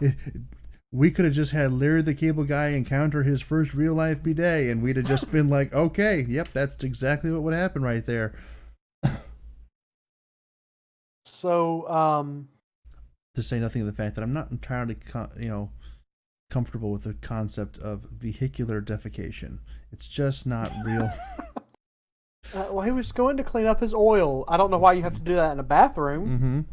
But yeah, because I mean, where Doc did his work, that wasn't a bathroom. No, that was kind of a. Depending on how you interpret some of those jokes, it was kind of like a gynecology department, which is Yeah. also bad. Like what you see? Getting an eyeful there, youngster. Anyways, but that being said, Cars 2 has now moved up from my very last spot in my order of Pixar movies. Mm-hmm. It is now ahead of The Good Dinosaur. I still think the Good Dinosaur is literally just Pixar paint by numbers, but I still think it's better than the Cars 2.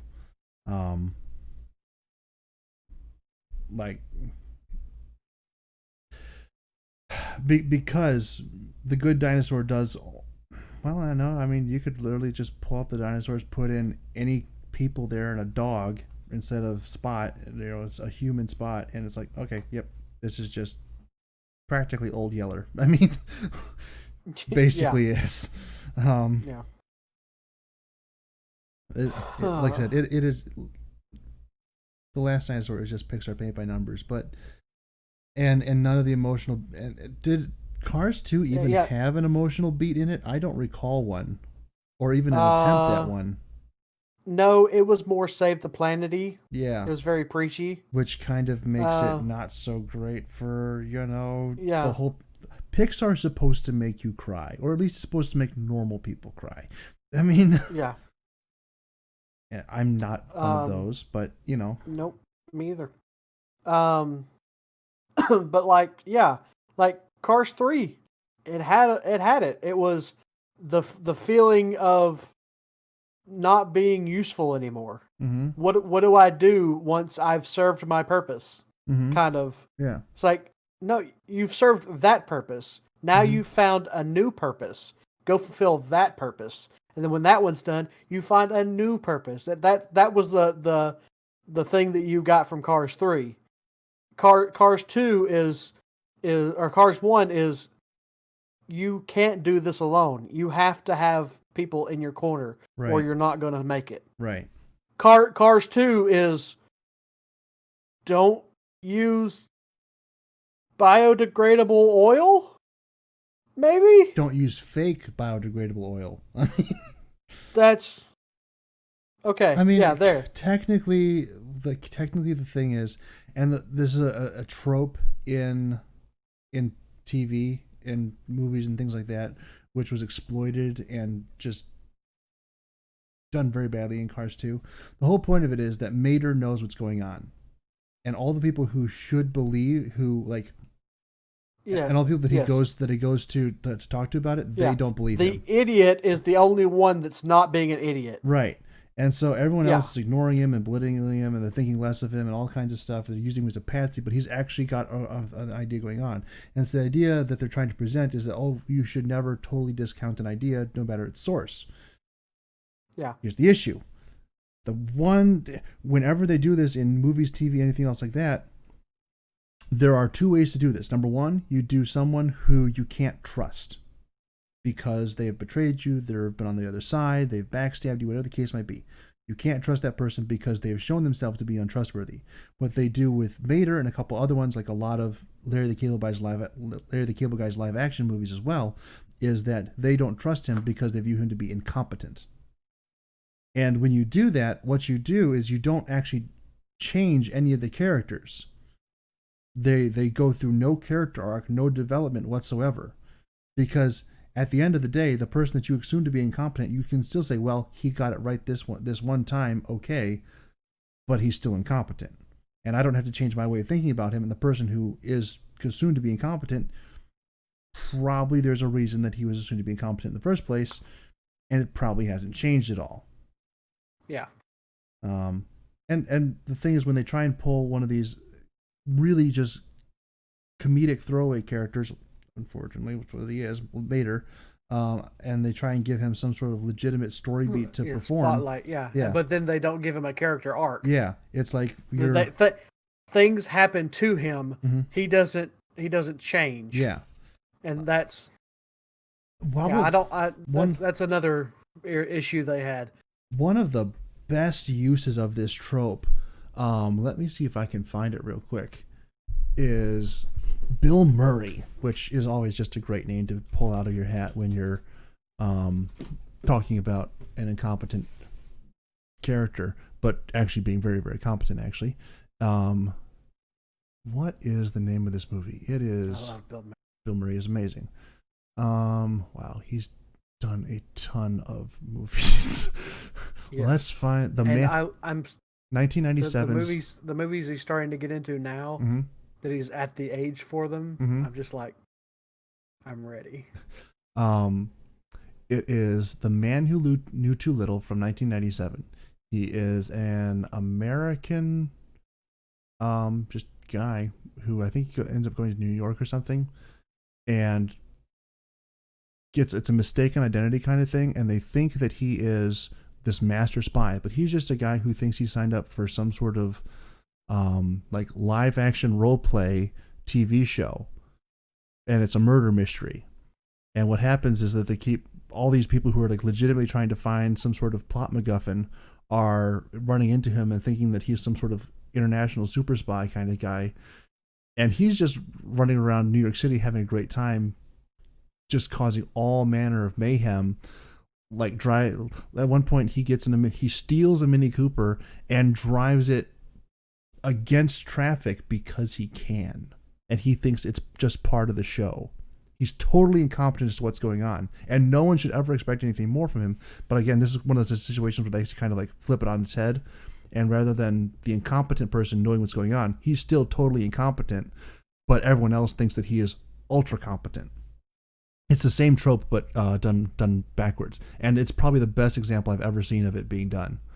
Because he legitimately, it's Bill Murray. I mean, do I have to say anything more? It's Bill Murray. So, I've been watching a lot of movies here recently because Minecraft is down and I have nothing better to do. Okay. So I also rewatched Guardians of the Galaxy 1 and 2, Mm-hmm. which were previously my two least... I won't say they were in my bottom 10, we'll say, Okay. of Marvel movies. And you've now come to your senses? Yes. Because the first one, apparently I was asleep during the movie or something, because there's a heck of a lot of good moments in that movie. Oh yes. From just little bitty side things that don't matter to the overall story, but point back to other things, and you can connect the dots if you've seen all the other movies. Mm-hmm. To just great banter between the main cast. Yes. That I apparently just completely missed. Mm-hmm. To just the like I said, the little details that, like, I do not remember them talking about Ego so much in the first movie. They never mention his name, but they talk about him a lot. Right. And I never picked up on that. Mm-hmm. And then the second movie is almost just as good. But yeah, but like those, like Cars 2 moved up one rank. Those two movies moved up a bunch of ranks. Yeah. And I really want to go back and watch all of the Marvel movies again. Like I also watched Black Panther, but Black Panther was good to begin with. Mm-hmm. Except for the final fight. Yeah, well. Yeah, well. Yeah.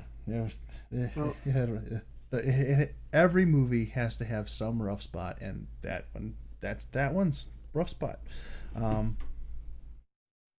Yeah, CGI nonsense. Get you every time. Well, they had to bring in the rhinos.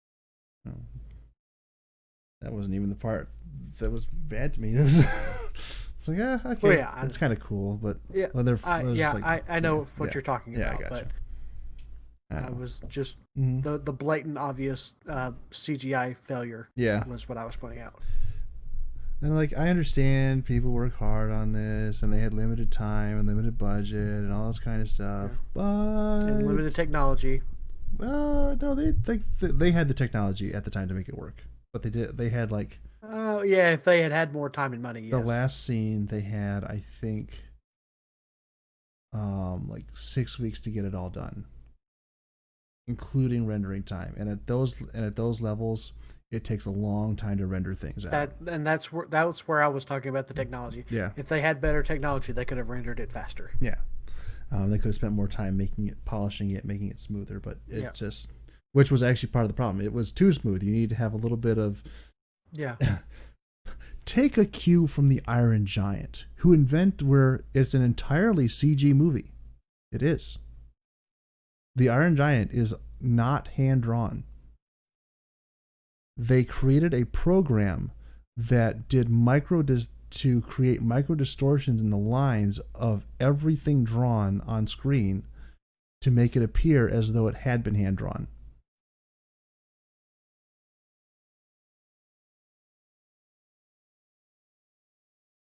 Haven't seen that. You've never seen the Iron Giant?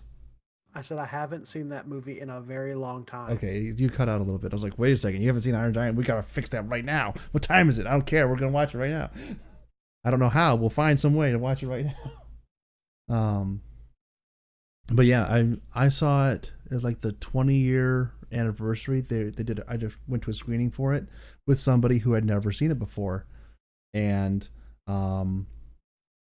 that was one of the lead-in documentary pieces. They're like, yeah, it looks hand-drawn. It's beautiful. It's not actually hand-drawn. It's all computer images that we applied a program over to make it appear as though there were imperfections in the lines to make it seem as though it had been hand-drawn. And I'm like, that's a lot of extra work to go through, but I really appreciate the extra work that you went through because it's beautiful. So going back to D&D again. Oh dear. My Hadumi character was an artificer. Mm-hmm. He got at level 3, I think. He got an automaton that he could use, and the Iron Giant was my automaton. And then he died, and then I replaced him with. I remember hearing a D&D story about an artificer who had like a chicken corpse or something that he had stuffed a metal skeleton into and then was animating the chicken corpse to be his familiar or whatever. and like it died, and he would resurrect it, and it would just come back as like a bloodier, more broken down version of itself. Yeah. Those are the things. Okay. Those are the things in D&D that people really live for. Apparently. Something totally off the wall, stupid that just takes on a life of its own.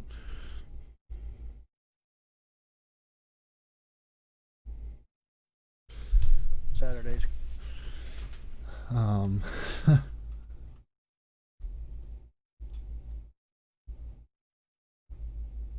So,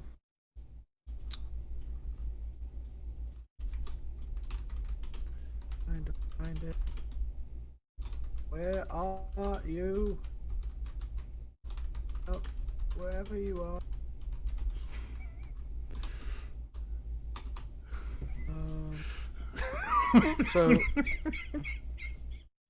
So, what have you guys decided for tomorrow night? I'm Oh, looking for this. I'm gonna be their little henchman. It's gonna be awesome. That's what I figured when you said that. And That's what I figured. I just. did you just catch up with Maverick's chat? No, I've been skimming it, Uh huh. but I haven't been actually reading it because I've been doing other things. Uh huh.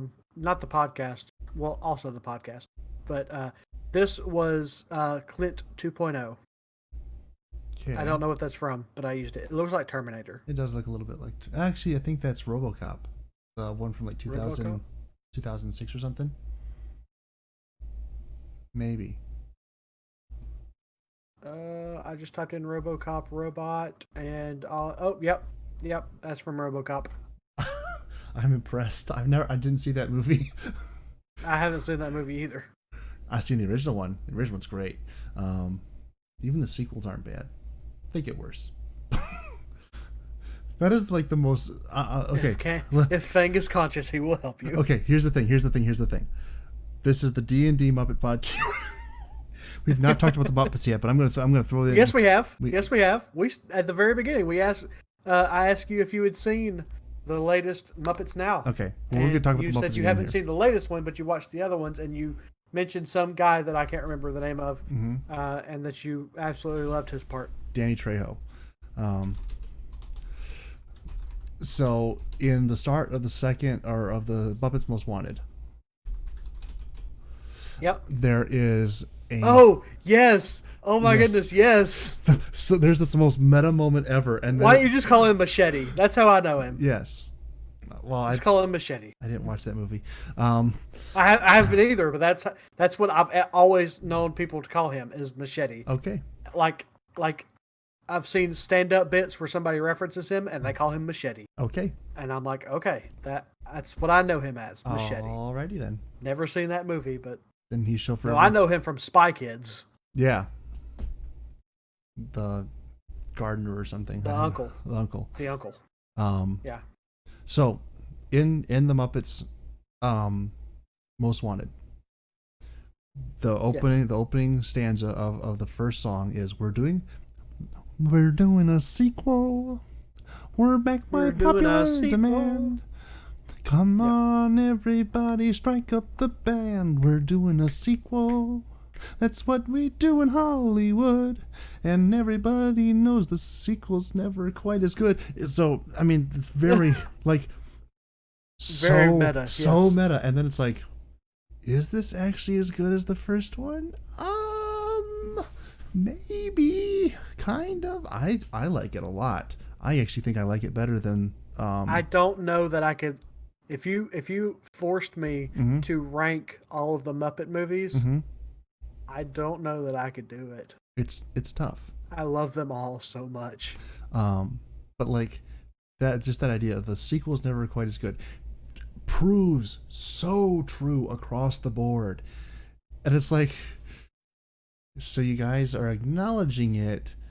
Are you trying to just kind of get it out there at the beginning so that the producers Lower the expectations. lower the expectations? I don't know, but it's like, it's so I love it. I really do. but particularly as we're referring to in terms of in reference to other things, yeah, the sequels to other movies, they are never quite as good. Like I said, first RoboCop, amazing. Sequels get progressively worse. The remake is terrible, from what I hear. I haven't watched it, haven't given it a second thought really. Like, I think that's why Marvel is working so hard to keep new characters constantly coming into the MCU, because they're trying to avoid sequelitis as with everything that they have, because it's something that Disney is plagued by. Can you name a good Disney sequel not called Frozen 2? But is it as good as the original? It's very, very close. Mm. I won't say it captured the original spark that Frozen 1 did, but Frozen 2 is still up there. Frozen 1 has been my favorite recent Disney movie for a very long time. I don't think it is anymore. I would have to look back at the catalog. There's a lot of Disney movies. I don't remember which ones came out when. Because I'm not as good as you. But I really did enjoy, and I was more excited for Frozen 2 based on the teaser trailer than I was after I finished watching. I will say that. I had a very different idea for how I was hoping that they were going to take Frozen 2. Me too. Me too. Here's the thing. All the characters, the main characters, they don't have an arc. They don't have a character arc. They are essentially the exact same people at the beginning of the movie as they are at the end of the movie. They just have different powers and living locations. They have new information. Mm-hmm. That is it. That's all. They have new information. Yeah, but they are still the same people. They don't really have a growth arc. They don't change anything about themselves. But they didn't fall into the trope of, well, they teetered the line with falling into the trope of reverting the characters back to how they were at the beginning of the first movie, and then re-arcing them back to where they started at. Yeah. They didn't quite fall into that. They borderline did it with Elsa a little bit as she tried to run away for fear, but she didn't fully commit to that until she felt that Anna was in danger. She was more worried about keeping Anna safe than she was about her hurting somebody. Right.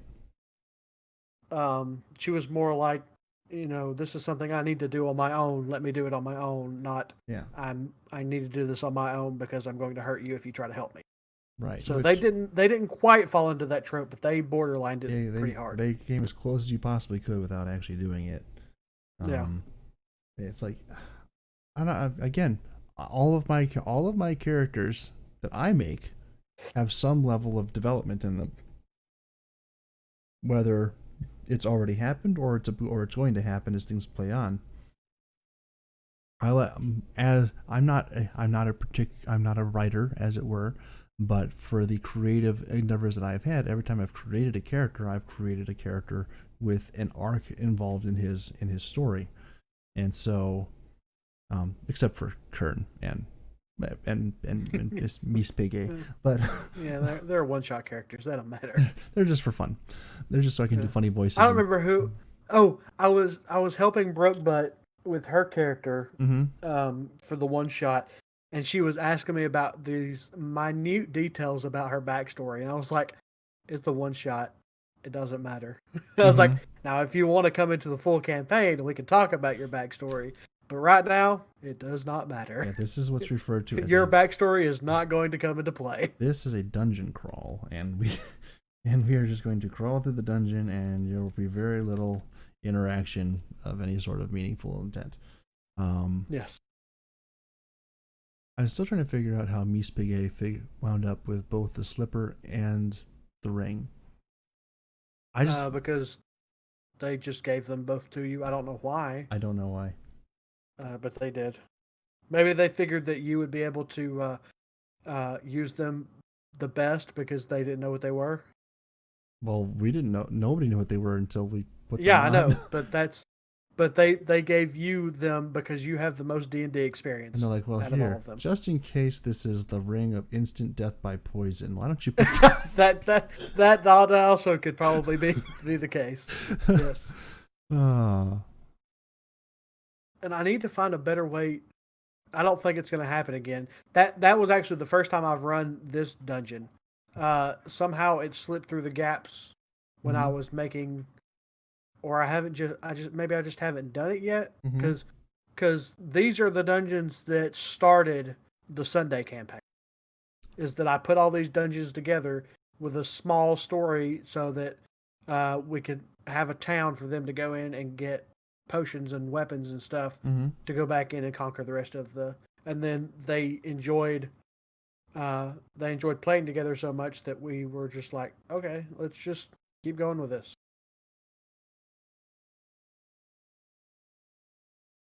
And that was 4 months ago. Was it only 4 months ago? Yeah. Okay. It's only August. What level did you start them at? They started at level 3. Okay. Same as y'all did for, yeah. Because these dungeons are meant for levels 2 to 3. Okay. They're meant for a party of 4 for levels 2 to 3. Okay. Interesting. Interesting. But they are tough for a party of 4 at level 3. So I don't know who thought that this. Yeah. So. Wait, did I miss something? What? Who are you talking to? Talking about? Which What do you mean? which D&D game were you talking about? This morning's. Oh, okay. Yeah.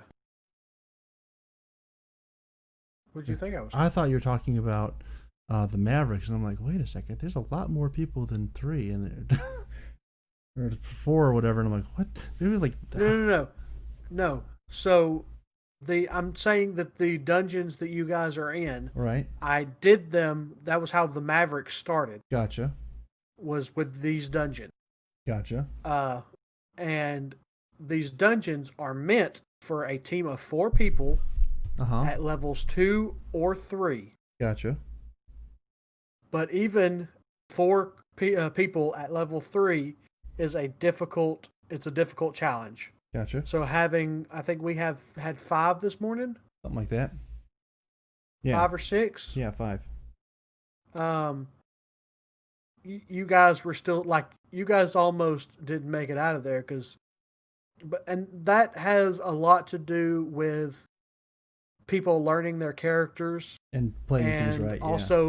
And also learning how to be conservative with their spells.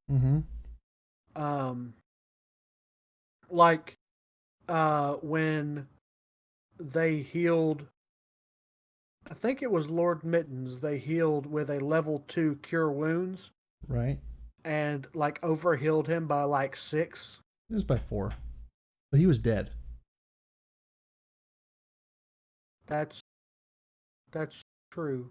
He was unconscious, wasn't he? Yes, he was. I thought that was a good use of that one because you typically assume you're only going to do half. And you're like, well, yeah. And yeah, they rolled max. That's what it was. Yeah. But also, and that was a properly spec I don't know character. if you noticed. Yes, go ahead. Yes. Yes, it was. Also, if you didn't notice, Foxy uses his highest level spells first. Yeah. And then goes to his lower level spells. So he runs out of spells quick. Yep. And that's not even that is the class he's supposed to be playing, but that's not how his subclass is meant to be played. Not at all. It's like when he was playing the druid, and I asked him what he wanted to do. He said he wanted to be the healer. I was like, okay, you can be the healer with a druid. I was like, this right here is the totem druid. it would allow you to place this specific totem out there that will grant bonuses to your teammates. Yep. Okay. Well, for the first 4 Or or 5 fights, he didn't use it at all. Yep. Until I was like, dude, read your character sheet. I literally told you about this specific ability. Do this. It's a bonus and then action. he did it every time after that. Yeah. Yeah. So, and that's just the kid in him. Mm-hmm. He needs to Read his character grow sheet. up. Yeah. Dude, just read your character sheet. Do the Do homework. the minimum. Do the homework. Read your character sheet. It's important. There's a reason we passed them out. Yes. Oh my goodness.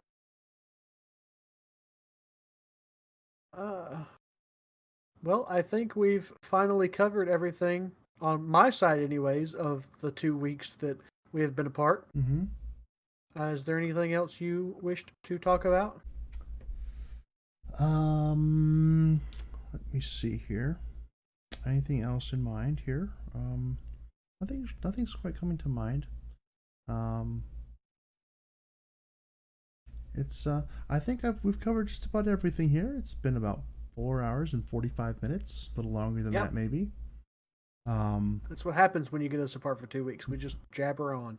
And this is after technically like a 6-hour conversation this morning. This morning, yes.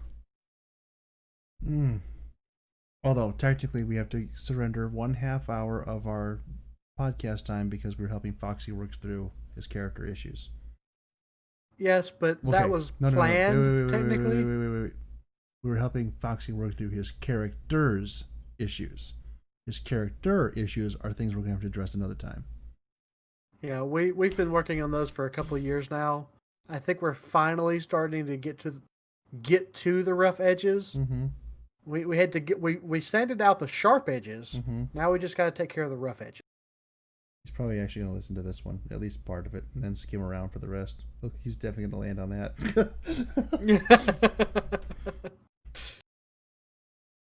Yes. Foxy, you're annoying sometimes, but that's because you're child-ish. You're still a child. Don't argue with me. You're a child. You work at Walmart. Not saying that people that work at Walmart are children. You're the child. Okay, let's not dabble. Okay? Remember how you were saying that we were old men? There's a lot of wisdom that comes with being old men.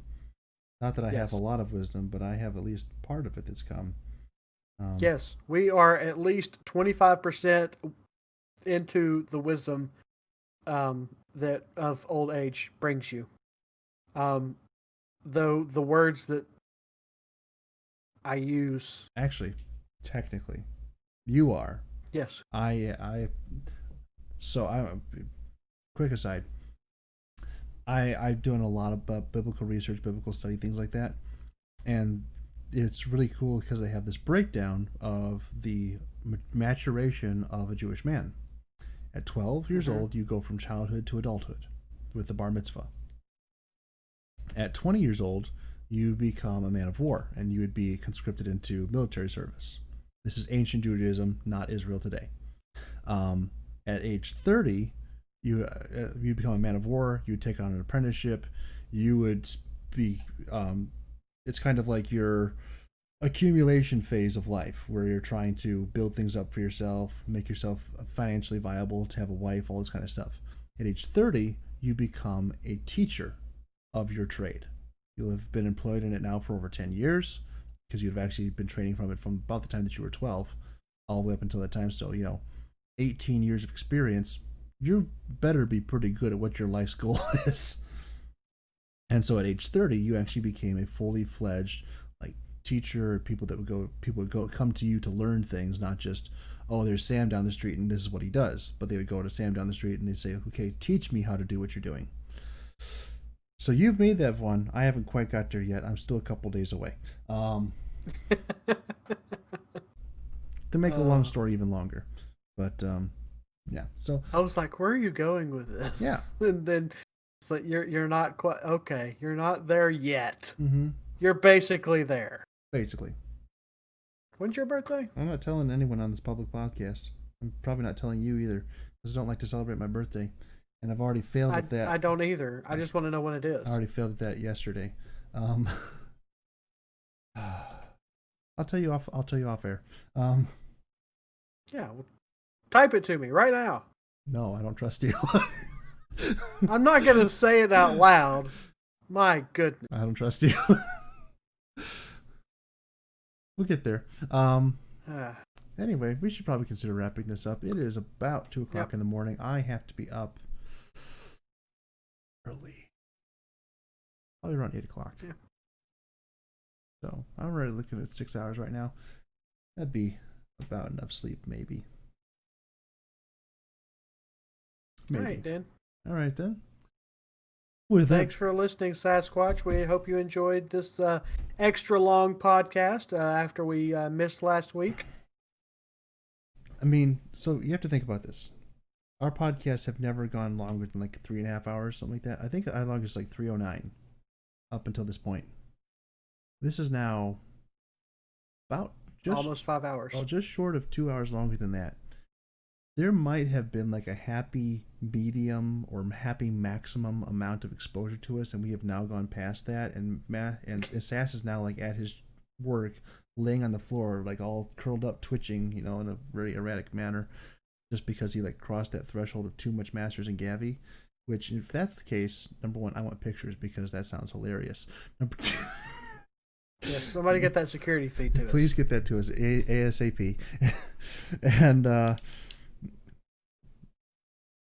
also, if any police investigators have found this podcast and are also now twitching on the floor, we had nothing to do with that. That reminds me of a question. Oh dear. That I meant to ask you. Yes, sir. Have you found new employment? I am still in the process. I'm trying to work at the post office. Yes. In the midst of them trying to shut down the post office, we're actually working at the post office. So actually, breaking news as of like 12 hours ago now. Mm-hmm. The House passed a bill granting $26 billion to the Postal Service, mm-hmm. And returning it back to normal operations. Though it is Trump has already threatened to veto it. Well, but did you hear why he's already threatened to veto it? I literally don't care. Well, so I did not read further into it. It's very simple. They passed the CARES Act earlier this year, back in like May or June, something like that. That was where the $1,200 came from. And part of the CARES Act was like $150 billion stimulus package directly for the United States Postal Service, of which there's still like $126 billion left over that hasn't been spent yet. So he's like, why are we giving them more money if they still have $126 billion? It's kind of a good question, I think. But this is not about politics. It is not. And it should it never should be, because that's just I deal with too much politics everywhere else I go. I don't want to have anywhere else I can talk about politics. Let's keep politics out of this. I literally don't care until it affects me. And then I probably still won't care because my life is so minuscule that the effect that it would have on me would be minuscule. So it's like, I'll deal with it, maybe. I mean, there would be a threshold that I would stop dealing with it and deal with it. But see, I don't think we're anywhere close to that right now. See, this is the thing. There is a threshold past which point you will make a stand. Mm-hmm. And here's the thing. So people on the right, people on the left. People on the left, they will jump up and down and scream and holler and burn down cities and whatever else it is, because they think that this one tiny ultra marginalized, ultra minuscule group is being oppressed, and we need to bow down and kowtow and give them all the money and everything else like that because this, that, and the other, yada, yada, yada. And that's just like par for the course for them. People on the right don't do that. They don't. Yeah. Have you ever heard of a Republican riot? Have you ever heard of a conservative riot? I haven't. Except for one. only conservative riot that I'm aware of that has ever happened in the United States happened before it was the United States, which was commonly referred to as the Revolutionary War. The people on the right go too far. When people on the right get pushed too far, they view it as an attack on their very life and will respond in kind. Which is why, to them, retaliation and escalation and everything else like that is the last possible resort, because until they feel that their life is threatened, they will do nothing. But we're getting to the point now where a lot of people are starting to go, is my life being threatened? Because it's starting to feel like it is. And that's as far as we're going to go with politics. Just going to point that out. And it's a little bit further than I thought you would go. And also, after a simple question as to, have you found a new job yet? So my follow-up question is, are you still working at the old job? I am. It's not. That is a long drive. It's not as long as I thought it was. I wish it was longer, actually. Because, I mean, I can still be there in less than 30 minutes. Oh, well, that's not too bad. Well, that's the problem. I want it to be more so that I can have... Oh, so that you have to... Yeah. Yeah. The longer it's comfortable, the less likely I am to be like, well, I guess. So, and I actually do want to stop working there because life there is becoming tremendously more difficult with every passing day. Yep. So. I feel like once quarantine is over, my job is going to be just unbearable for a very long time, and I don't know if I'll ever see the end of it until I get a new job. So I'm not actively looking for a new job right now, mostly because we are in a pandemic. But if a job arises, I will be jumping ship. Yep. If push comes to shove, there's a couple places around here that I can apply at, and like, I can get a job, but I want to make sure as much as possible that I'm not backtracking myself financially to do so. But that's a whole other story. That is one thing I have been blessed in my entire life. I have never taken a pay cut. Yep, I'm trying. My pay has always increased. I'm trying to avoid that right now. And if I get the job at the post office, my pay will increase, which would be fantastic. But we shall see. That is for another day.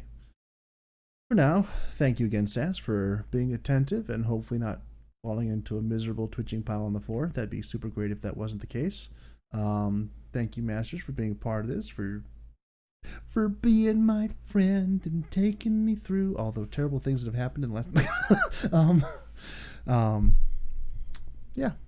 for being a venting ear. And how? For fulfilling that TE part of my personality. I hope I'm fulfilling that at least to some extent to you, despite the fact that I talk too much, way more than you.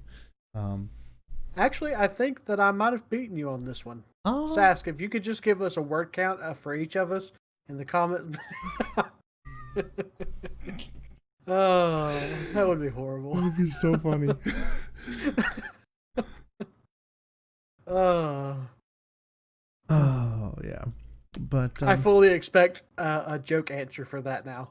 Like, he's just going to be like, yeah, Gavi gave 3,702 words. No. And you were 3,101. You know what he's going to do? He'll throw it into a text-to-speech editor, in a speech-to-text editor, and then he'll just get the word count. Yeah, but that wouldn't be able to tell us apart. He'll make up a number and divide by that. Oh. Now we've put a lot of pressure on Sass. Let's see what he delivers. It'll be comedic gold is what it'll be. That's what it'll be. Yes, I 100% agree. And as we cross the 5-hour threshold, I say thank you for tuning in. I need to go to bed now. I have to be up in 6 hours and to figure out how to do something I've never done before. And it's going to be awesome, I'm sure. Wow, we talked about everything. I am not going to be able to fit all the tags in on this video. Yep, throw that out the window. All right. Appreciate everybody. If you are not subscribed, please do that. Follow us on Twitter, YouTube, Twitch, whatever my case might be. I try to get Masters links down below. I'm sometimes successful. Rarely. No, I think I'm pretty consistently successful. But anyway, appreciate y'all. We'll see you all next time. Goodbye. Later.